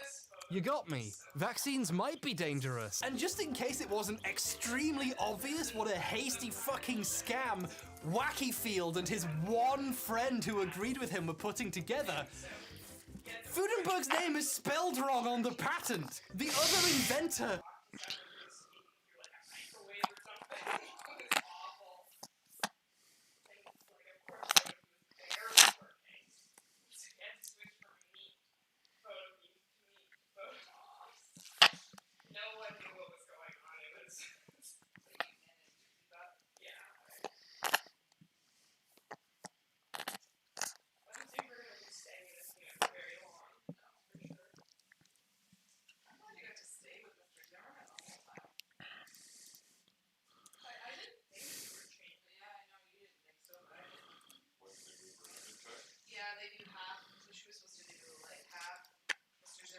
of this vaccine besides Andrew Jeremy Wakefield is one Hugh Fundenberg. Nice one, Jeremy. By 1999, Wakefield was the director of several medical businesses, Immunospecifics Biotechnologies Limited and Carmel Healthcare Limited, named after his wife at the time. She later divorced him. He started shopping these companies around for investors based on the very convenient patent he'd got right before the health scare he caused. But in addition to the vaccine, Wakefield had another product in mind. If autistic enterocolitis turned out to be real, big if there I know, that would mean there would be a completely new market in the form of testing for this this new disease. Wakefield planned on producing and selling diagnostic kits meant to test for autistic enterocolitis. A private and confidential prospectus for potential investors, acquired by Brian Deere, claimed, It is estimated that the initial market for the diagnostic will be litigation-driven testing of patients with AE, autistic enterocolitis, from both the UK and the USA. describing the target audiences as parent groups and lawyers representing affected individuals and major pharmaceutical companies. These prospectuses also calculated how much these businesses would be worth. It is estimated that by year 3, income from this testing could be about £3,300,000, rising to about £28 million. Adjusting for inflation, that upper estimate is about $72 million. If you think that's bad, years earlier he estimated a much larger number to the for-profit branch of the Royal Free Medical School. £72.5 million per year, almost $200 million in today's money. In an inventor school investor meeting document that Deere obtained, Wakefield teased they could charge premium prices for the technology he intended to develop. Wakefield also became director of a third business, Unigenetics Limited, in the Irish Republic. Wakefield applied for and was successfully given £800,000, more than $2 million today, in government funding to begin developing the test. And this is all on top of how much money Wakefield would get if he managed to get the funding to manufacture his alternative vaccine. Companies like Axcan Pharma in Canada were paying to fly him out to discuss his business plans. According to Brian Deere, he was also negotiating a consultancy with Johnson & Johnson and developing connections with both Merck and SmithKline Beecham. This guy was sure he was going to be rolling in money. I wonder if this might point to a financial incentive to discredit MMR.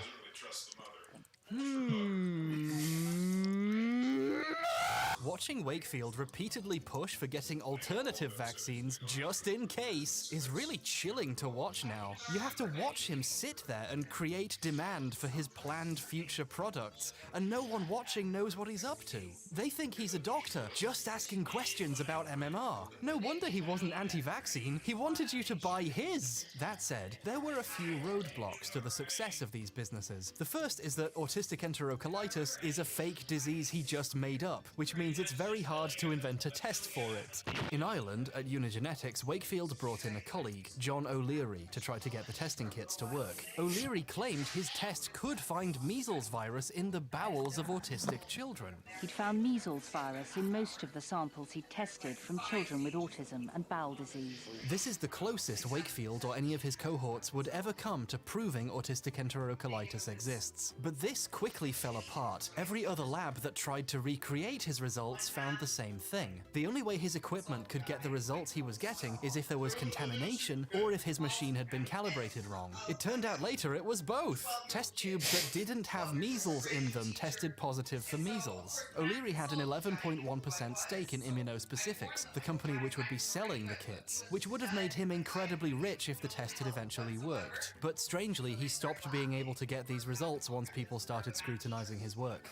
So that's £800,000 of taxpayer money down the drain. The second problem was that potential investors who looked into his alternative vaccine, even slightly, would notice that the guy who co-invented it was a doctor who had just been fired and thought he could cure autism using his fucking bone marrow! So I guess what I'm saying is there was a slight delay in finding people willing to fund it. Finally, as Wakefield tried to launch his businesses, there was a critical shake-up at the hospital he was working at. While many of the Royal Free Hospital's higher-ups were fans of Wakefield's controversial paper and the attention it brought to the hospital and medical school, and some of them were even involved directly with his new businesses. In late 1999, the school got a new head of medicine, named Mark Pepys. Pepys was a specialist in fields close to what Wakefield was speculating about in his papers, and like most scientists who knew anything about the subject, could tell something was up. Wakefield was sent a letter voicing concerns about the scientifically unjustified basis of the work the companies were doing, along with the incredibly obvious conflicts of interest happening here. You know, you kind of have a vested interest in proving a link between vaccines, bowel disorders, and autism when you intend to make millions of pounds off it. Even then, they volunteered to support Wakefield more, but not in the way he wanted. Remember that thing I said about pilot studies? I'm sure you do. You have a good memory. I really respect that about you. They offered to continue employing him, but only if he undertook a new, much bigger study to actually explore the original study's findings properly. He was offered help with a study on 150 patients to confirm what he had only really speculated about so far with a study of 12. Good scientific practice now demands that you and others seek to confirm or refute robustly, reliably, and above all reproducibly the possible causal relationships between MMR vaccination and autism, autistic enterocolitis, and inflammatory bowel disease that you have postulated. Autistic enterocolitis is in quotes. They don't believe him, it's great. This would be any legitimate scientist's dream. The freedom and support to fully explore a hypothesis and discover the truth. Wakefield agreed to perform the study, but then he never actually did it. Pepys would later go on to say Wakefield was a wanker and a fraud. Eventually, in 2001, after repeatedly ignoring calls to do the study he'd agreed to do, he was told to leave. Check out this article all about... Oh, I love journalism. Last November, Andrew Wakefield left the Royal Free Hospital by mutual agreement. Capitalizing on his perceived reputation with the public as a man who had discovered a link between vaccines and autism, Wakefield said, I have been asked to go because my research results are unpopular. This was meant to sound conspiratorial, like, they let me go because I'm making MMR look bad. But it seems like he was just unpopular with people because they could tell he was a fraud. And a wanker. At this point, Wakefield's career as far as real medicine was concerned was over, and his businesses failed to get off the ground because he no longer had the legitimacy left. What pharmaceutical company or other investor is going to give money to a doctor who just got fired for refusing to prove the thing he's trying to get funding for even exists? In 2003, Deer's investigation was in full swing and beginning to uncover all of this. He also made a really interesting discovery about something that took place during the original study. You know that whole autistic enterocolitis thing? Both his theories about MMR's danger and his new businesses. Why?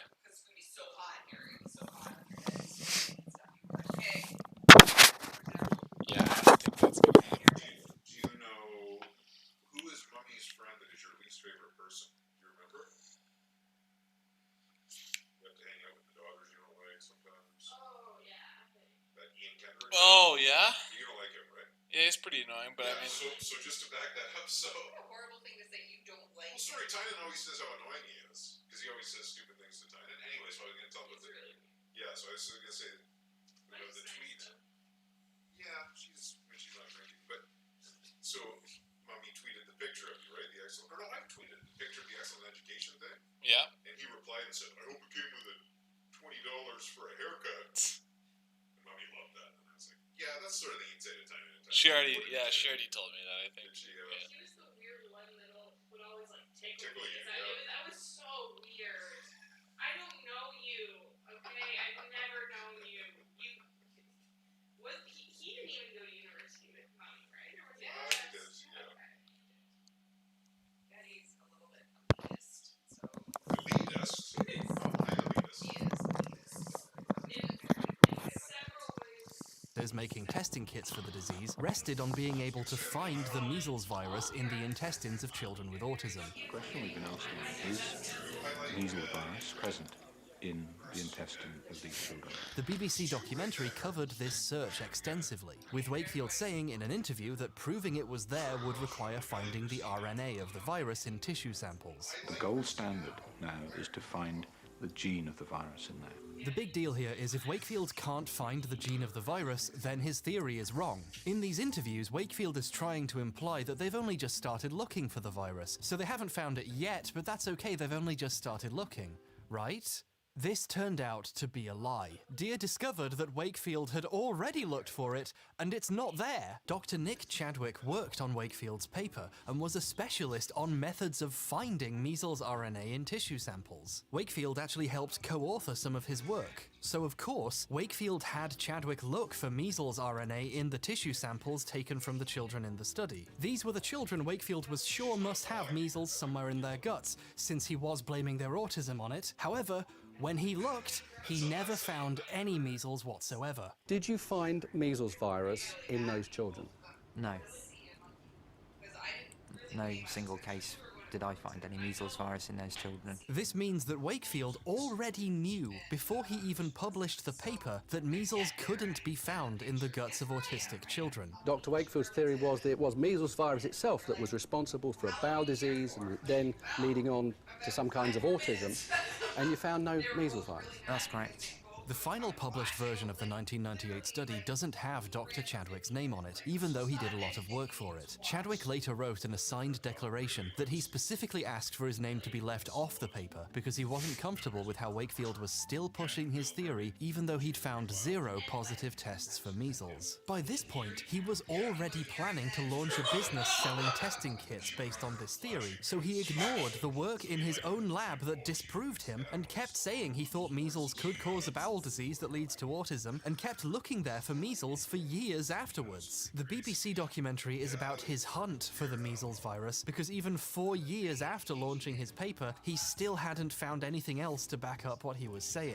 I actually have to give some credit now to this BBC documentary. Even though they mostly side with Wakefield and assume he's going to find the proof soon, there is one segment where the interviewer's like, wait a second. Shouldn't you have proved it before you said it? As I say, proof maybe 10, 15 years away in terms of definitive scientific proof. So shouldn't you have waited? No. Obviously, after discovering all this, Brian Deere had even more questions for Wakefield, which Wakefield was continuing to avoid. I've been trying now to speak with him for a year. We even wrote, and he didn't reply.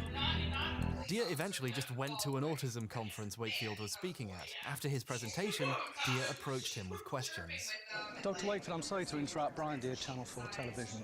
Could I talk to you about your research, sir, and your commercial ambitions this evening?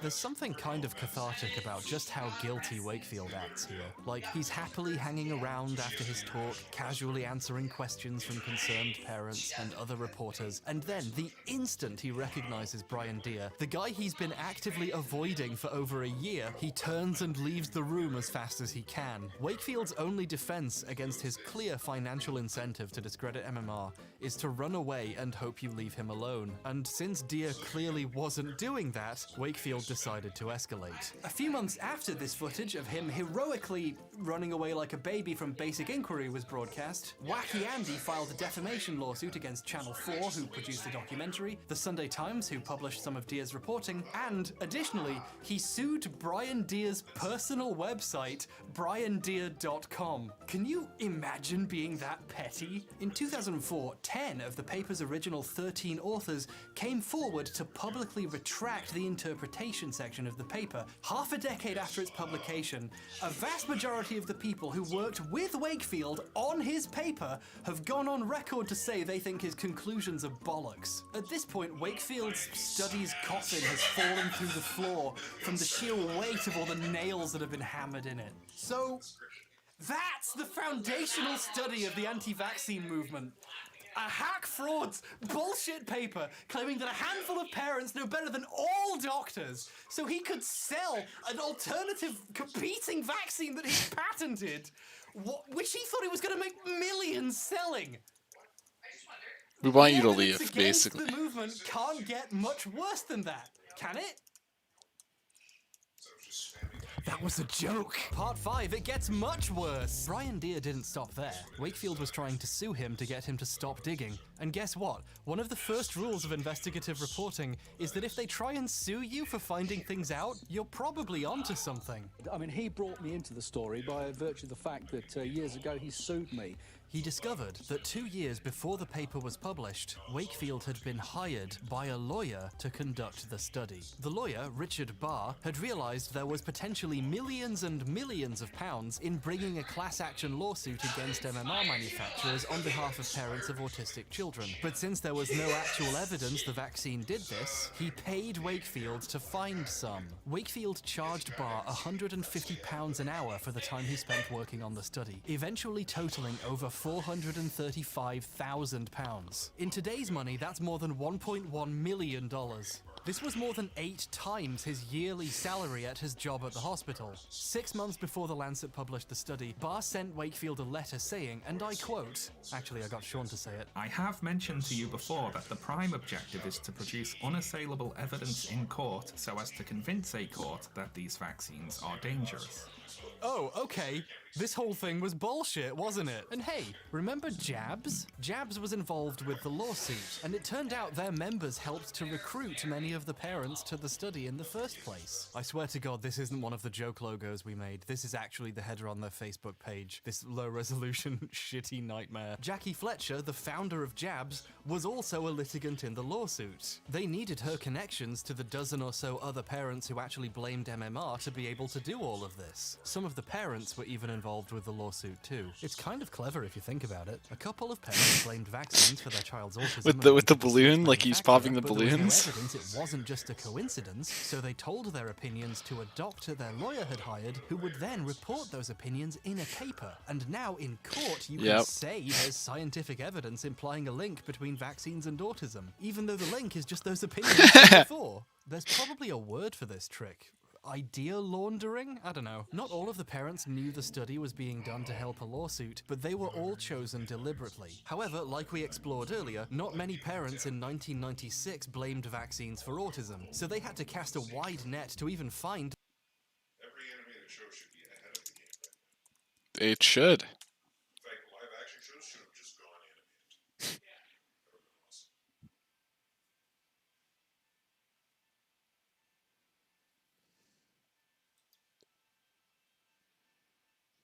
Speaking of The Office, League Jim is the one I'm not going to get. That's great. He's a legendary. Every time I get a pop from The Office pack, it's not him. Wow, I'm glad you asked that. Rick and Morty airs Sunday, June 20th on Adult Swim at 11 p.m. That's surprisingly soon. They sent me a text to remind me, otherwise I'll totally forget. How do I not know? Don't you follow them on like Twitter or something dorky like that? Yeah, but they don't do anything on Twitter. Rick and Morty, you are under arrest and surrounded by an anti-portal shimmer. It's showtime. Someone out there is trying to kill us. Someone's always trying to kill us. 10 new episodes. Wow, it's actually a lot of episodes.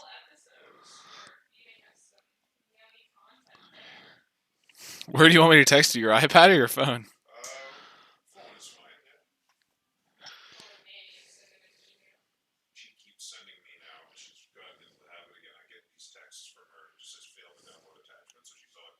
So I just go send this to WhatsApp. I don't know what it is, but send it to WhatsApp. Did she not tell you what a genius daughter-in-law she had? God, yeah, I got it. To the couple of parents they did. Child 11 wasn't even from England. She registered them for their Oh my god, it was kind of stressful, I'm not gonna lie. So I wanted to get 2 going, because you can't register 2 people at one time.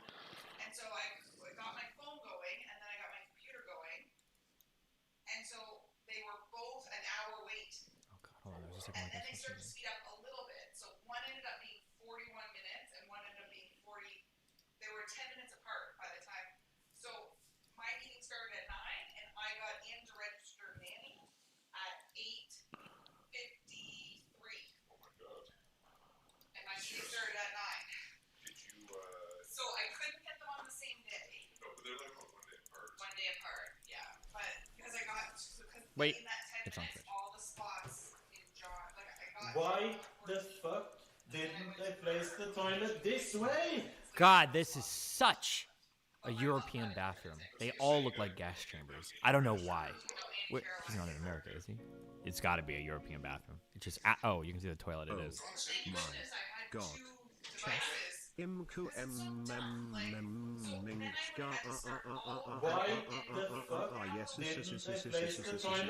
Are American bathrooms better? For some reason, in America, everything, there's just so much more space for everything. Like, only in Europe will you go to a fucking hotel room and this is like the floor layout, okay? Or maybe in Reed Japan this is the Fleming, case or some shit. But like, $4.99. USA has the most here's the progressive door. income tax in the world. It's time we tax the middle class like Nordic Here's like the countries. shower. Reject Bernie populism. The embrace toilet a is like in the still so shower. STEM. And then here's like your bed, and here's like a little dresser. This is like a hotel room in London. Okay, I don't know why, but it was the case in like Germany and shit too. There's like everything is so fucking small and tiny and crazy. I don't know why. I'm eating all donuts, by the way. So if you donate now, you're wasting money. But it'll have a bidet. I don't think I've seen a bidet in a single European hotel I've ever been in my life. Maybe one. I don't think so though.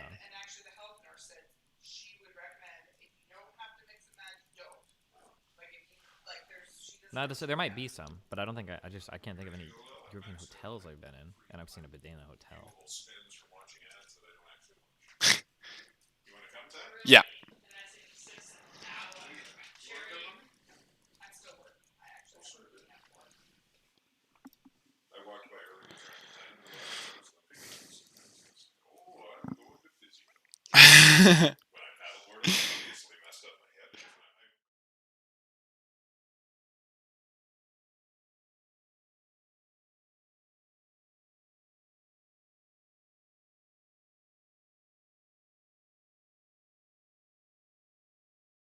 England.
scientist. He was from California. If a contact of Jabs or Richard Barr thought you might suspect vaccines made your child autistic, you and your child were being flown around the world to take part in this study. And even then, some of the parents still turned out not to blame the vaccine. I cannot stress enough what a fucking shambles this paper was. Most of the other doctors working on the study had no idea the guy running it had been paid hundreds of thousands of pounds to discredit MMR. According to Chadwick's later testimony, Wakefield worked separately with each individual scientist working on the study, instead of bringing them all together, which would have been the normal thing to do. This afforded Wakefield a good level of secrecy about his motives. The other scientists must have largely thought they really were looking into a connection between autism and bowel disorders in children. So even the doctors and scientists involved were being lied to and tricked into lending their time and effort to a study being done to help a lawsuit make some lawyers a lot of money. Once all of this came out, Wakefield was, medically speaking, fucked. While he'd been asked to leave his post years earlier, he still had a license to practice medicine in the UK. But amidst all of these discoveries, the General Medical Council began a fitness to practice hearing against Wakefield, going through the records of the study to evaluate whether his behaviour had been ethical. The row he started dominated the headlines. Now his conduct, not his views, will be making the news. This hearing would go on to last for 217 days, making it the longest in General Medical Council history, and longer than the O.J. Simpson trial. This is Wakefield's only legitimate achievement. He made such a fucking mess, it took that long to pick through it all. Meanwhile, remember when Wakefield sued Brian Deere? This would turn out to be the worst mistake he ever made in his life. Because Wakefield's libel case was related to accusations of what he did during a study, that meant that the records of what happened in the study were evidence in the case now. I mean, how else were they going to prove it was libel or not? The judge agreed that Deere had to be granted access to the confidential, unredacted medical records of the children from the study. By trying to sue a journalist into shutting up, Wakefield had accidentally given him permission to see everything. Deere recalls being sat in a room with his lawyer, reading the medical records of the children and other records of what happened in the study, while Wakefield's legal team were rushing to get a cab to take them to the courthouse so they could drop the suit and stop him reading it as fast as they could. That's funny.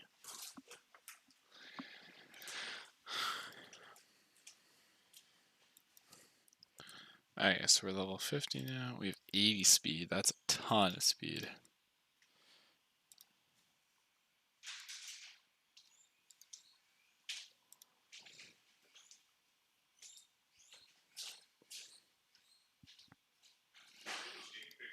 Shrieks are becoming shriller and shriller.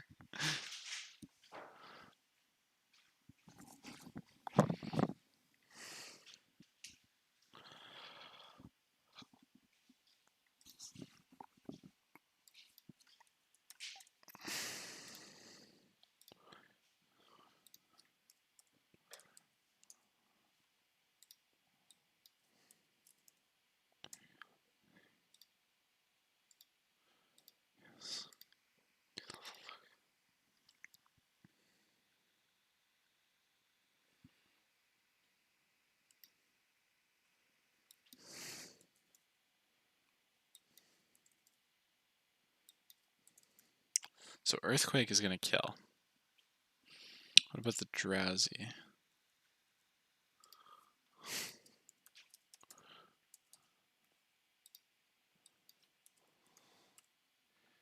Same with the level 18 Drowsy.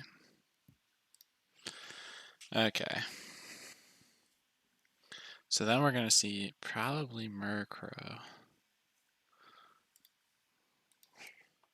Let's see what happens with Gloom. Because he could send out Gloom. Earthquake would still take it out.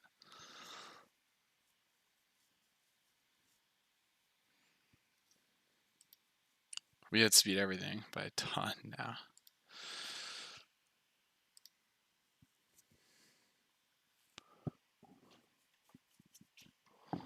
So Earthquake would still take out the Gloom. I know it's going to take out the Grimer.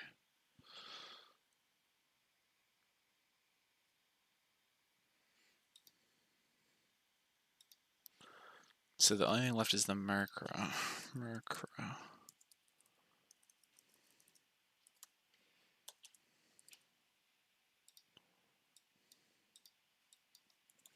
Level 27 Murkrow is gonna die to his strength, I believe.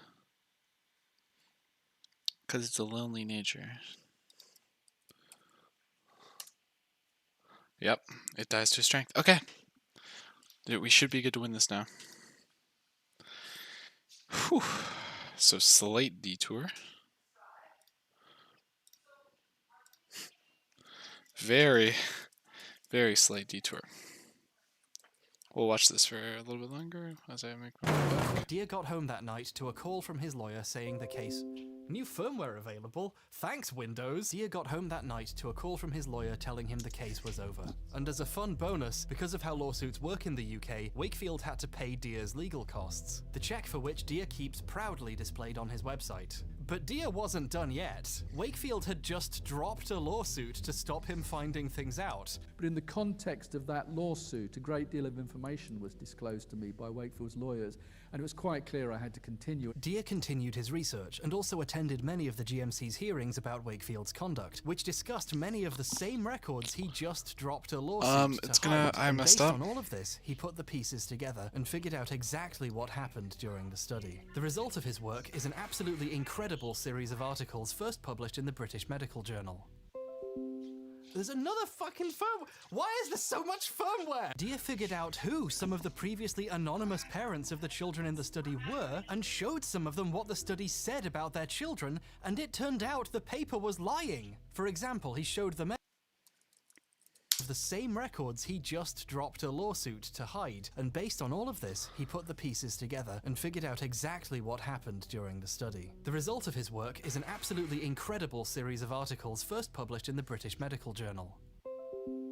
There's another fucking firmware! Why is there so much firmware? Dia figured out who some of the previously anonymous parents of the children in the study were and showed some of them what the study said about their children, and it turned out the paper was lying. For example, he showed the medical records to the father of child 11. And he looked at the paper and he just looked at what it said about his own child and he said, that's not true. And that was one of the parents of one of these children in the paper. In a correspondence with Dia, he literally wrote, The Lancet article indicates that autistic symptoms started at 15 months, a week after the MMR, which is completely inaccurate. My son's autistic behavior started 2.5 to 3 months after the MMR, which was administered to him at 15 months. The bottom line is, if my son is indeed patient 11, then the Lancet article made a false assertion that his symptoms set in immediately after the MMR, in service of some attorney's efforts to prove causation that, unbeknownst to me, apparently drove this research. He told Dia Wakefield had said his son was the 13th child they looked at and wasn't included in the paper, and that's why none of the information in the study seemed to describe his son. According to Brian Dia, Wakefield had rewritten his son's medical history and lied to him to cover it up. And this wasn't the only parent who had their story changed by Wakefield. You see, for the study to be useful in Barr's lawsuit, they needed to establish a temporal link with the vaccine. Since this is the age autism usually develops, they needed it to be within 14 days. And Okay. We need to go back a little bit.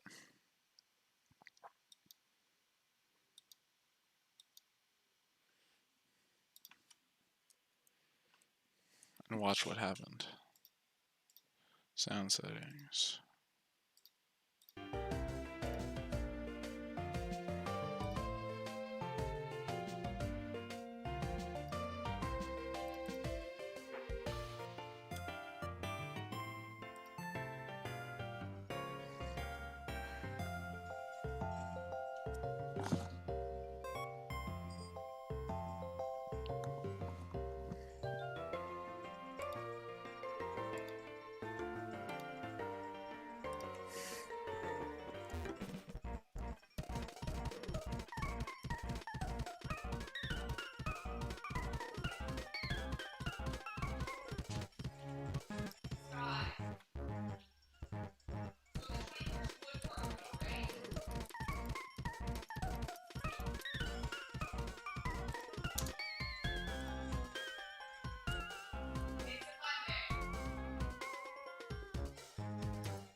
Actually, no, I'll probably spawn.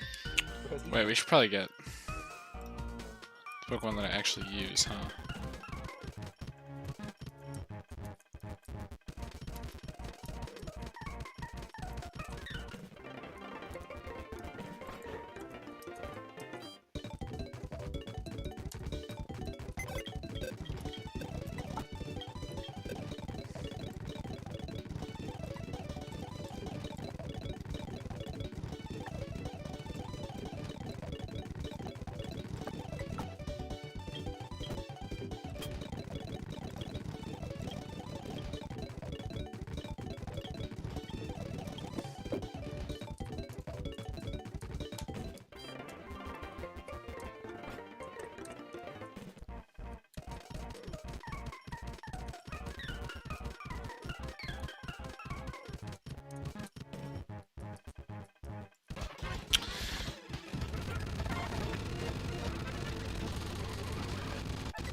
Okay. So let's be clear.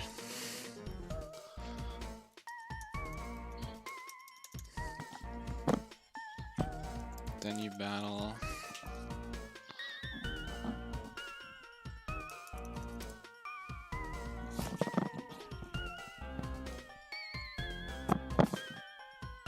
Oh, assets. Once you step into there. Okay.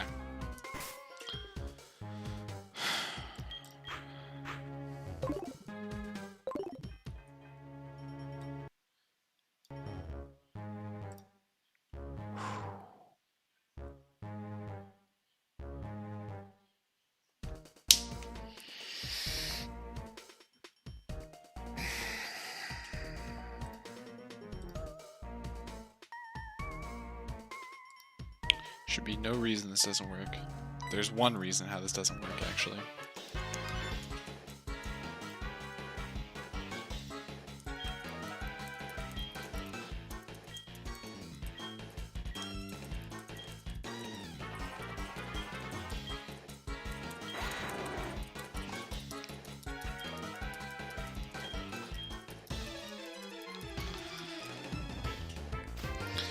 Okay.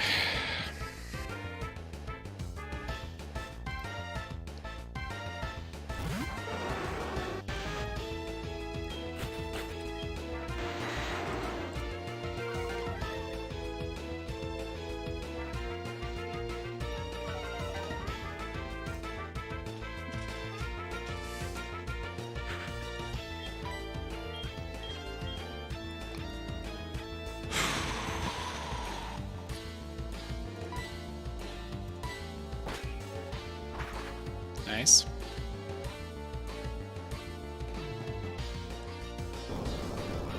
When it's a dragon and avoid the attack, my heart dropped a little.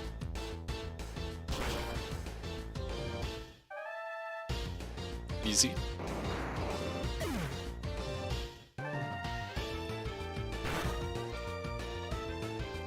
Easy.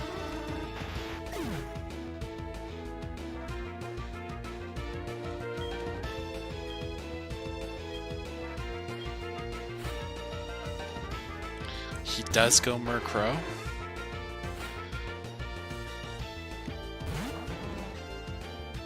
Okay. Strength does take out this Murkrow.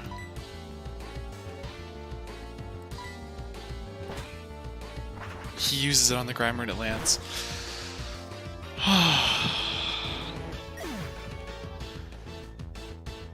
That is such a big win.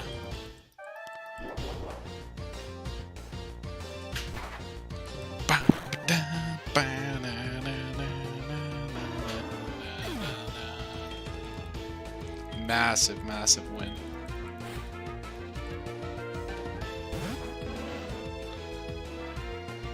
What's best against this Gloom? Let me just double check the Gloom. Because I think it said that I should, but you know, we want to be sure here. Okay, my mouse is...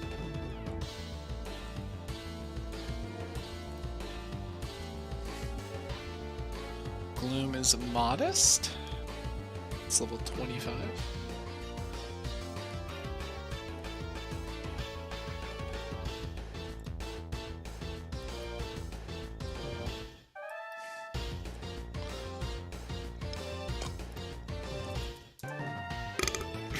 It says Earthquake is the best course of action.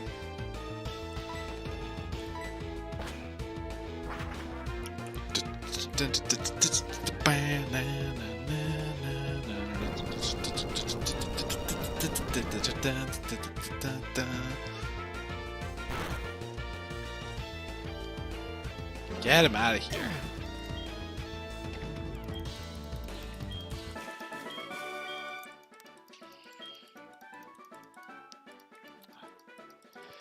Okay.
Alright, let's see what he does.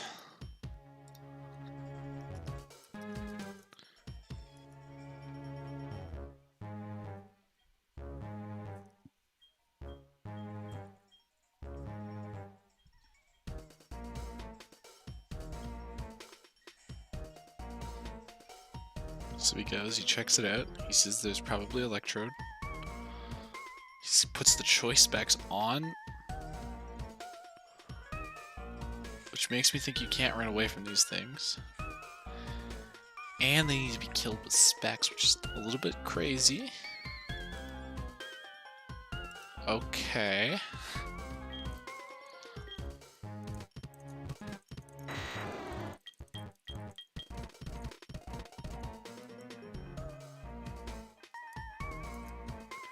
Like, what does that mean? So it's a bunch of Electrode. Electrode. This one's level 23. It goes down to an Earthquake, and it doesn't outspeed unless there's a speed increasing nature. Which it might. Okay, so I'm not a big fan of that option. Also, what level are all these Electrode? 23.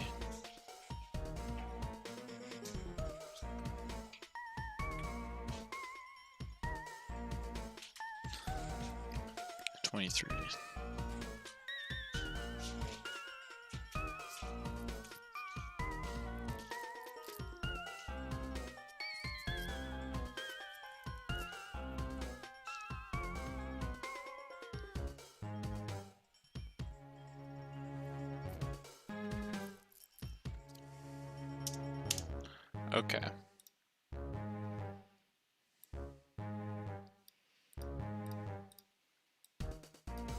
After this, it's just straight into Price's Gym. Okay. These electrode are a little spooky though, considering how much you like had to play around that. What does Heracross do against them? Electrode. He had speeds at least. 23 with defensive natures. Oh no, it doesn't matter. Brick Break. Brick Break always takes him out. So yeah, we'll use Heracross here. Do they have any weird Electrode? Shouldn't have.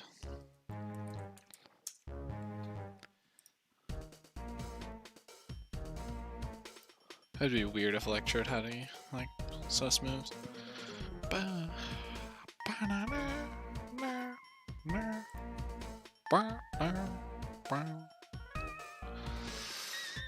At 23, it'll have Spark at best. So yeah, we're chilling.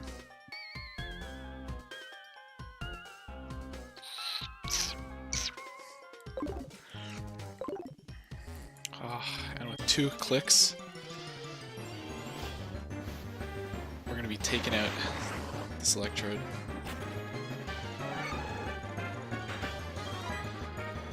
Should we just close combat it to be safe?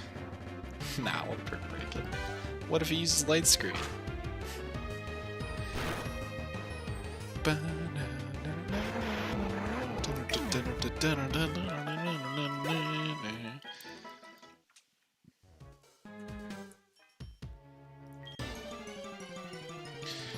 Electrode number 2.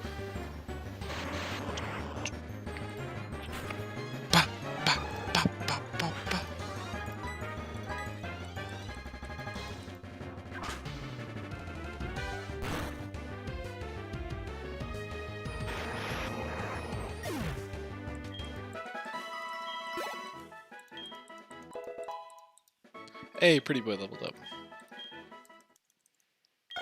up. Sorry dude, you ain't evolving, son.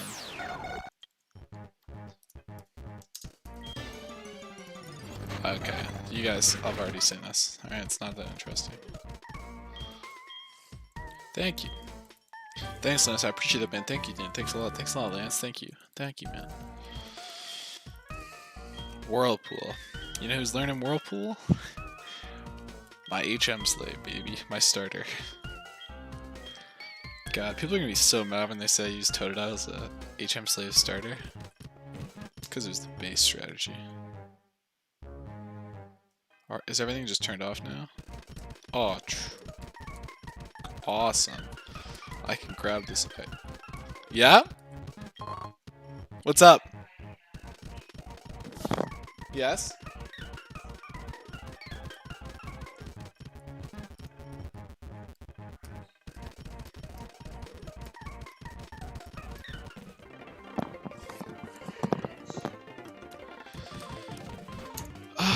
Should we just calc what we have to do with Brace?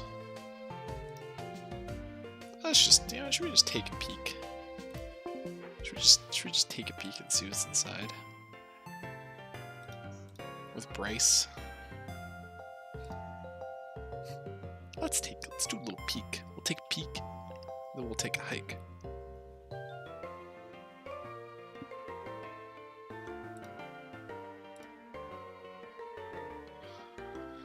Yeah, we'll take a peek and then we'll take a hike.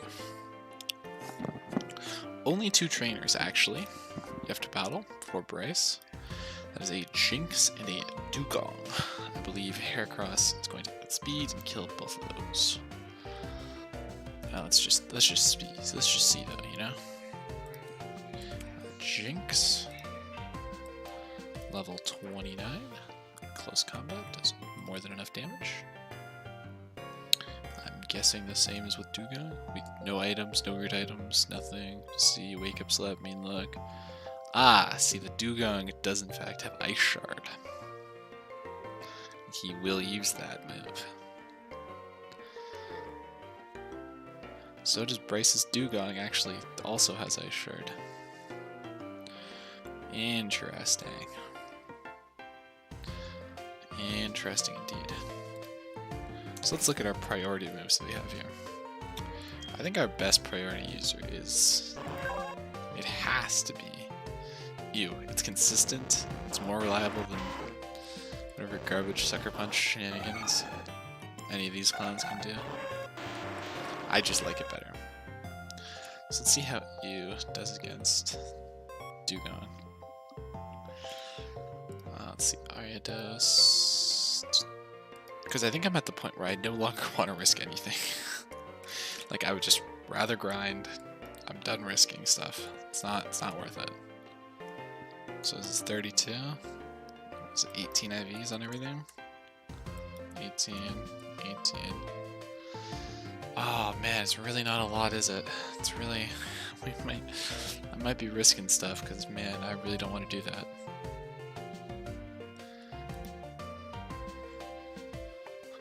Ice Shard, Sleep Talk, and Rest. And Aurora Beam. So he... Oh! Never mind, it's a win. It's a win with Haunter. Or, I guess, is it better? Sucker Punch user?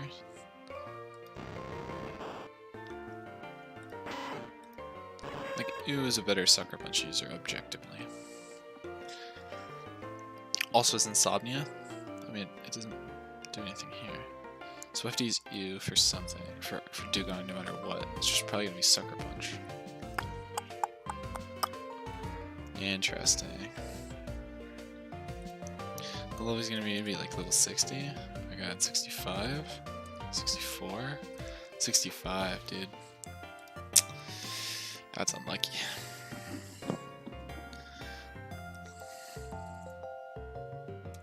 What's his nature?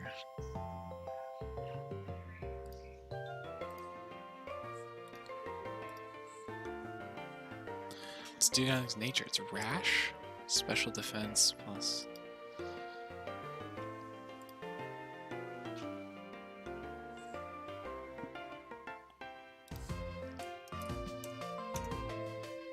So that's not helping us in any way. Okay. I mean, a little bit unlucky. But yeah, there's not much we can do. Also, apparently, I calced Ariados' speed incredibly wrong. Wait, this Ariados is just calced wrong in general. Like, objective, like insane. Oh, wait. I don't want to talk about it, dude. Okay, so we need to get to 65. Shouldn't be impossible. Especially with all these new moves. We have Psychic, Shadow Sneak, all that good stuff. All these moves are good now. And we're hitting him with Sucker Punch, because he's not going to click Rest turn 1, and he can't click Sleep Talk. It's impossible. This is just not... It's just not possible. And I'm assuming that everyone else dies to Heracross, like Power Sign is not living a Heracross punch or whatever.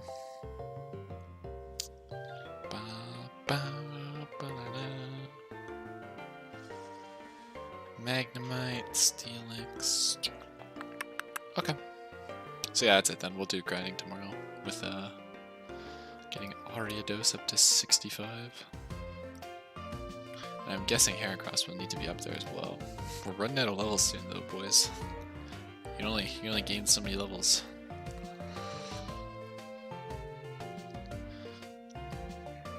Heracross is gonna be our carry, I think. Pilswan.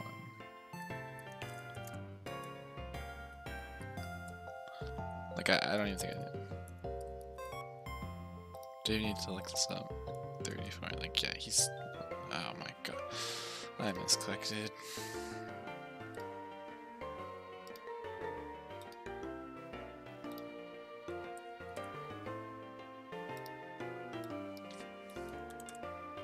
Yeah, like it's an easy one shot with Brick Break. Or any move, really.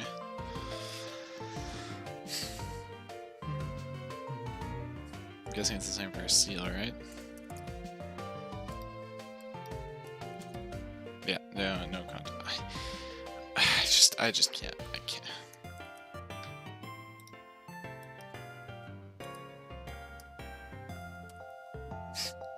Jeez.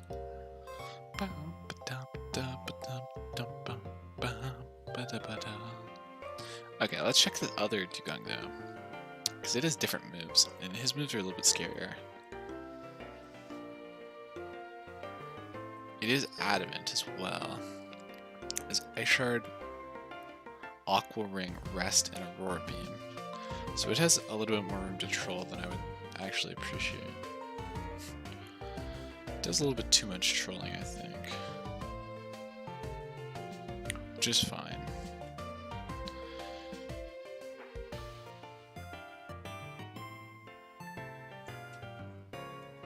Honestly, no stress.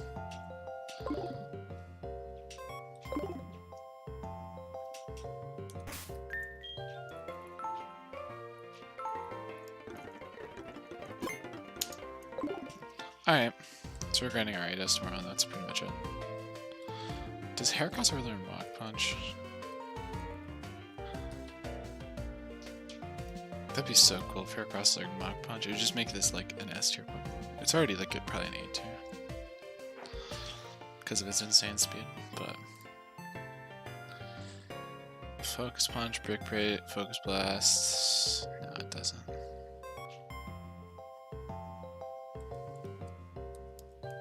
Mach Punch.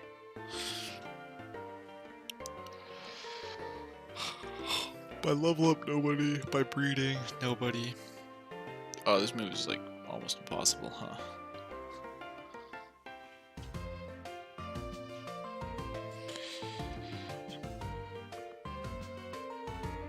Leg move. Oh wow. This thing ever a TM? Never been a TM either. Okay, this moves easels. I think we're gonna save a state as well. Save a state. There you go. Our state has been staved. I can't talk, dude. Just get me out. I can't speak. Just